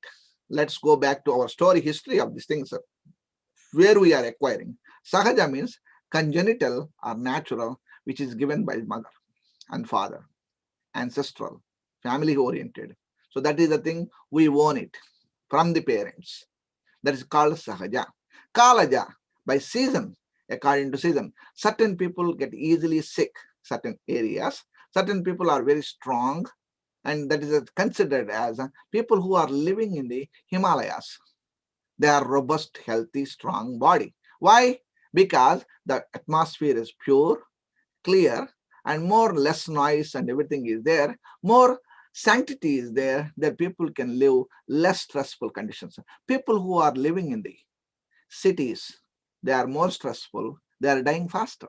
The people who are living in the villages, in rural areas, and the people can having a healthy lifestyle, they can live long life. And second thing is, according to age factor, according to seasons, having influence over your immune system. Yuktikruta, which exactly what we are doing here, acquired immunity. Acquired immunity through various procedures like naturopathic medicines such as vitamins and minerals we are taking. And allopathic way, we are looking for that injections like vaccines. Ayurveda people, they give various detoxification procedures, giving up some herbal supplements, and we will discuss about the various herbal supplements and detoxification, panchakarma therapies, and all things we're doing. So everybody is approaching differently, and a good nutritionist and dietitian, he talks about the good healthy diet, he talks about that. And psychotherapist, he talks about the keep the mind positive thinking and everything. Ultimately, we are trying to improve our own immunity to strong to protect from this virus and bacteria. So as I mentioned to you, Sahaja is coming from the parents. And of course, we have in a modern society, we have many children are suffering with allergies and various food substances and allergies and these things. For example, intolerances, lactose intolerance, gluten intolerance, and various of foods and nuts and various substances are intolerant to their body. That means body is not able to recognize certain types of substances which can react into the different ways. They can be allergic, they can be intolerant, they can be sensitive, they can be anaphylactic. So various ways people can affect into the various conditions. But these are the qualities sometimes we can inherit it from the ancestors also. Next, in Ayurveda, genetics has clearly explained. People think about the genetic genome theory is modern society has invented. No, it's not true. It is actually thousands of years back, Ayurveda has clearly explained that bija, bija bhaga, avayava. So what is bija? The cell is considered as a bija. Bija bhaga means part, is a nucleus. Avayava, bija bhaga avayava is the chromosomes. That means the chromosomal theory was explained in a vivid way, very clear way. It's clearly mentioned like in the ancient textbooks of Ayurveda, thousands of years back, Charaka has identified it. So, two parents' genetic makeup, how cellular, nuclear, chromosomal levels, how they influence on our physiology like that. It's clearly explained in the Vedic philosophy, Vedic knowledge, when to marry, whom to marry, how to live together, how to conjugal life to be living together, all the things, code and ethics, clearly explained in the ancient Ayurvedic textbooks. So if we are following those precautionary steps, we can definitely improve our strong body, immune system stronger. But now question people comes that, Dr. Shekhar, now the world is accepting the vaccines. Do we accept to take the vaccines or not? Or sometimes people may ask me that, are you taking vaccine or not? Yes, I am pro for vaccine. Why? Because our immune system is not exactly like our ancestors. Our diet has changed. Our immune system is different. What it is, evidence is showing that now people who are taking the vaccines, that doesn't mean that if you take a vaccine, it can protect you. People who has taken the vaccine, they died. That means the effect is less? No, there's a 0.1%, 0.001% maybe people die, because we have to look into that, statistically look into that. They may have comorbid conditions like diabetes, cardiovascular problems, and various comorbid conditions are there that we have to take into consideration. It doesn't mean that your vaccine is protecting you, but it's the extra shield for your protecting the mechanism that is not changing your diet, lifestyle and everything, your sleeping pattern. Everything has to be taken into the consideration when you are following these things. That means you should be taking a vaccination and at the same time protecting yourself, distance maintaining, and also immune boosting is important here. So our goal is that to immunize the people to healthy eating habits and lifestyle. That is the thing we are going to inherit the quality here, to tell everybody to vaccinate first, and at the same time simultaneously to maintain good healthy living, positive thinking, yoga practicing, meditation, relaxation, good healthy diet, and helping the people. Kalaja, according to Kala, according to seasons, we have various conditions are there. Early morning, spring, and you in the daytime, how the energy levels are different, and seasonally you are changing the effect in the body. Everything is the seasons, age factors, and even the youngsters, young children also suffering with the coronavirus. Why? They may have some health comorbid conditions, their immune system is compromised like that. That is the reason people who are vulnerable this type of conditions, so they can lead to various health problems. So as we look into the climatic conditions, certain climatic conditions, stronger, healthier climatic conditions that people are living. As I mentioned to you earlier, that Himalayas, people who are living in Himalayas and higher altitude conditions, they may have healthy conditions. People who are in urbanized conditions where the people are pollution is more stronger, those people having a weaker condition. Like we look into that more in Mumbai, in Maharashtra, more crowded, people are living unhygienic conditions, people are dying more. And in New York, people are crowded more, and then they have a more the mortality rate is there in New York than compared to other parts of the California. So various parts of the people who are more living there and urbanized countries where the exposure is there, they don't follow, they follow the sleep. And some of the New Yorkers, they ask them that what time you go to bed? 3 o'clock, 2 o'clock, and sometimes 5 o'clock in the morning they sleep. So that is an irregular way of lifestyle of living together like that. Yukti Kruta, here Yukti Kruta is acquired immunity, which we are acquiring through various ways. I am going to give you some examples here. Yukti Kruta by Rasayana therapy. Rasayana therapy, everybody knows about that. Rasayanas, there are two types of Rasayanas. So one is called daily, you are taking some of the Rasayana therapy. And the special therapy which is there, which you undergo purification therapy, panchakarma therapies, and kuti praveshika, that is called kuti praveshika. That means you go into the one residential panchakarma location where you undergo the therapy, entire therapy called kuti praveshika or kaya kalpa chikitsa.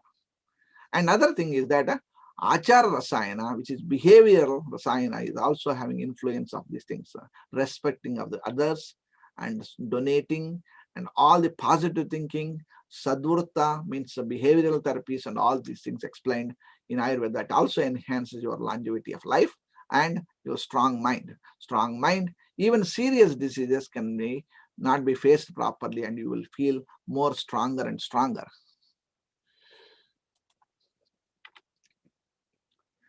Exercise. A lot of people worry about the exercise, the vyayama. Vyayama is 50% of the one's own capacity they have to do, must do at any age group.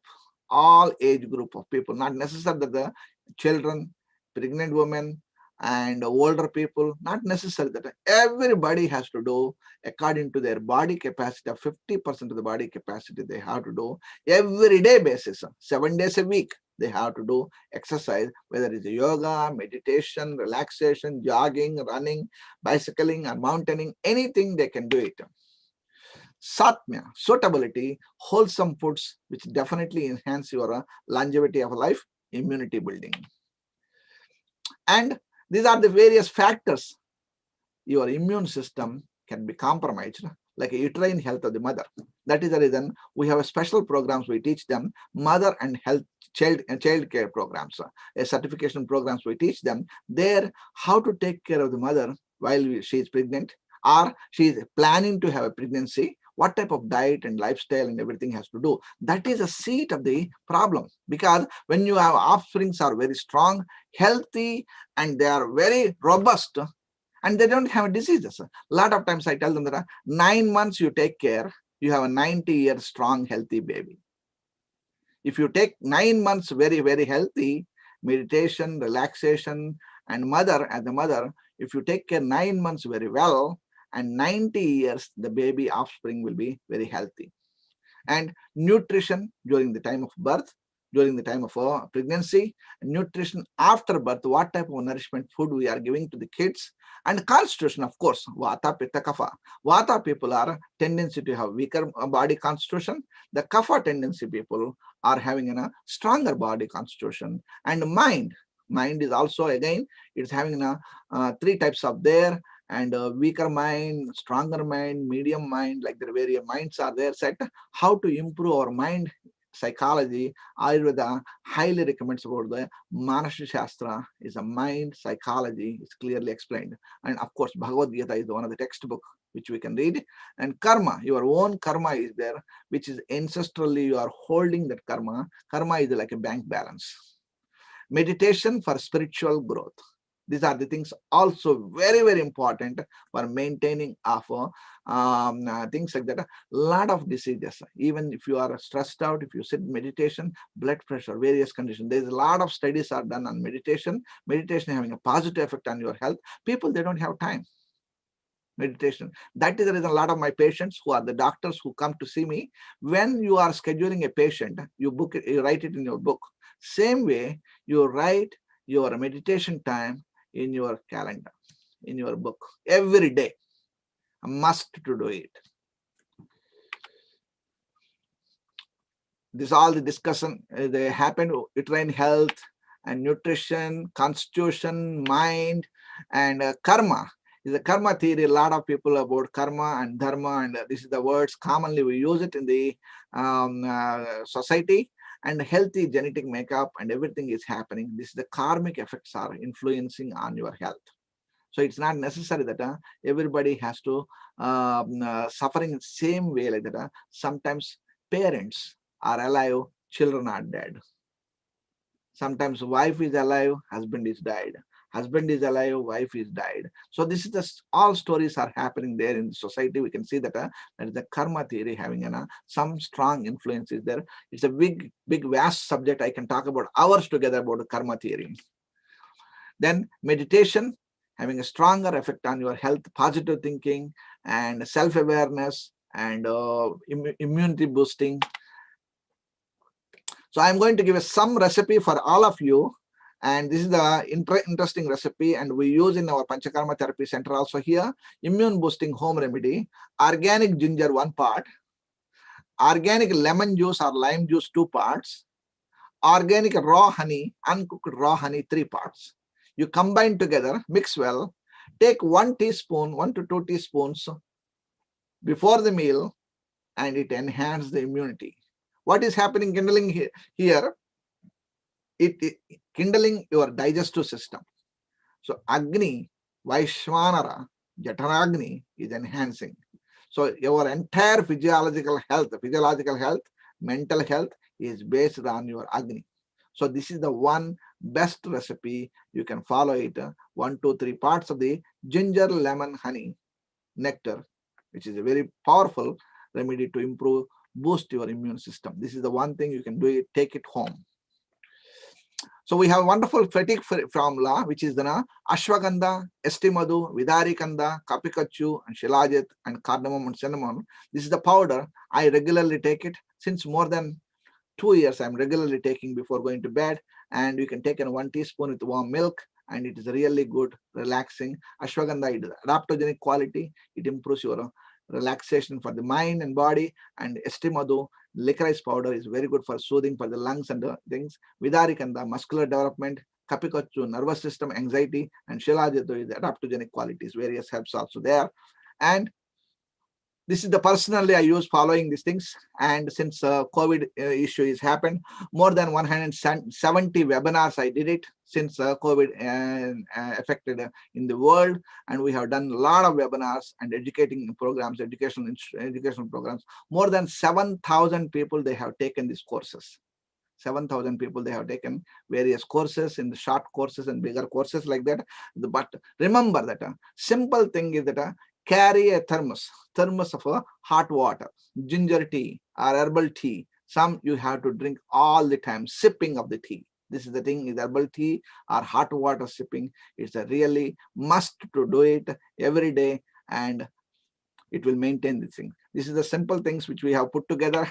And Ayurveda in the government of India, Minister of Health, Ayush Ministry has put together guidelines for that, how to improve your in the COVID situation, what are the precautionary steps. You can look into the online, there's a lot of information is available, how to improve your overall health. People having a lot of information, but overwhelming information, they don't do it. That is the biggest problem. We know everything. We know everything, but we don't do it. We are lazy. And there are spices, wonderful teas and spices. You can make it at home. You don't need to be expensive things. You have to put it. Whatever you have in the kitchen, you can use it. You don't need to follow the same recipe like that. You can you can put in a oregano and marjoram, sage and basil. All the spices you have, and all the herbs and the spices, you can use it in your day-to-day life. Turmeric is a very simple golden color. You can use it. And there are herbal supplements which is highly explained that way, and what are the things what we do, simple precautionary steps. This is all the known story. This is the new, not a new story. Mask wearing and distance maintenance, all the story, we know that about these things, but we are in the part of things. This is a new norm for COVID, is a new norm for all of us that we are maintaining. So we are always in the clinic, we are always keeping the masks always there, detergents, and at the same time temperature maintenance. We are always having a temperature examination like that. We are doing all the things, but still people are dying, people are suffering. So how we can make them stronger? So this is the one Government of India highly recommended. I recommended also this one for them. This was the drug was clearly given for the malaria drug. And if you look into that malaria drug, and in the ancient time, this is exactly now the Government of India is supporting and giving this, distributing free of cost, the Ayush 64 medicine. It's a very powerful medicine for the any immunological condition, immune boosting substances like that. Worldwide, they have to supply these things. So Ayush 64 indications and all the different conditions are there. Now, do Ayurvedic herbs and supplements help to improve the immune system? Yes, certainly, 100%. Even not only 100%, 200%, it improves these things. Does it replaces the vaccination? No. Does it replaces the vaccination? No. Does your Ayurvedic medicines cannot replace the vaccination, and vaccination can replace your Ayurvedic supplements? No, that is also no. You have to take vaccination, you have to take Ayurvedic supplements simultaneously. So this is the way to boost your immune system stronger. We have to work together and make sure that people has to follow this good diet like that. So Dhuma is a special fumigation therapy. We have started like that. First, initially in the office buildings and everywhere we are doing. Dhuma is a fumigation, herbal fumigation, like various herbs we have taken. Boswellia, Azadirachta indica, and Emblica ribes, and Acorus calamus, Comifera mucul, Santalum album, and Nardostechus jatamansi, and Hemidismus indicus, Curcuma longa, and Azadirachta vasica. And these are the herbs, various herbs which are commonly we use it. We made beautiful formulations here. And these formulations in the powder form is easily available. They fumigate it everywhere in this situation like that. Next, we are also, this is the Dhuma therapy, we have fumigation therapy we have done. And of course, now 5G, this is the biggest issue is coming. We are worried about that 5G, how we can protect it. As much as possible, try to avoid exposing yourself to the computers and ultra modern things like that. Computers and cell phones, exposure to the light, anything like that. Spend time in nature. Spend time in the nature. And it's almost 50% of the 50 to 70% of your negative influence of 5G plants will taken away. The plants, when you are living in the plants, in the mountains and everything, you feel comfortable and enjoy that natural support and everything. That's the reason I recommend all of you go out. Don't stay in the room all the time. Work for 10 hours. I don't care. But 1 hour, half an hour, you can take a stop somewhere, go to the park and spend a time there and fresh air, hug a tree. If you wanted to love the tree, go and hug the tree, then you get the energy. That's wonderful things. You can do it to protect from the 5G. None of the instruments, if you're putting something, a pendulum or a talisman or something, it is not going to protect you. But only the plant can protect you.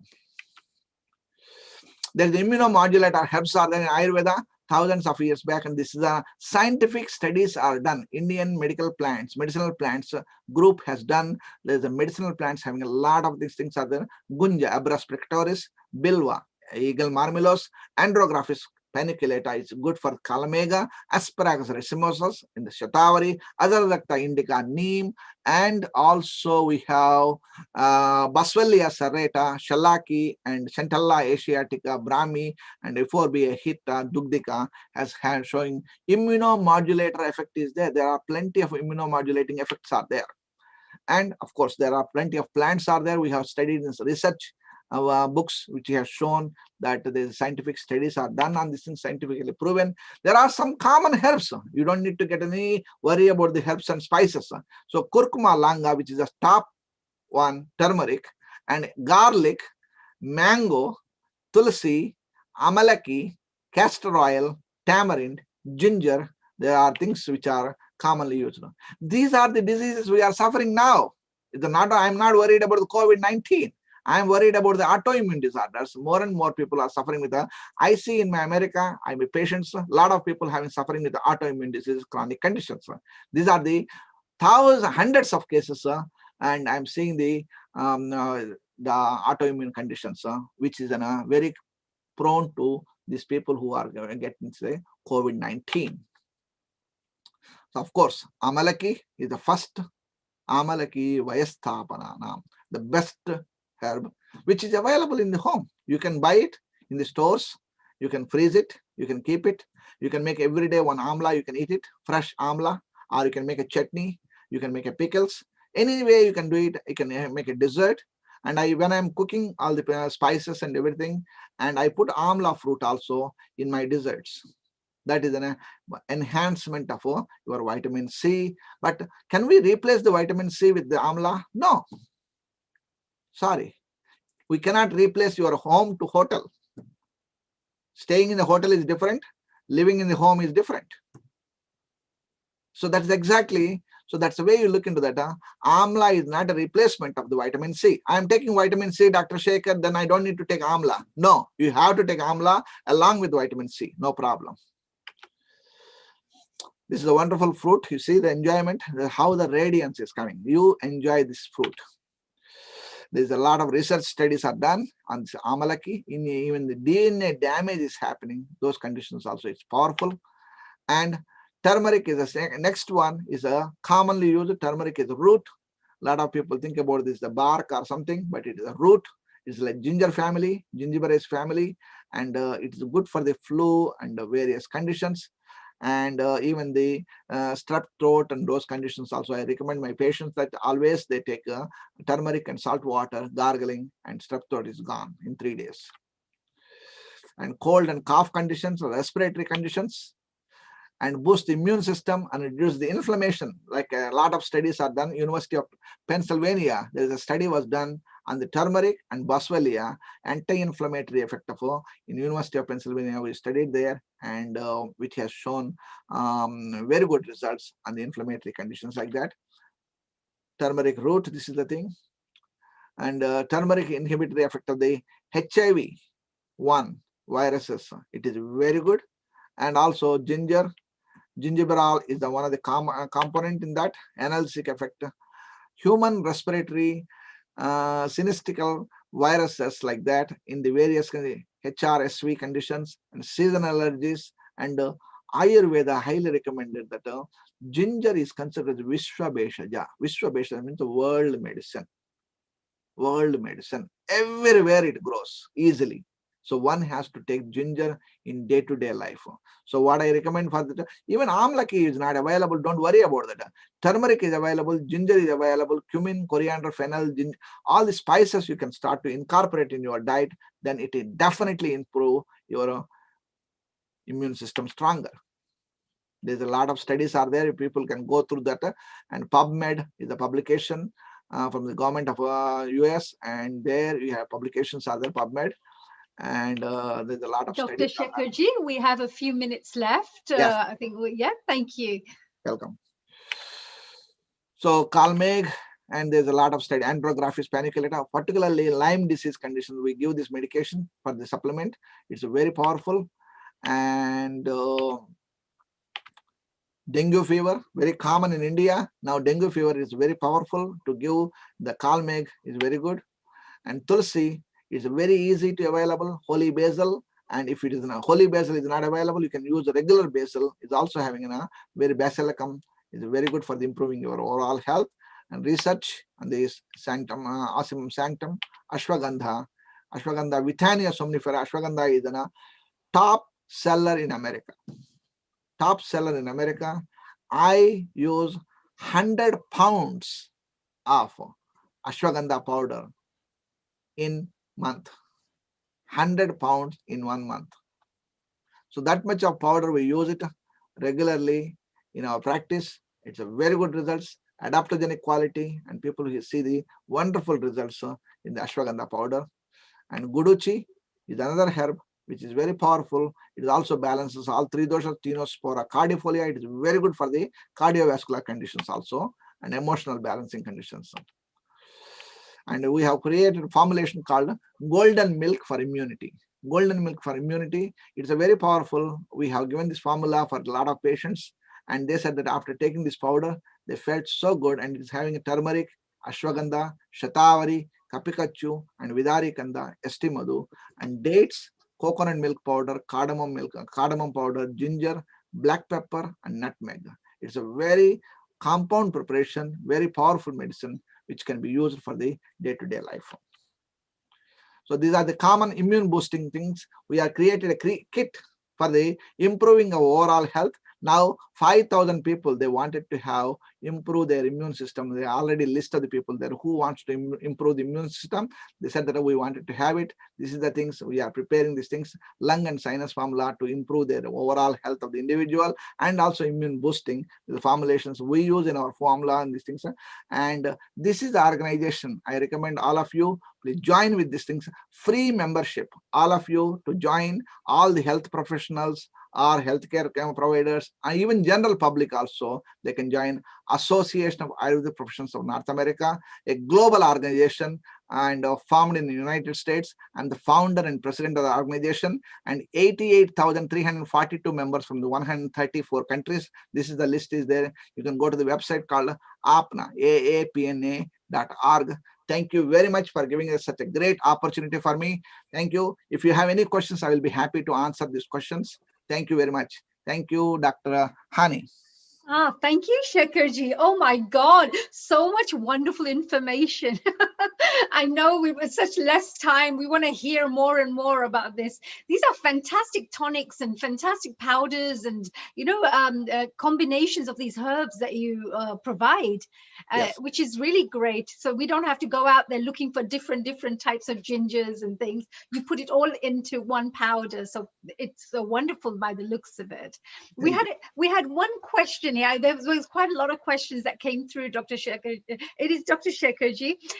We have our next guest awaiting for us, Dr. Avtar Singh. So unfortunately, I'm not going to be able to ask you all the questions, but if I could just perhaps ask one quick answer for it. We had a question saying, do Ayurvedic tonics play a role as a catalyst in building immunity? And which would you recommend? When you hear Triphala and you hear all these different types of tonics, yes, which one is the best one for the immune boosting?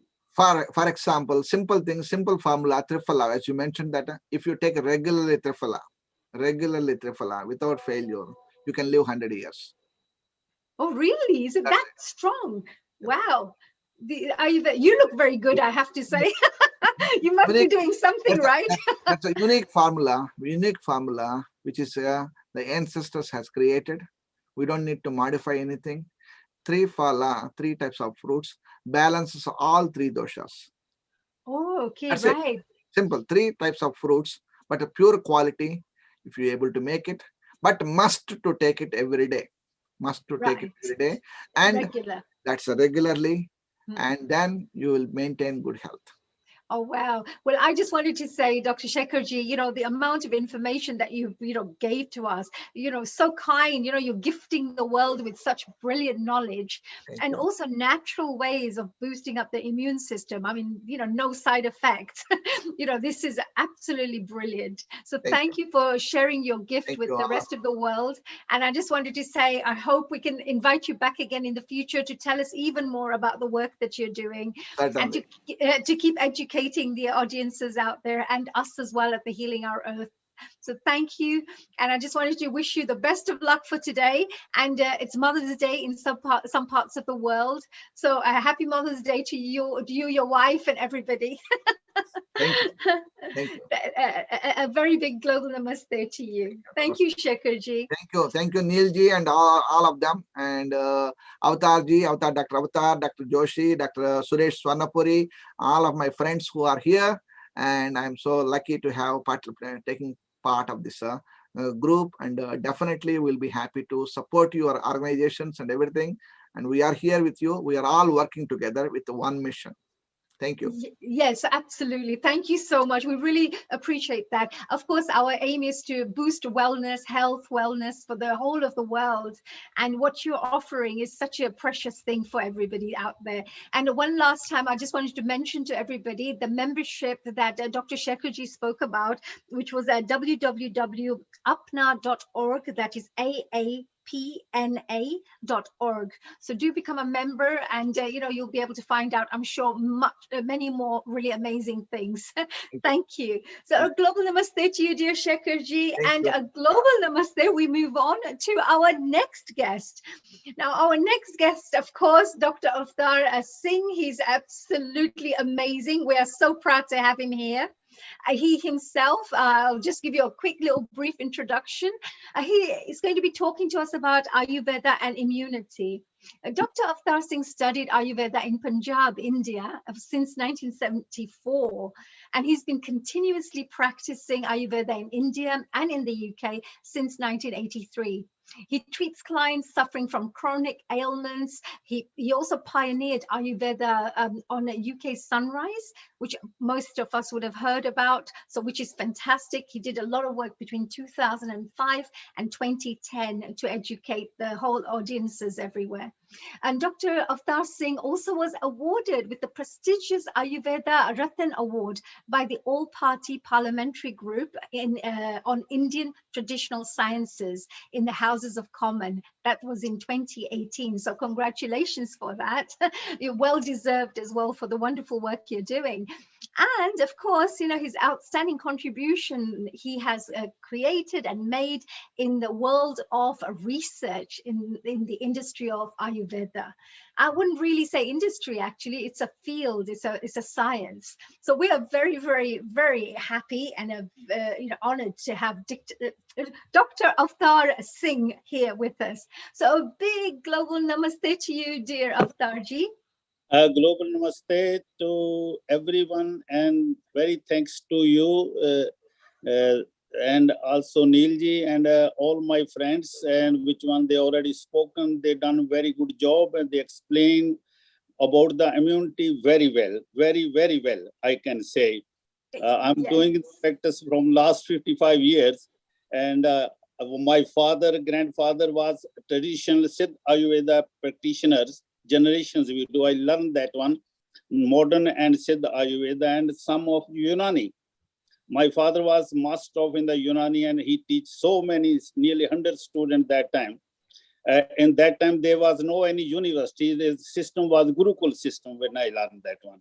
And I learned so many things different way. We like a individually person, which kind of the patient come, we give the medicine just according to that person. That is the way I done that one.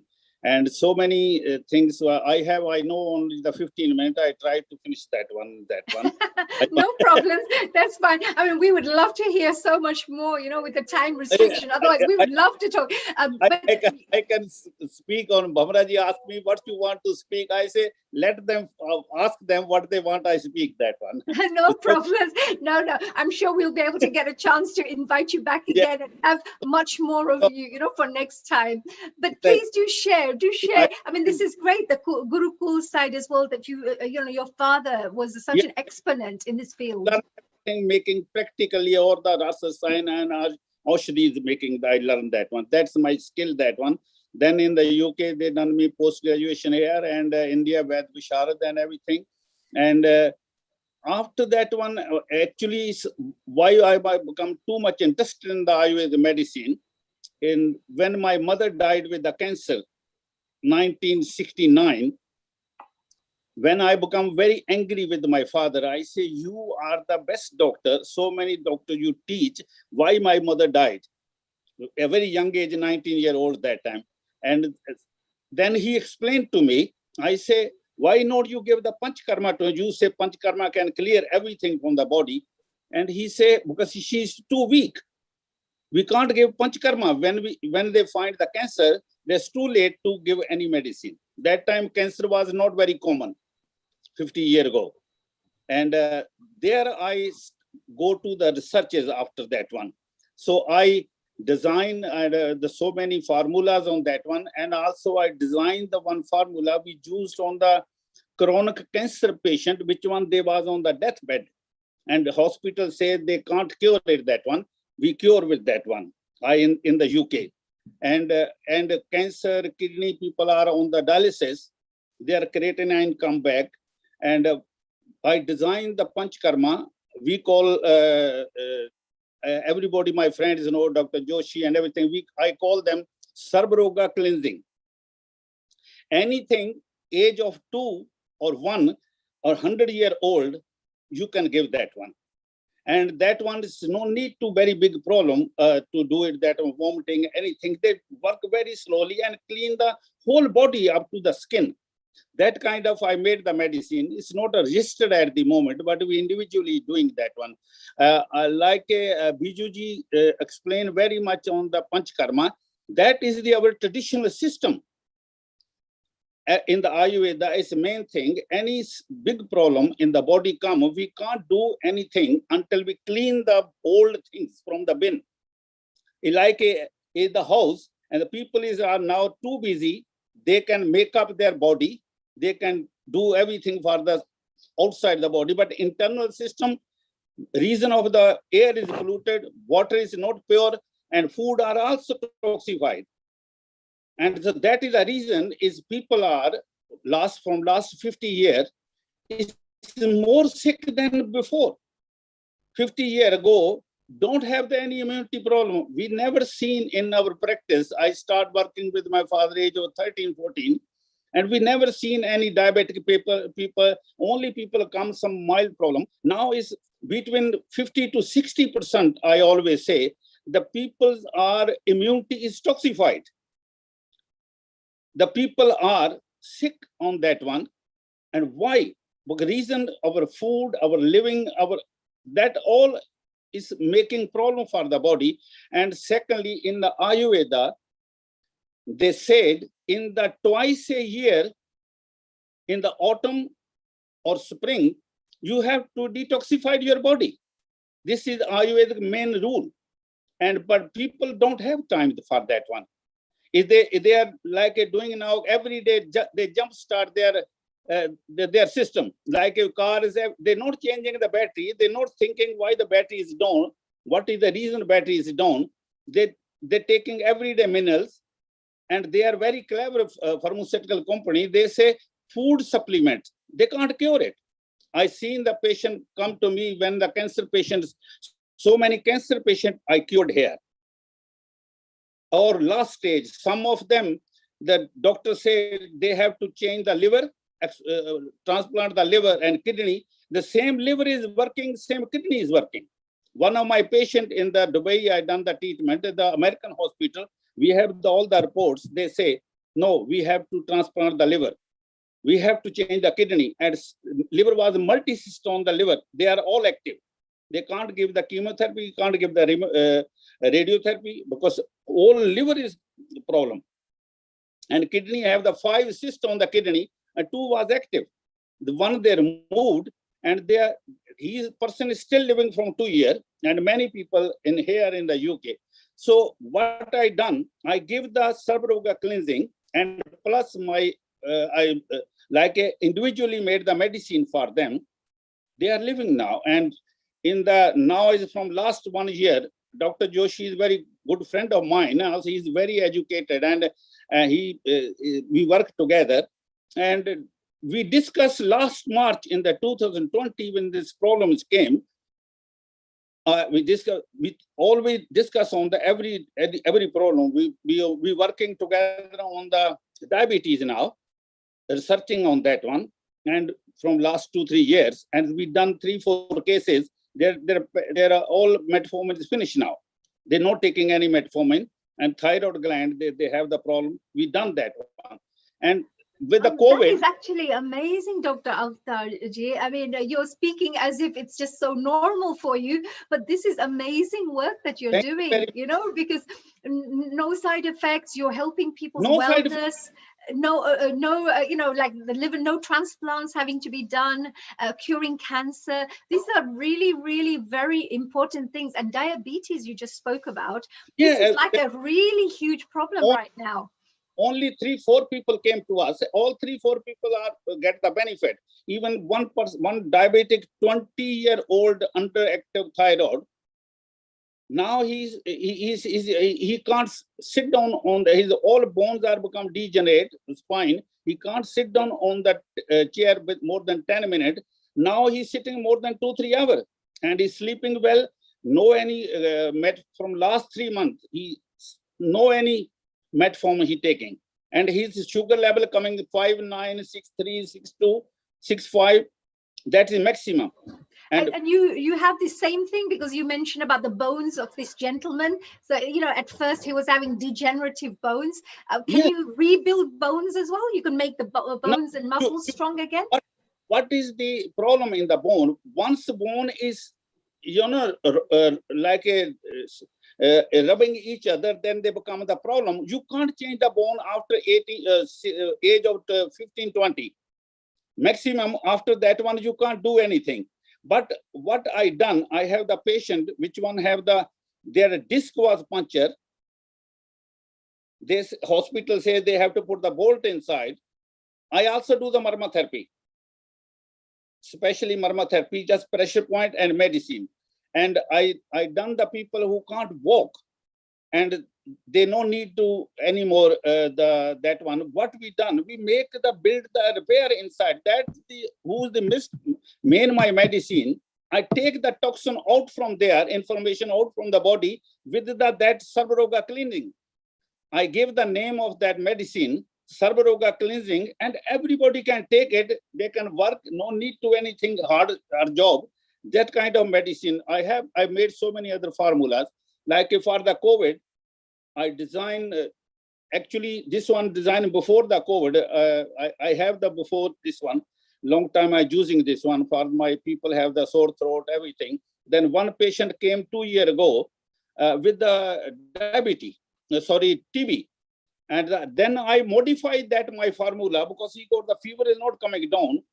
And cough is, then I modified that one in the 2 years ago. After when Corona came, one of my patient, I done their daughter have the breast cyst and fallopian tube cyst. I done that treatment 5 years ago. She also have the IBS, very, very, she highly, you know, she are in problem. I done treat her families, they ring me, they are my first patient for the COVID in the last March 20. And they say, we have the COVID, can you give us something? I say, I have to try that one. I give the same medicine, which one I gave to the TB person. Within 2 days, their fever came down and cough is stopped. Wow. I treated up to now 30 people officially. Some is pre-COVID, and some of the stage 1st, 2nd, 3rd, and 4th. They're all cured, not came back. And within 3 or 4 days, I gave the Sarvaroga, I gave my Smaratras, and I gave that Kasantak. I call the Kasantak. Dr. Joshi gave the Kasar, name of that one. And we use that one, and all cured. Wow. And so with coronavirus, so you mentioned, you know, you've helped people, you know, get treated with coronavirus. So is this the research you do, or, you know, how can these natural things help so much? Because even medication is not helping, but you provide all these wonderful natural ways. It's very good question. I told last year, after me, Dr. Joshi is coming, he can verify this one. when he asked me, he respect me very much. And all people, they respect me. Dr. Suresh, Dr. Shekhar, they respect me very much. And Dr. Bhavra, they everything. He asked me, what is the problem? I say, they pinning point wrong place. Immunity is not only the problem is lungs and throat. This word I use more than 1 year ago. I say, until immunity, you can't build within 1 day. No doctor can say, I can build immunity 1 day. When a person is dying, how can you build the immunity? You need something like I made the Sarvaroga cleansing. Believe me, I give the Sarvaroga cleansing, which were people on the deathbed. And their systems start cleaning straight away. After 6-7 hour medicine, they clean. And one of my our cancer patient is Dr. Joshi recommended me that one, referred to me, and we treating both of them. And that person's is that told us the lot of rubbish came from the body, and they open all the windows from the flat, and they're living on the 3rd floor. And downstairs people, their flat, what is that smell is coming? Within 1 day, 1 dose, Sarvaroga cleansing can do like this one. And he is the person who can't walk more than 5 meters. And he started walking after 1 week, 1 kilometer. We got all the report from that one. And this kind of the system they need for the corona. We offer already the so many in here and there in the India. We can give them the formula, any country to anybody. I'm happy to give. But people are so many, some big name, I can't explain to them. They are some egoist thing. And they want only formula themselves. Then they say they can pass on. I say, no, I can give to any ministry. I don't want any penny. I'm telling you on this website, I don't need any penny. If government want, we no need so many things. Just need to clear our immunity, our toxins from the body, because everybody is toxic. You can see anybody suffering from the COVID, they are already toxified their body. Who have the immunity strong before, they're getting less problem. And problem is you can't build, as I told you, you can't build immunity within days. To build the immune system, you need to 6 months. If you clear your old pin, like you in a body, what is the immune toxified? Toxin is like all rubbish in our body staying and not staying in the stomach or instant time. After that one, they start moving in the everywhere. I call the 7 layer of the toxin. First, they go to the our stomach, then they go intestine, then they go to liver, then they go to in our system. After that one, they go to bone and muscle and skin. So you have to clean that one. Otherwise, people, when I thyroid clean that one, they got THS. Maybe you know that one. They're not coming. He always sluggish. He always needs sleep 2 hours a day. Now he's not sleeping. And I told them, I say, maybe with my medicine, you have some tears and also water come through the nose. Then he asked me, what is this one? I say, with your toxin, because any medicine can clear the toxin from the inside. Panchakarma can clean from the stomach, this one. And also with the massage therapy, the old system is brilliant, but that time, that was enough. Now is people are more toxified, more sick, more new kind of toxin in our body. Absolutely, that is, you have lots of, because nowadays, there's pollutions, there's preservatives, the way the stressful life, so many things affecting our health and immunity. And the biggest toxin is steroid. Yes, I totally, I'm a natural person. I believe in natural healing. So I totally agree. And mineral and vitamins, they are all synthetic. They are daily basis, you have to take it. If you don't take it, you are down. Absolutely. Oh, Dr. Avtarji.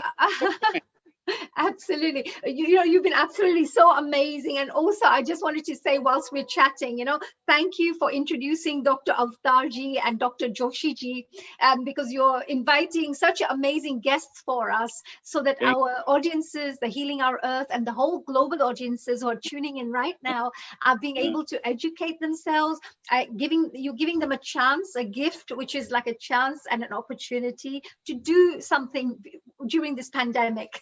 How to help to boost up the immune system. And also, you mentioned about the cancer, the diabetes, and all these various things that you've been able to help heal. I think that is absolutely amazing. So any audiences who are watching out there, where can they find out more information about what you do, Dr. Avtarji? Yeah, I just made the recent my email, website. And Neil have my telephone number, everything.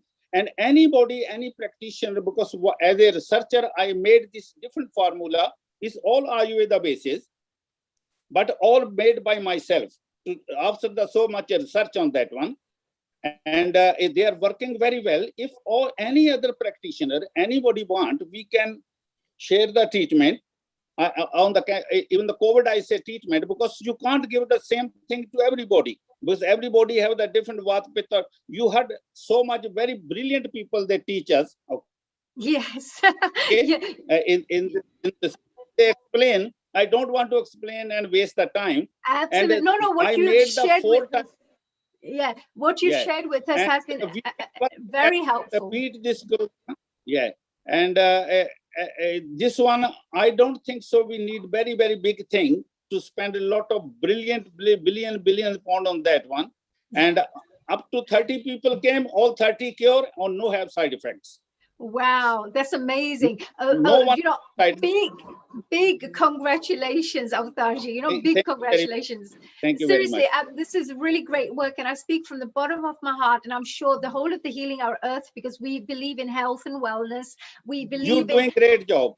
Yeah, so what you're doing is amazing, and I hope you're going to come back again to share in any of our future events, you know, to share more about this wonderful work and to inspire people to become healthier and to use, you know, non-toxic manners of perhaps, you know, becoming healthier. Thank you very much, and I know my time is finished now. Okay, Dr. And I'm very happy to give me the chance to speak. And I say Neil, special thanks and to you and other everybody who organized this event. And God bless all. And hope this pandemic situation is very quickly finished and people can live the healthy and good life. Oh, thank you so much. And you mentioned that your website is ayurvedicherbalclinic.com. Yeah, ayurvedicherbalclinic.com. That's my that's right. Yeah, so I think a few people just asked just now, they were asking for your website. So ayurvedicherbalclinic.com. That's amazing. Dr. G, thank you so much, and a very big global namaste to you. Thanks for introducing such amazing people. God bless you all. Okay. Hello from me, sir. Everybody's namaskar. Thank you, Avtarji. And of course, you know, that was amazing. I wish we can bring Avtarji again and again and again, because he's a wealth of knowledge. He's like a dictionary, an Ayurvedic dictionary. I'm happy to do what we have.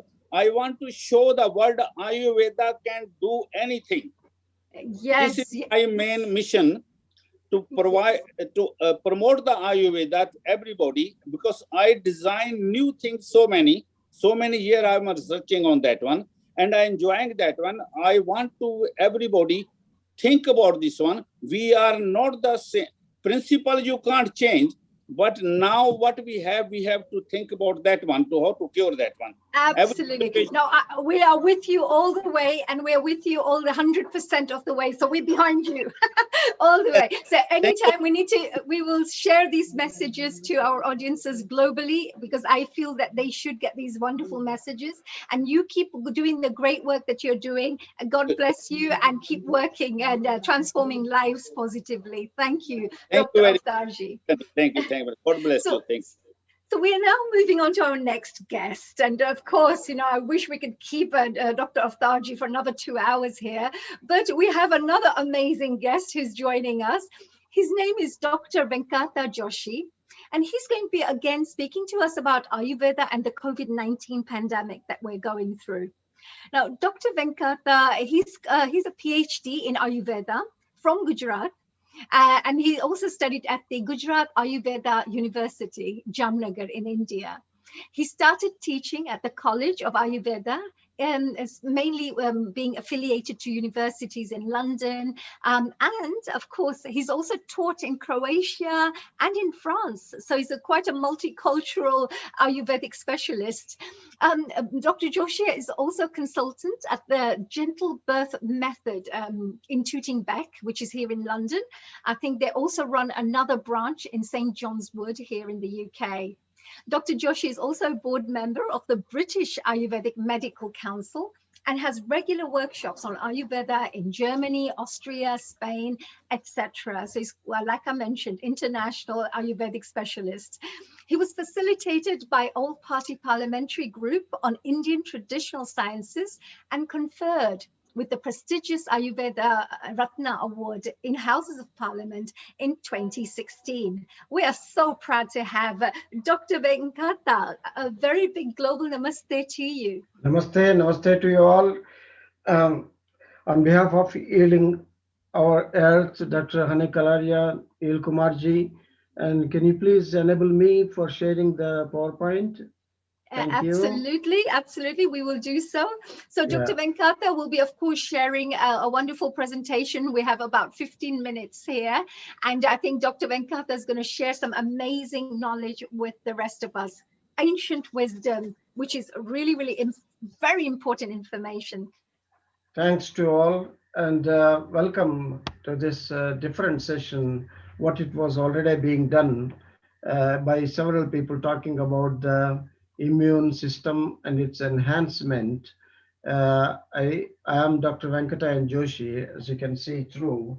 I'm talking about the retrospective analysis, not on the basis of the statistical data, and also on the basis of the history, what it evidenced through from the cohort study, from time immemorial, I put that way, for Ayurveda, when it is started documenting in Dwapara era, the references of Mahabharata goes in there to show, and then there are no references coming from the Treta Yuga Ramayana, though Ayurveda was there as a oral tradition. So we can put that way, the documentation 5000 BC, on talking about this COVID situations and similar kind of pandemics or the epidemics which are inevitably targeting for our health and illnesses. And that is a big subject in the Charaka Chikitsa, Charaka Vimanasthana, chapter 3. The entire chapter is named on the basis of Janapado Dvamsa.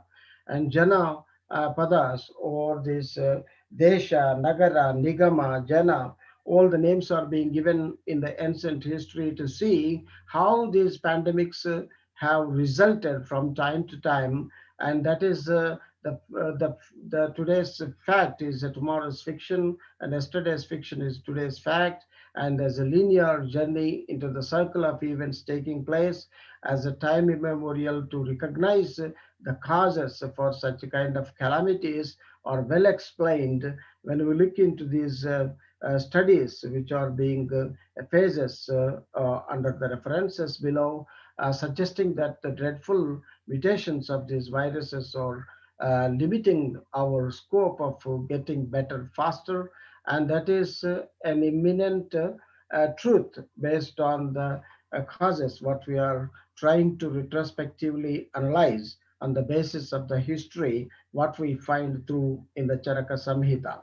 And there are so many ways of these contacts in Sanskrit being narrated in the Sanskrit for Upasargika to the contaminations, and we all know, I'm not going details into that kind of the virus and its effects in Sanskrit, how it is being described. And one thing is significant, as the previous talks we're all talking about the mighty energies what we have as a means of atmosphere or the wind or the different levels of electromagnetic spheres, and then the ozone layer. We all know about that, how the different layers of the atmosphere is being affected first, according to Ayurveda.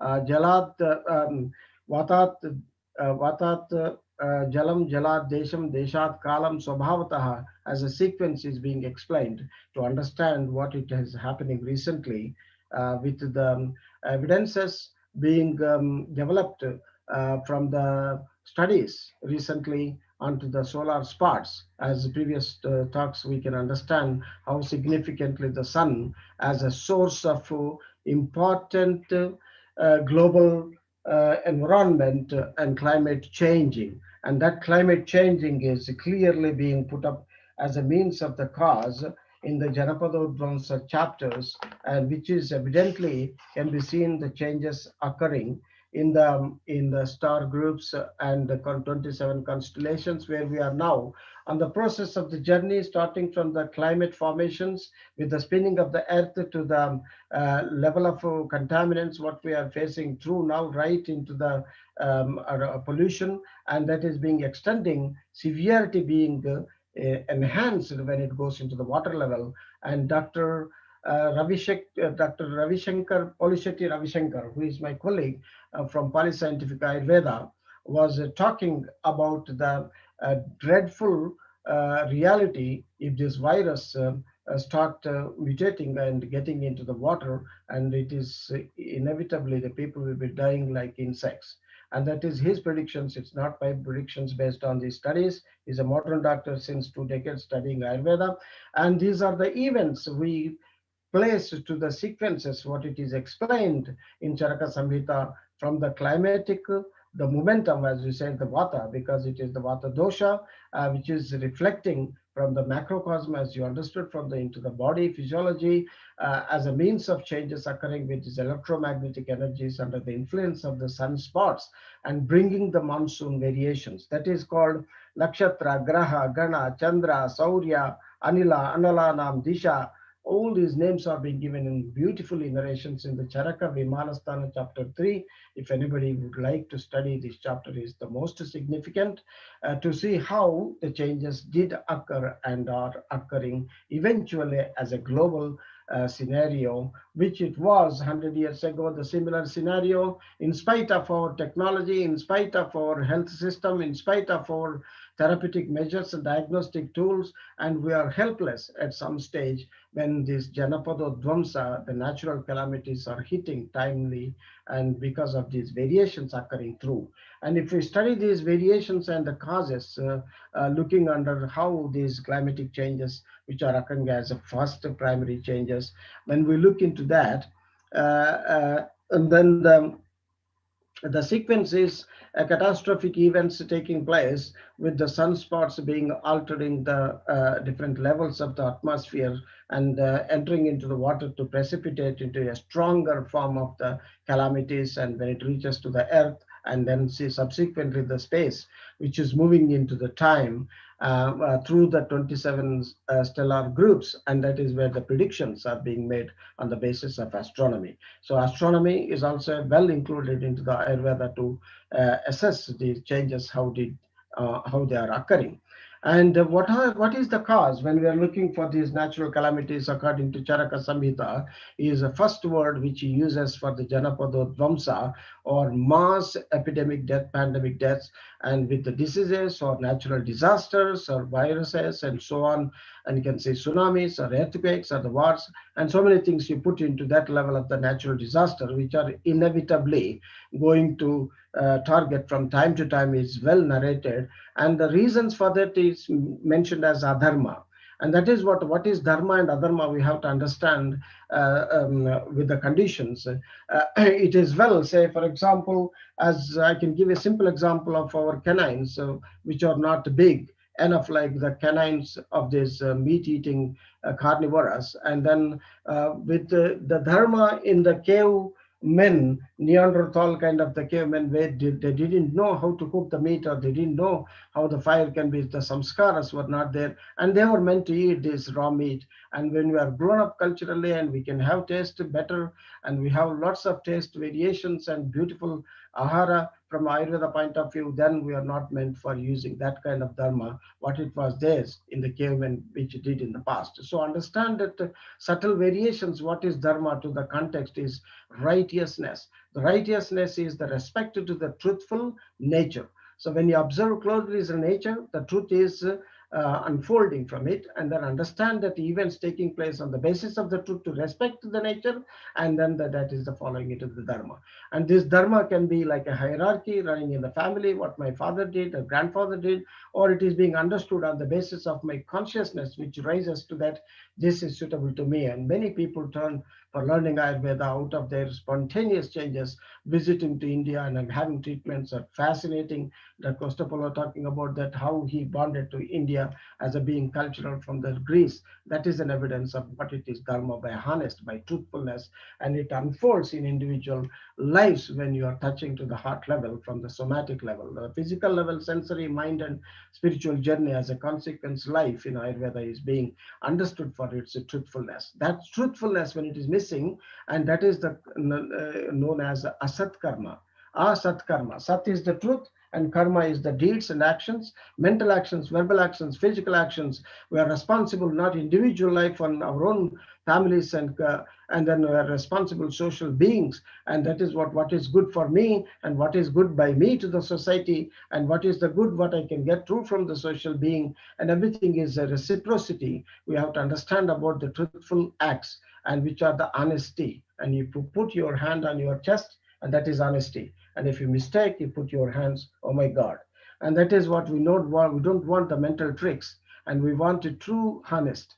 When the true honest heart starts spelling and speaking and experiencing, the tears roll down naturally. And that is what the joyous tears of the love and compassion, and that has to fill. We are here to develop that kind of art to fill the love with the heart, so to tears naturally with no reason should come out, rolling out. That is what the purity in physiologically you are trying to boost up the immune system with whatsoever you do. All the things past they have done it. I don't want to talk about that things. So these are the causes which are cumulatively developing. Knowingly we started doing so many mistakes. That's Dr. Shekhar was talking about prajna parada, intellectual blasphemy. And that is what it is. Say, for example, how this environment is being polluted, and how rubbish we are burning out. Because you see the clean energy coming from the sun, clean energy coming from the wind, clean energy coming from the hydro, and we are leaving these and then just digging out and then occupying all the oceans, and then all the chlorofluorocarbons coming out of this fuel from the earth, Mother Earth, being hidden inside. It is in the womb of the mother.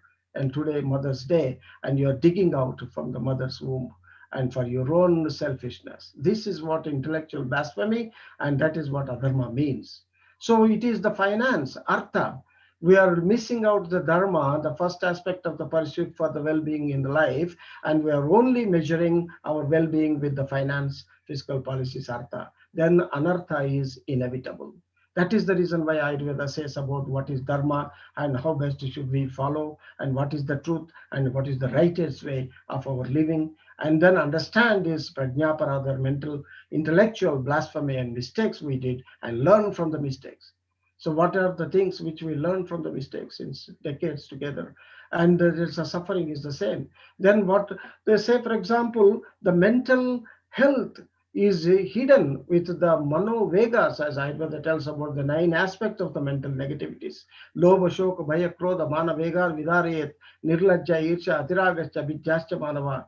So understanding these vegas, understanding these negativities, and then the verbal negativities, 5, physical negativities with 5, with the behavior self kind of the righteous code and conduct, dharma gives Ayurveda teachings day to day, dinacharya, ruticharya, ratricharya, and then the ahara, achara, rasayanas, all these past speakers narrated very well, is based on the truthful, honest practices of one's own life getting better and better and better.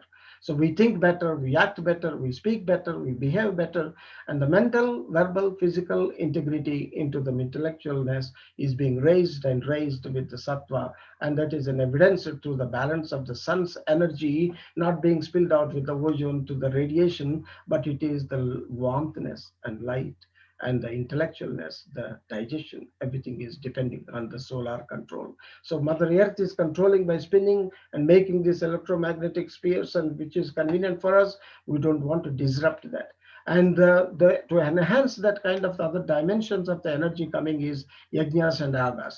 And that is what, because you burn the essence from the nature. You burn the essential herbs. You burn the essence coming from the dairy as a pure cow's ghee. Somebody was asking about the milk. He said that contraindication. Why did you indicate it? That is the A2 milk, organic milk. If you go to the indigenous cows, when you say like a Kamadhenu, Nandini, these are the cows which were there living on the planet Earth in the before. There were the divine cows as a source being left with some of the species.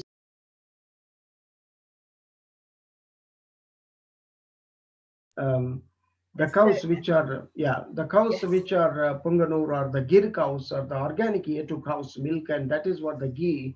So the essence dribbling out the honey, the herbs when it's being burned out as yajnas, then you create the positive energy from it. And we have to learn those mistakes. We have just a couple of minutes, Dr. Venkata. I'm so sorry, this is so interesting, but we just have a couple of minutes if that's okay. Yes, please. So that is the evidence from the Charaka Samhitas into the therapeutics is well explained with the different variations of this, how the incubation takes place and the interventions of the therapeutic measures, what it is being prescribed. And I can only give one reference for this immune modulating kind of the practices, as you mentioned, ginger. Shekhar was talking about. Then he said that the ginger being cooked or the juiced, or ginger being pasted with the Himalayan pink salt, or ginger being triturated into the different oil source media. There is a multiple way of applications of this ginger, and when it is being cooked in the limestone and exposed to the sunlight to make shunti, so there are modifications. Just one single spice can make in multi-dimensions of the variations, with the compatibility being raised for the synergy to help and heal, and the immune system is being modulated from that point. And due to the short of the times, we know how significant are we now into the eras, and every 100 years, believe me, is 1 year we are losing our span of life. That is the mistake. By the time we are not, it is not ours. No matter what you do, health for all by 2080, it's not going 2050, it is not going to happen, because we are running the roller coaster downfall to the worse and worse and worse, and that is what the reality is. Understanding that the significant 1/4 righteousness when we practice and we are healthy and within that limit. Hari Om Tat Sat, it is global namaste. Due to the short of the time, I remain. Oh, Dr. Venkata, that was amazing. Thank you so much. If you, if you could stop sharing, that's beautiful. What a wonderful presentation there. I'm so sorry with the lack of time. I know you had to run through it, but the information was very powerful.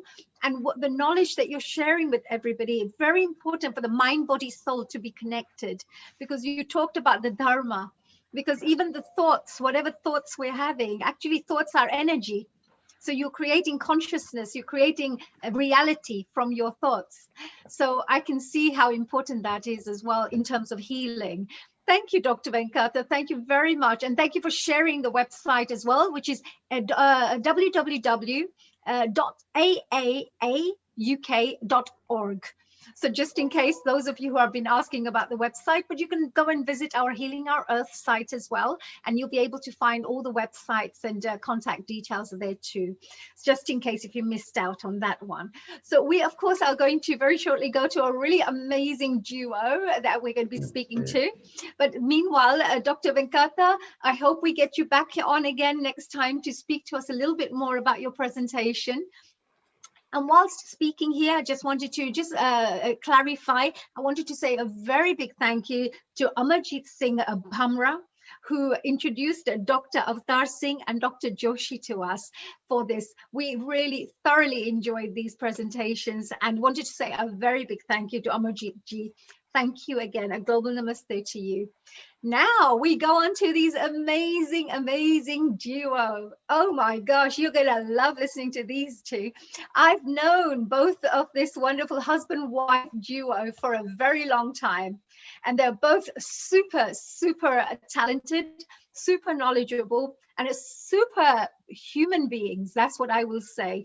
Just now we heard Dr. Venkata speak about people being good with their thoughts, with their words, with their deeds. Well, here are a couple of role models for us in our society who do exactly that.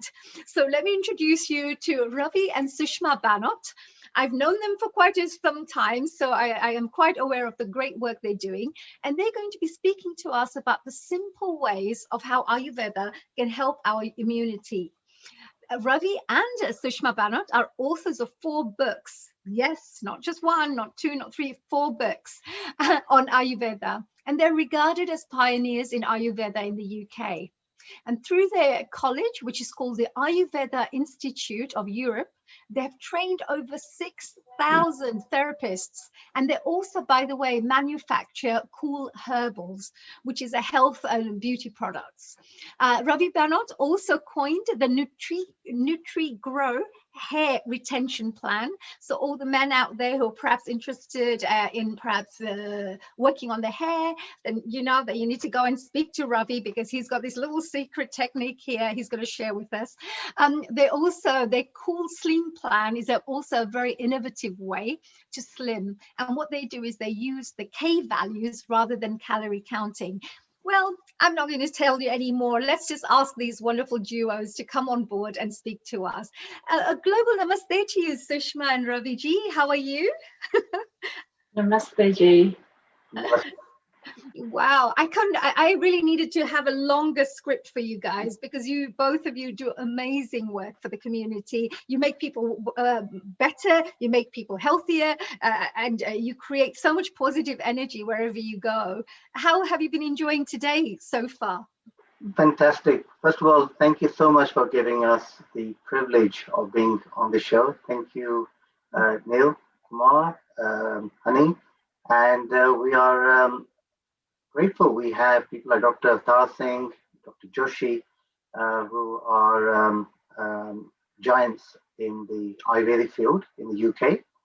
And I have to say, we're really privileged today. We have 3 Guptas here online, and I have to tell you about them because they're all very special Guptas. So Professor Ramesh Gupta, Professor Dr. OBE Ramesh Gupta, who you'll see on the screen, he is an amazing man. He is not just a medical doctor, but he's taken an interest in how do you bring alternative medicine into the NHS, into the general fold. And we've been honored that he has written the preface on the Nutrigo plan, which is in the Here Today book, and continues to do Millas up in the northeast of England. Doing amazing work and continues, even though he's got every title under the sun. He's really an amazing man, absolutely amazing soul. And he introduced today another doctor called Dr. Rajiv Gupta, I believe. Yes, he's also online. And Rajiv Gupta and I spoke for over half an hour this morning. He also wants to see how can we bring Ayurveda more into the general fold in the UK. Absolutely amazing. And then we also have a Suresh Gupta and Uncle Sushil Gupta ji, both amazing people as well.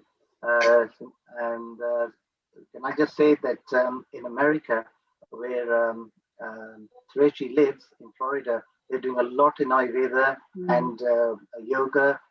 They host Swami Ramdev ji at their own house. They're amazing. They're doing real ambassadors for the Indians in USA. Amount of charitable work they're doing is actually colossal, and we're honored that they're here today as well, along with so many legends of our own from our neck of the woods. They'll take half an hour if I go through each and every person. But today, what we're here for is yes, I wanted to ask Ravi ji and Sushma ji, I know we're going to be finding out these amazing, simple ways that our global audiences who are tuning in right now can go back with some really powerful, effective ways of boosting up their immune system and some other health and wellness tips that you're going to be sharing with us. Is that right? Yeah, what we'll do is I'll give you an overview and then Sushma will take over. Yes. So what are you going to learn in the next session? Now, daily massage, including an ear massage, how that can help detoxify yourself. Very simple technique. 2 breathing exercises to remove toxins. 1 meditation exercise to fight COVID. Learn to make a simple immune strengthening warm drink that you can make at home very easily. And learn the secret food that you must be taking daily in the UK. More about that soon. First, over to Sushma. Yeah. So a global namaste to everyone. Dr. Haniji, you really have humbled us by that introduction. So God bless you. And that was 10%. Yes. I have to tell the global audiences that was actually just literally 5 to 10% of what these wonderful couples do. There's a long list I could talk about, where both of you, with what you have been doing to support the communities, the work that you're doing to enhance people's health and wellness. It's amazing. Thank you. I'd like to just say that Dr. Hani Kalaria is always very supportive of any community event that we do in London. No matter how small, how large, she is there as a professional, and more than that, she is completely, she involves herself completely. We just had something during the break when there was a slight pause during lockdown, and she made the evening absolutely amazing. So thank you, Haniji. Thank you, Sushma-ji. And Neilji for inviting us here today. So a global namaste to everyone. Thank you to our host and for the wonderful comments. Thank you all for joining us at the latter part of the day as well. And our great friends our Ayurveda friends, our learned friends who are here, you've all been truly inspirational. I've been listening off and on throughout the day, and really humbling the knowledge that we've heard. And I'm so pleased to have the medical doctors on board as well, because without them, there won't be any progress as well. Our thoughts are with the people in India, and I'm sure, we all have some experience with that. So our thoughts are with them today as well. So why Ayurveda? Why? I hear you ask. There's so many other drugs and things around. Well, I think the people all over the world are now going back to basics. We're all going back to our roots. And some of the answers are actually lying in those centuries old traditions and remedies. You go to any modern hotel these days all over the world, they will offer you a traditional Ayurvedic treatment. That means there is something about it, and you come back feeling rejuvenated. So the purpose of today is how to make all that relevant to today's life, our busy, our fast-moving life, and at the moment, a kind of worrying as well about how to keep ourselves healthy. So remember, in many parts of the world, Ayurveda is still the main system of medicine. There are so many people who are relying on the shrubs and the flowers and the spices to keep disease away and also to keep well. So that is still going on in spite of the modern advancements that we have these days. So that serves them quite well. So we'd like to show you today, Ravi and myself, how to build immunity with Ayurveda. We've heard a lot of theoretical stuff, which has been absolutely fantastic, and we've learned so much. But practically, what can we do on a day-to-day basis? When you read about Ayurveda, you think, oh, there's so many things to do, I don't have time. But we're going to pick a few that you can make time for. Some things you'll know, some things will be a surprise. So one thing I personally feel is the first thing before we start taking any remedies, buying things, doing anything, the first thing I feel that gives you immunity or helps to build up immunity is a positive mindset. It's easier to say, I know, hard to do always. But I really believe that if you think you're going to be ill and get something, the chances are that you'll be attracting some kind of negative energy. And if you say to yourself that you're going to be strong and face up to it, you will. Your body will do that. You will release these hormones, things that will fight that. And I'm thankful to God that that was my mindset during the last year. And thank God I didn't get anything. So I think that certainly has some beneficial effects. Of course, we still need, as our previous speaker said, we still need our vaccines and everything, our drugs, but it's definitely a good place to start, don't you think? So before we move on, I'd just like to say that what acts negatively, we've heard about the positive things, but what acts negatively? It's just 3 things. There's probably many more, but because of time, we'll go through 3. One is an imbalanced diet. I know we've all said about those things, but that can certainly decrease your immunity very, very fast. So in an imbalanced diet, yeah. The other one is high stress, which we all have a lot of these days, and that depletes your immunity very, very quickly. I'm going to show you some techniques of how to reduce that stress. The other one is irregular sleep. Now, they're slowly realizing these days how important sleep was. Before, they just used to say it was a temporary thing to help you rest, but it's a lot more than that.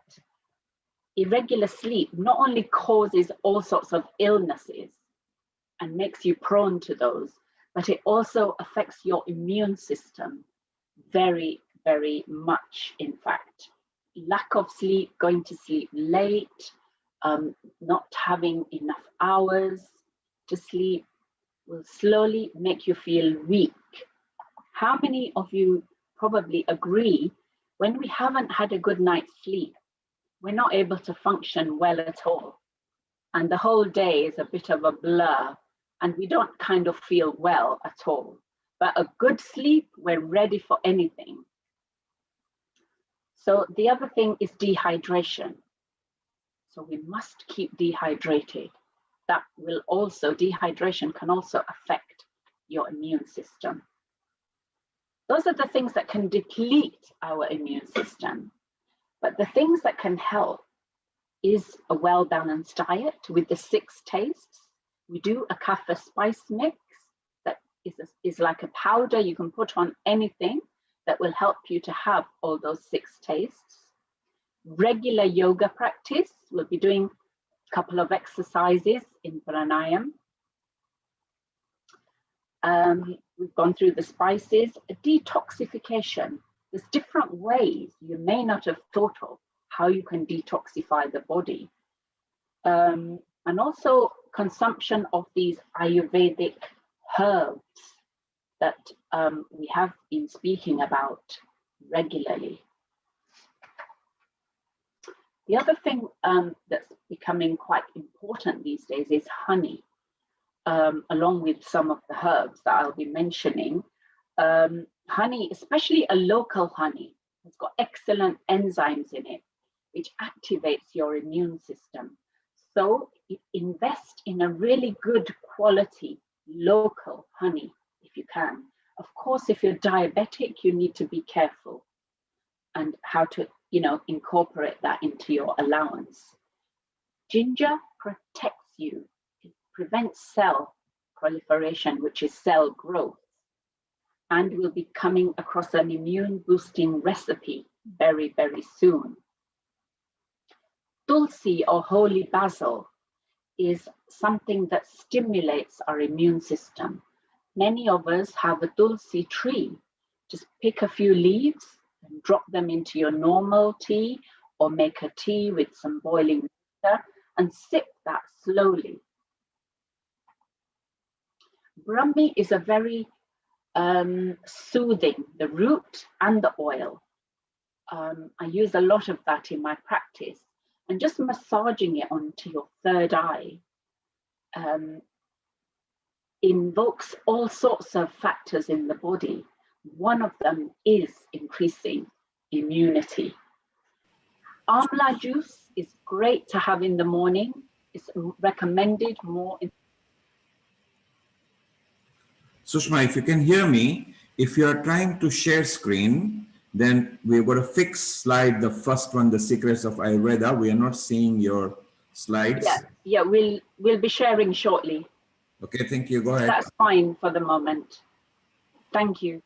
Thank you. Over to you. Yeah, and the other thing, we will be, nowadays, how many of you are seeing more and more in these big coffee shops, the turmeric latte? Well, that's just come from Ayurveda. They've really realized the advantages of turmeric nowadays. I won't go into it because you've heard more from our learned friends what the actual ingredients are, what the chemicals are. So we'll be going and talking about something you can use that in. You can even have the turmeric in the milk every night, which is good not only for aches and pains, but for boosting your immunity. One of the things that I recommend is something called using Gershan gloves. It's dry body massage, and that's done with a brush, and you just work towards the heart. Try to incorporate that on a daily basis. Detoxification. It helps to stimulate the blood circulation as well. Just a soft body brush.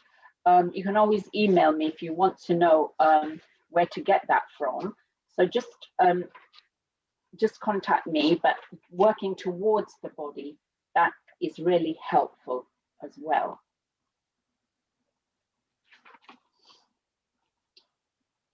One of the things that you may not have thought of is the Ayurvedic ear massage. Now, you've never thought how beneficial that could be. So massaging the ears has got a local effect as well as a systemic, that means inside the body.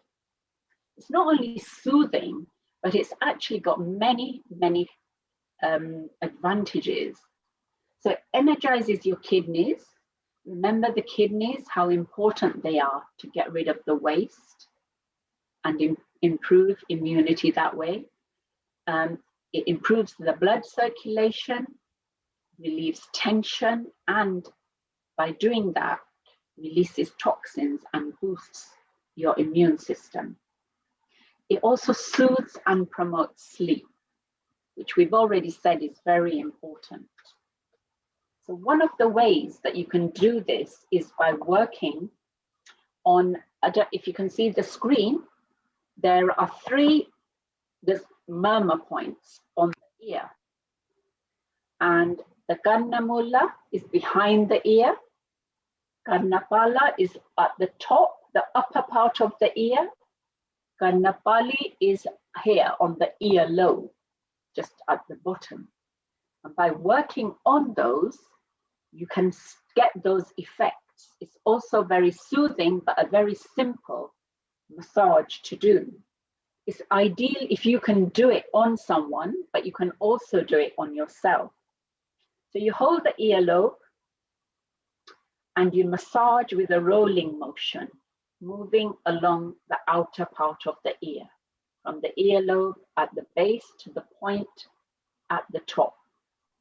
And you do this 5 times. Then you move towards the top, and that's called the apex. You pull upwards and massage along the outer part of the ear.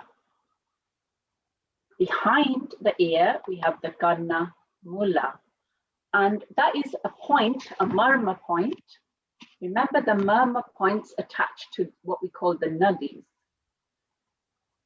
And we go clockwise 6 times. we start at the bottom, go to the top, to the murmur point there, up and down 6 times. Then we work on the murmur point behind the ear. And we always use firm pressure and work 6 times. We use the tips of our fingers. And then you pinch it as well.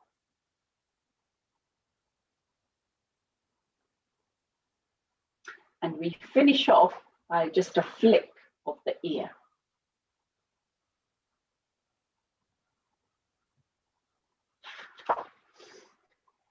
You're flicking the ear flap outwards 6 times. Then you massage all round behind the ear. This will help in energizing the kidneys. Then you do the same thing on the other side. So by doing a simple ear massage, you're actually affecting the whole part of your body. And that's one of the things that you can immediately put into action. I'd like to just refer you over to Ravi now to talk about some other practical aspects. Thank you, Sushma. Right. Now, if I were just to one ask, question, Raviji. Sushmaji, we just spoke about I was just trying to do this myself while I was practicing this. So are you saying that when you do this particular exercise, if our Healing Our Earth audience members are wanting to try this, do you do both sides? Do you just do one side of the ears? Would you be doing both sides? How would you? It would be good to start with one side and then move over to the other side. That will just create the balance. Right. And is that how long? Oh, sorry. Yes. How long would you do this for? How many minutes or so? Yeah, just each side would be about 5 minutes. Okay. And that would ensure that you get the effects that you desire. But the main thing is to do it on a daily basis. Right. So consistency is really important. Exactly. Yes. No, thank you. So that just in case anybody out there was practicing this, as you know, about 5 minutes on each ear, and as you went through all the nadis and the actual pressure points, we just make sure. And if you've just missed that out, just in case, you'll be able to see this whole video again on YouTube later on. So just in case you missed on that, go back, watch the interview again, and check out those exercises. That's right. And just ask me for a fact sheet if you need it. You can ask on this group. Please do. Fantastic. So anybody needing fact sheets, thank you, Sushmaji. Thank you, Raviji. All yours. Right. So somebody tells you, how is Ayurvedic treatment going to help? First thing you have to bear in mind is that it's more about prevention. It's more about removing toxins on a daily basis. How do you do it? So Sushma's illustrated one idea, which is ear massage. First thing when you wake up in the morning, what do? When you think oral hygiene, what would you do, honey? Just brush your teeth? Is that what your dentist might say? Or might be just perhaps rinse with a mouthwash? Is that right? Yeah. Now, Ayurvedically speaking, that is not wrong. However, it's incomplete because mouthwash is water-based, and therefore toxins which are water-based you can get rid of. Around the gums, around the mouth, fine. However, some of the toxins we store are not water-based. They're alcohol-based. And therefore, they're only going to be got out by pulling through a process called oil pulling.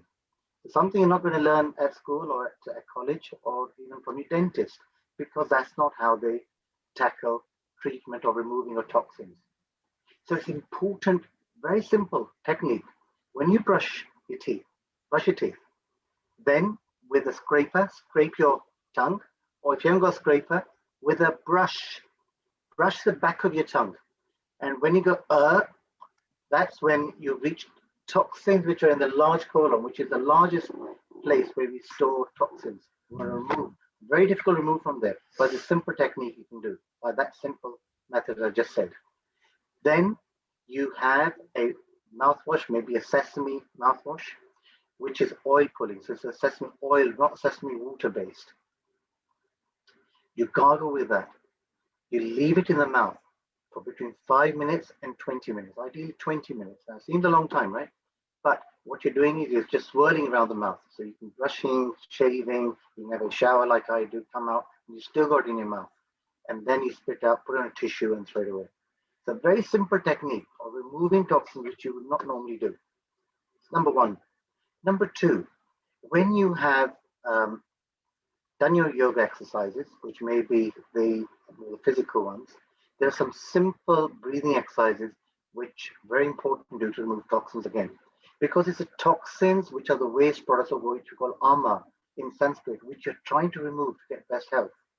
So whether you got COVID, whether you had any type of illness, to get best health, you want to remove toxins.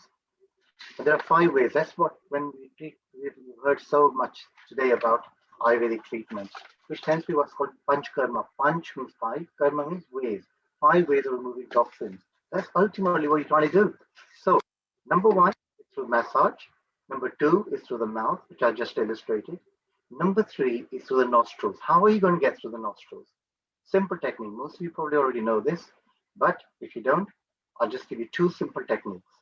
So, one is Kapalbhati, which I'm sure most of you know, with mudra like that, 1 per second, and you breathe out forcibly, taking the toxins out from the stomach, up the esophagus, through the mouth, or through the nose. So it's like this. 1 per second, not too fast, not too slow. Simple technique. Number 2, which you probably all also know, Malone, which is breathe through the 1 nostril for count of 4, hold for count of 2, out through the other nostril, out count of 4, and whilst doing it, the stomach goes all the way in. And then repeat. Simple technique, very easy to do. Do it every day. So that's through the nose. Number 4, what other ways could you get toxins out? Honey? Through the mouth, through the nose, right? Through the skin, we talked about. What's number 4? How else could you remove toxins? Well, you've got the massage. We've got we've got massages. Oh my God, I'm thinking of all this. I'm so listening to you. I'm getting really making my notes here actually. The whole idea is to learn. The whole idea coming on this is to learn. Otherwise, theoretical stuff is very maybe maybe we can talk about the excretion part. Number 4, excretion. Now, a lot of people, when you there's urine and there's excretion. Do you think urination is waste or not, honey? Well, some people, I've heard in Ayurveda, some people even drink their urine back again, right? To help urine, to. Correct.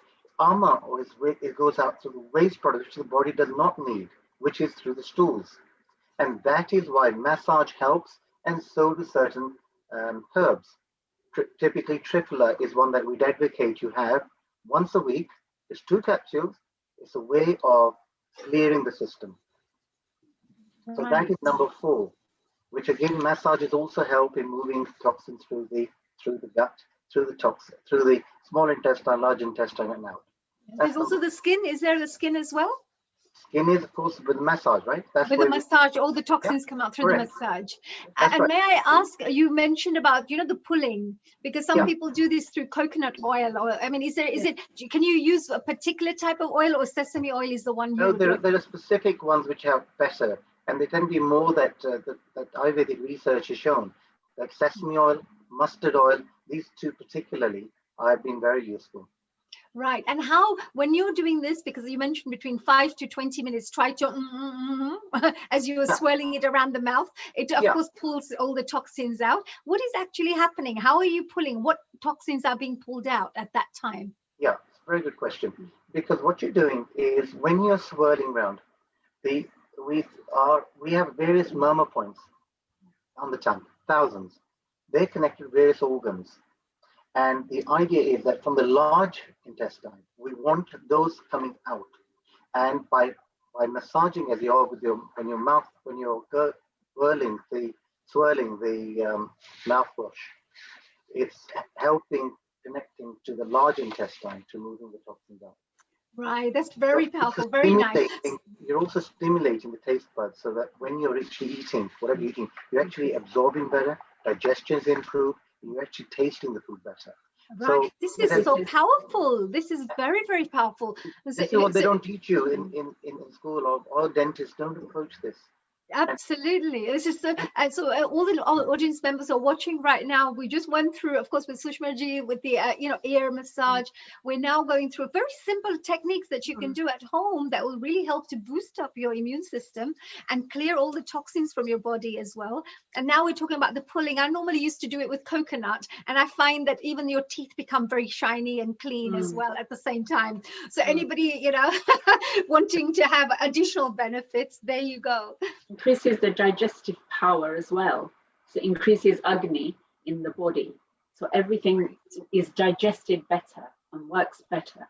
Absolutely. Yeah, please carry on, Ravi. So really, if we keep Ayurveda simple, it is such a beautiful technique, way of getting yourself in better health, whether you've got something, whether you're just trying to prevent. So that was number 4. What may be the 5th way, honey, for removing toxins through? Nobody's going to get. I bet you no one here, other than the professionals, will know. And that is through blood. And is there eyes? Anything to do with is that the ears, the nose, the mouth? We went to the skin. We went through the excretionary flare. Through the top 4, done brilliantly well. If you're really ill, then you go to hospital. They'll do it through the blood. That's the technique that's through leeches, and you don't need to know that necessarily. Well, I do. In the historical books, we've seen this. They used to put all the leeches who used to come in and drink all the blood.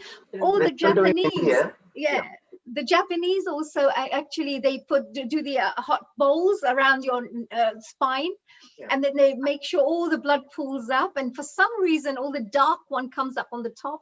And they just do a little prick and take out all the toxins. I don't know how they do this, but something like that. Is that right? Is that something that we? So, see, the thing is, we are a holistic animal. A lot of people think that if I'm not well, I go to my doctor and I've got this condition. He'll give me a magic pill. I'll be better. No, what he's done is hidden the symptoms, not cured the problem. Ayurveda looks at treating the problem and tends to remove the long term, the degenerative, chronic conditions rather than the acute. And the COVID period, what we've got now is an acute condition where if your immune system is low, there's more chances you're not going to be well. And so what this session today is about, how to improve our immune system. When you're born, your immune system is so poor, and that is why it takes time for babies to grow up and they get the immune system, their digestive gets better, they have more allergies when they're babies, and it's part of growing up. And one reason why they thought in India, when the first wave came, was why there was such a low incidence of COVID, was that people had natural immunity, having had so many illnesses there, whether it's malaria, whether it's typhoid, TB, whatever it was. That was one of the reasons why. And the other reason, which is a magic food that I was referring to, which each and every one of us should be considering taking, is vitamin D. Now, vitamin D is more than just a vitamin. It is something that helps. Research has shown there's more and more research coming out as we speak. There's a big research paper just came out last week, which showed that taking vitamin D3 at a high dose has significantly helped people in terms of prevention as well as in terms of treatment. Now, which foods can you get it from? Honey, any idea? Which foods are rich in vitamin D3? Well, that's the sun, right? We're talking about the sun, making sure that the sun, even if you sit outside, my dad does this a lot. He goes in the garden, he just sits for 15 minutes and he believes that we must get, natural vitamin D rather than taking the tablets, the supplements. So he does this every single day for 10 minutes or 15 minutes. Or he does his prayer, when you do the prayer to the sun, and then he comes back. But what I mean to say is that 15 minutes, he always believes that will help you to get nice vitamin D, which is good for absolutely correct. However, in this country, if you're in Florida, like Suresh Gupta is, he doesn't have such a problem. Or if in India, but here, between November and March, it's recommended by the NHS that you should be looking at having a supplement unless you're eating enough of either egg yolk particularly, that's rich. That's number one. There are certain fish that help. There's red meat, if you eat red meat. Then there are certain cereals that are fortified with vitamin D. Simple things you can be taking. But do you think, honey, that milk is fortified? Do you think milk has got vitamin D in it? Well, because I'm one of those people who tries to limit my milk intake, a little bit on the vegan side, not fully, but still, for bones and, if you're looking at little children growing up, then of course we would always say that do give them some milk for their bones and things like that. But at this moment in time, I'm not very sure if it's really that much fortified. The answer is it's not fortified. Yeah, so that is why a lot of people we have this thinking, oh, I'm getting my vitamin D through my milk. Not in this country, because it's not fortified. And that is why in this country, we personally recommend that you should take a supplement, because the chances are you're not getting enough unless you're eating those type of foods on a daily basis. Absolutely. Okay. So, absolutely. May I have just one question there, Raviji? We spoke about these wonderful things. You have these wonderful natural ways of boosting your, immune system. In India, if there was one message, because yesterday we did some, prayers, we did pray for India. And of course, all the different countries came together just to bring out their love and their energy, blessings and well wishes for India. Is there anything people can do around the world? I'm talking about not just India, but around the world that you feel, even it could be, I don't know, an immune boosting something that they could have. Is there something you could perhaps recommend to our audiences? Yes. There are two things, very simple things that people can do around the world. And I'm just going to talk about them now. Number one is a very simple immune boosting smoothie that you can make. I'm just going to show you how to do that. And number two, it's the mindset, as Sushma said, and I'm going to talk about that as well. So if I can just share, if I can get this particular video up, it was while Raviji is sorting that out with his video, just wanted to share, of course, with our wonderful audiences out there. I hope you've been enjoying the program so far. We've had the most amazing contributors and participants coming along, special guests who have been sharing so generously their skills, their knowledge, all the wisdom to help us improve our health and our wellness. So we're very, very grateful to all those people who've given us their time. And of course, at this moment, we're speaking to Sushma ji and Ravi ji. And you can tell Ravi ji looks amazing, right? He just celebrated his 60th birthday. I shouldn't be telling everyone this, but I'm sorry. From the whole of the Healing Our Earth team, we would like to wish him a happy birthday, because he looks stunning. He looks 20 years younger. Thank you. Well, this is what I'm saying. Prevention is the way forward. The NHS hasn't got enough money. We've all got to look at it that way. Honey, you look fabulous as well. Let me just say, absolutely. You look not much different to when I knew you 30 years ago. Not much. Wow, thank you. I think mine is just meditation and be happy, just smile all the time. My dad always says, don't you have any stress in the world?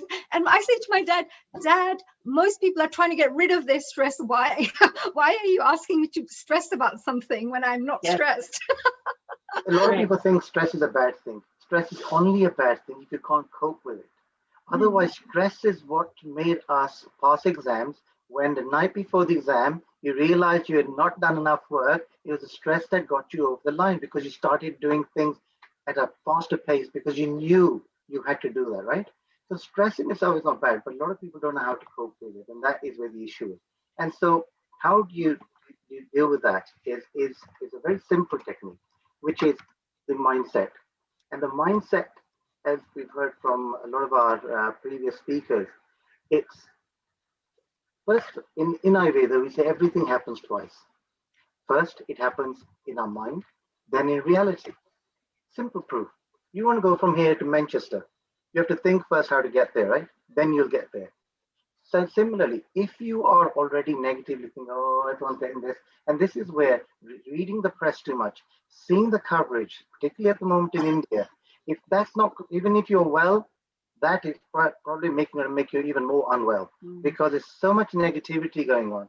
But that you have to be very careful how much you expose yourself to the negativity. And that's why mindset is very important.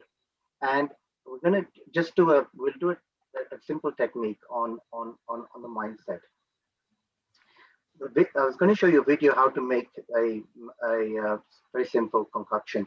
but I can see the amount of time and we are over our time. So I'm just going to explain. It's okay. Very We've still simple. got a few more minutes. Don't worry. Okay. Yes. Very simple. Ginger, blackcurrant, and turmeric. 3 items, right? So, and you can put pepper in as well. So pepper, ginger, honey if you like to for the taste, and the pepper. Mix them up in water, and you have that as a warm drink daily. The actual, Is there a certain amount of measurement that we would go for? Because you mentioned ginger, blackcurrant, turmeric, pepper, and honey. So are there particular types of measurements that people could try out?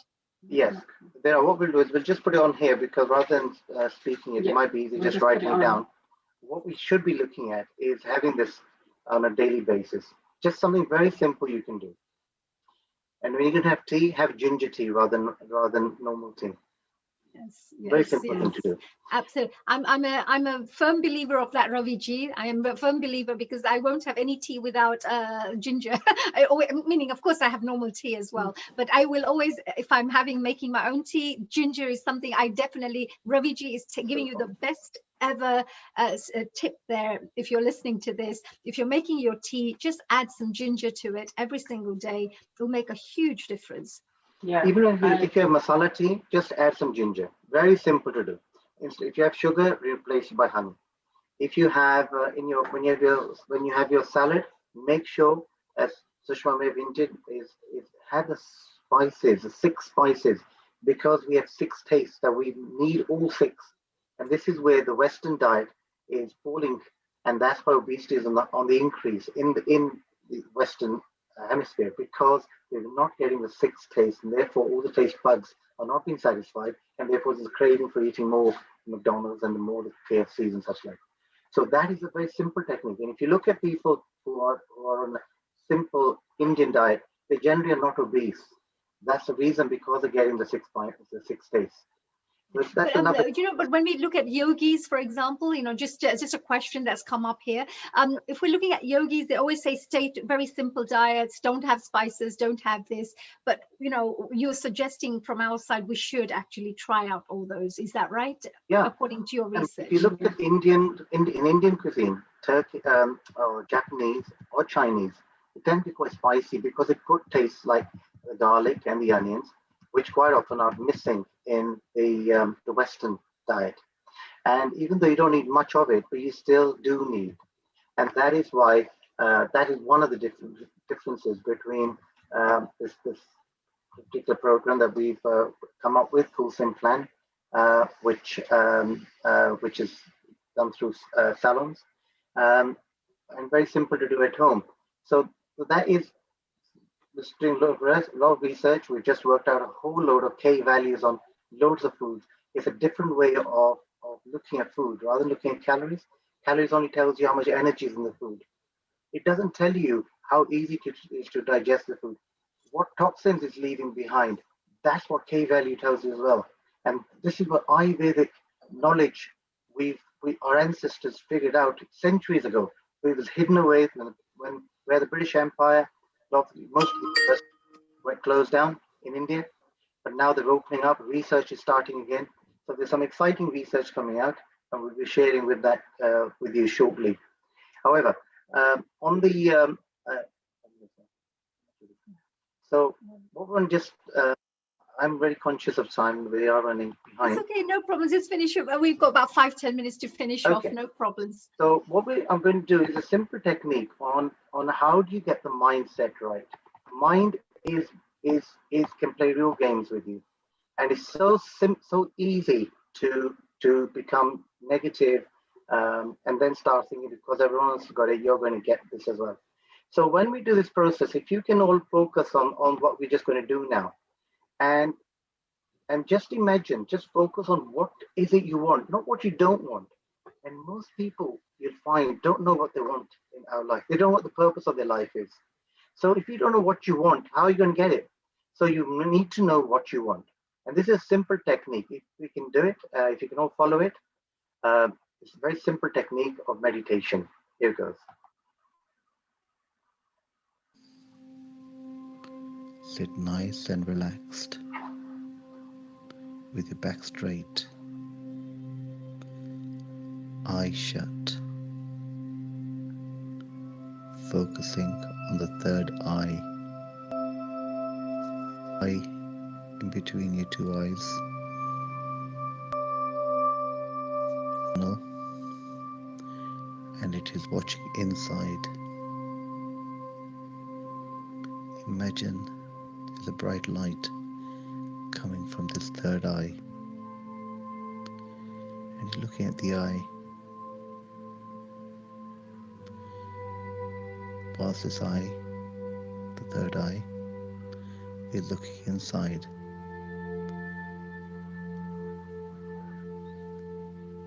Focusing throughout the body to see where there may be repair to be done. Mentally, physically, or spiritually.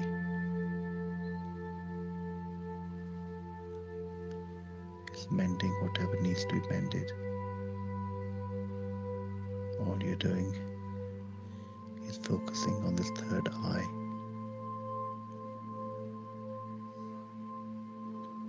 And if your mind goes astray, bring it gently back to the third eye.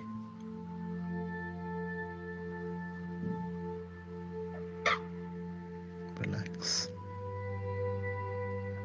and only open your eyes gently when the music stops.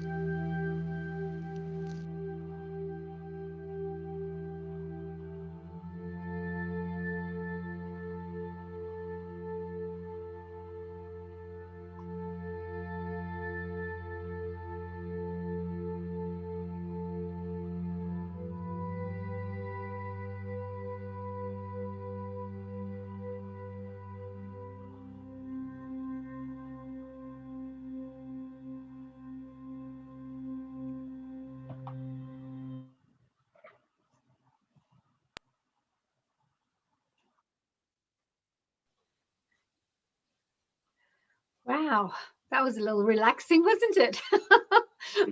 I'm sure every single person out there is feeling properly relaxed. All the stresses just melted away, dissolved, all the tensions dissolved. And what lovely sound. Was that yourself, Ravi, who was saying Yes, that, speaking? indeed. So if anyone Very wants nice. once that, we can email to you, and you can do it very simply at home, and or by WhatsApp. If you send a message to Neil or to Honey, or put it on the chat, we'll send it to you. So this is just what you're just saying, Ayurveda in simplicity. And if we just do these simple techniques, I think we've got a lot greater chance of great health and prevention as well. And that is what good health is about, prevention. And we're Absolutely. giving enough focus on it. I totally agree. I love that prevention part as well. And I love the natural remedies that you share. And these are powerful. You know, sometimes people think, oh, I haven't paid £1,000 for this, so it may not be valuable. But actually, if you go back to our ancient teachings and all these wonderful, knowledge, you will find that this is where all the real wealth is, where you can do this every single day, isn't it? Even the food that you talked about, putting that ginger, black currants, turmeric, pepper, and honey together. It's everything that we can find in our kitchen. But look at how it can definitely boost up your, immune system. And Raviji, there was one question, before we kind of finish off. Somebody asked about the vitamin D. Is there a particular dosage, and how often should they be taking these supplements? Yeah. So although the NHS recommendation is only 10, I believe, is that right? But one that we over the COVID for prevention, take a high dose of 1,000 is one that you can get quite easily over the counter units. That's the one we personally take. I think that's not a bad idea, was certainly for the COVID period. And also we put the formula down now on the chat for the making the drink that we were talking about with the garlic and the cloves and ginger. So you may just Absolutely, want to have a look because at we that. have many more people outside there who are watching right now from many countries. So just in case, if you haven't got access to this information, of course, come and join us and follow our Facebook, follow us on Healing Our Earth. Also go and visit the website, especially if you join us on the Facebook, we will share this as well, especially from Raviji and Sushmaji, so that if you do need this, that at least you've got these recipes out there. But Raviji and Sushmaji, oh my God, this has been a real a bundle of knowledge, all fun packed into this 40 to 45 minutes that we had together. You have so much knowledge. You have so many really amazing remedies that you keep sharing with our audiences. Just wanted to say a very big thank you, from all of the Healing Our Earth team here, all the volunteers, Neil Kumar, of course, our director, our producer, the creator of Healing Our Earth, who also brings together these amazing people. We are absolutely, Sunday is a treat for me. This is my studying day. Honey, I've been, just like yourself, I'm part of the Earth team, and big thanks to Neil, who is our leader and inspires us every day. And but the great thing is that we're covering topics which you would not normally cover elsewhere. And the great thing with COVID period, although we talk about the negativity and people dying, of course, which is awful, and nobody wants. Look at the positives as well. Would we be doing what we're doing right now? Would we have so many people on here on this call had it not been for the pandemic? It just changed our life. It's now brought people closer in many ways, many senses of the word, than even before. People are people from around the world listening to this, and as we look at the stats on Healing Earth, goes to God, I think 37 countries regularly, and I think there's 64 countries that it goes to overall. But regular calls, people are tuning in from so many countries, which unheard of. So the world is getting smaller. What it means is we have to change. Our concept of life and how it's going to work is not going to be what it used to be, that's for sure. And because this COVID period a lot of people think come June 21st, everything's going to be fine. I'm not so sure. I think it's going to just be that we'll have to perhaps still have to have that caution in terms of the people who may be coming from other parts of the world where the treatment has not been right. It's not complete. It's not, people are not completely cured. That's the right word. We may well be exposed to them when they come here, or we go on holiday, and then we bring it back. And so we see here variants, and the variants, the injections that we've had here are not covering us 100%. So there's a lot of uncertainty still. So I think with that in the background, I think we're going to be more cautious. I think we're going to change our whole concept of how we do things, which is not a bad thing. I think the worst thing is not having that contact, the social contact. And I think that is what, as human beings, we're tactile, and that massage we were talking about. How do you have that if you can't go to spas and massage places? So those hopefully are still going to be there, but learn the techniques yourself at home. Very simple to do, and that you can remove toxins very easily just doing the simpler techniques at home. Absolutely. Oh, Raviji, that was really lovely, wise words there. And actually, that's true with this technology. We have to move with the times. And at least this is allowing us to come together, share our knowledge, even share all the, comfort each other during this troubling, challenging times that we're going through. Just knowing somebody else is there, share our gifts and our knowledge and skills with others to help to enhance their lives too. And there's one platform here that we have found, which is, all the like-minded people are coming together like a little family, helping each other, just knowing. So thank you so much. And you're one of our wonderful family members as well, both of you. We're absolutely, truly grateful. So thank you so much. We are now going to be actually finishing off and closing our special event, our Ayurveda special event today, with a special prayer. And for those of the guests who are here today with us, please do stay, because we're going to have an after show party where we will all be able to share some messages with each other. So let's finish off with a lovely little prayer, everyone. And do join me, Ravi ji and Sushma ji, and all the Guptas. Namaste, Haniji, and Namaste, Ravi and Sushma. What a wonderful presentation you did today. Since we have got so many guests from all over the world, I've invited our resident singer, Girish Jogia, who will do a wonderful Santi part for you, honey, and for all our guests. And then when we go private, we are going to have sing-alongs, and Ravi is going to serve all of us with a nice Ayurveda drinks with Sushma smiling by her side. So over to you, Dr. Hani, and if you could invite Girish Jogia. Thank you. Over and out. Well, so you're in for a treat, everyone.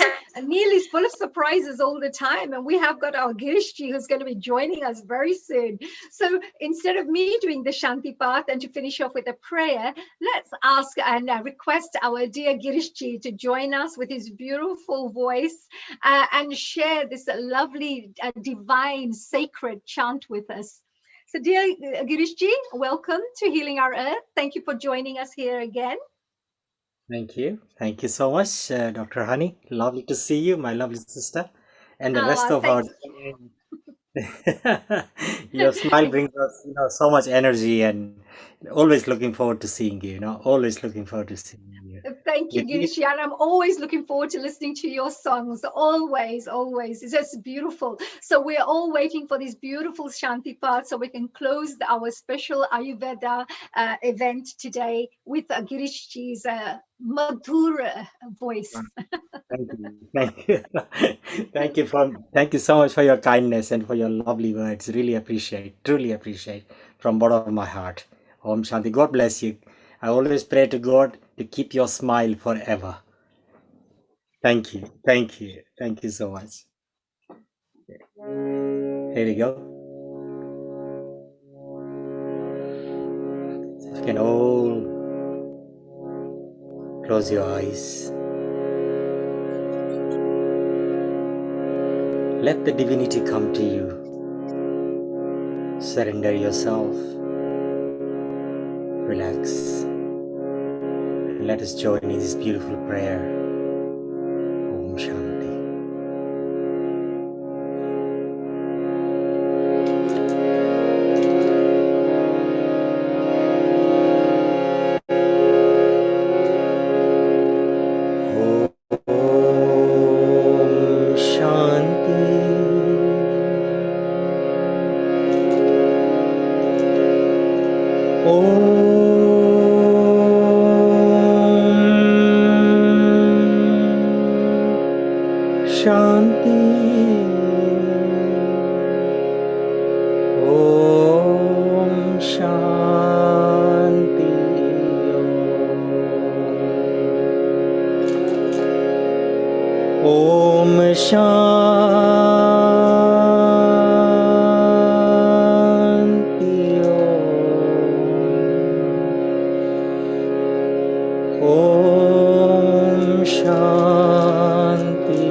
बड़ा है सुख ये मंत्र मन है ओम शांति ओम शांति से होता है विकृतियों का हो।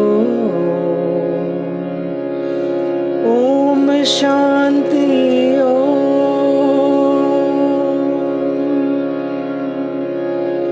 ओम शांति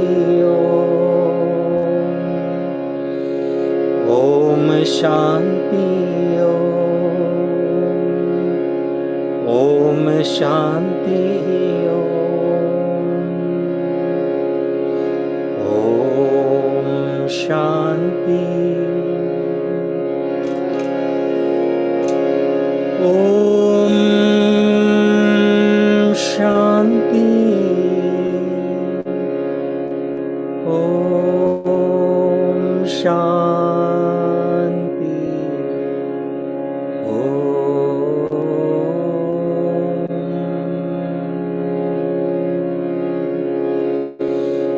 ओम भूर्भुवस्वः तत्सवितुर्वरेण्यं भर्गो देवस्य धीमहि धियो यो नः प्रचोदयात्।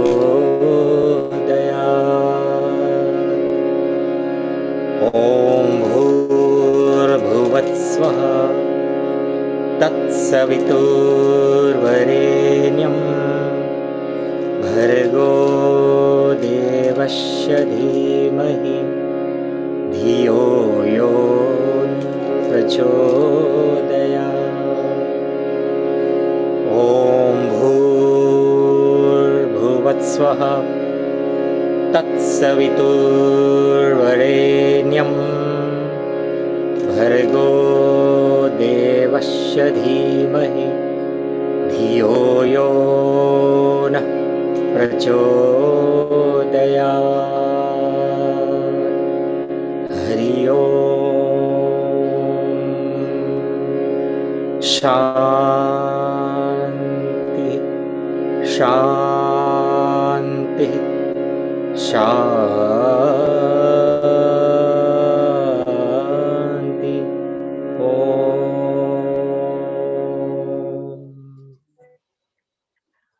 Oh, that was beautiful, Girishji. That was so beautiful. Everybody felt so relaxed and such beautiful energy being emanated. And of course, we share that message with our India as well, with all the families and every single person there who's going through some very challenging times at the moment. So this message is, of course, Yeah. and the prayers for them to going out to them too. So before we finish off, from my side, to say a bye-bye to everybody and a global namaste to everyone, I just wanted to remind everybody, next week, we're bringing to you another amazing event. And this amazing event is called Wellness and Healthy Lifestyle for Families. Yes, it's the Wellness and Healthy Lifestyle for Families, where you can learn how to optimize family care and health. And I think you're going to love this, because it's amazing for the full family, moms, dads, kids, everyone, grandmas, grandpas, anyone's there in the family. I'm not sure about the dog and the pets, but it's for the whole family. So this will be, of course, Sunday, 16th of May, and it will be from 2 to 7 p.m. BST time as normal. So with that, I would like to perhaps finish off with a global namaste to every single person out there, to our Healing Our Earth family, and of course to all our participants and contributors. Thank you very much. We're extremely grateful. And the Healing Our Earth volunteering team in the background, the technical and the voluntary team that brings these programs to you. So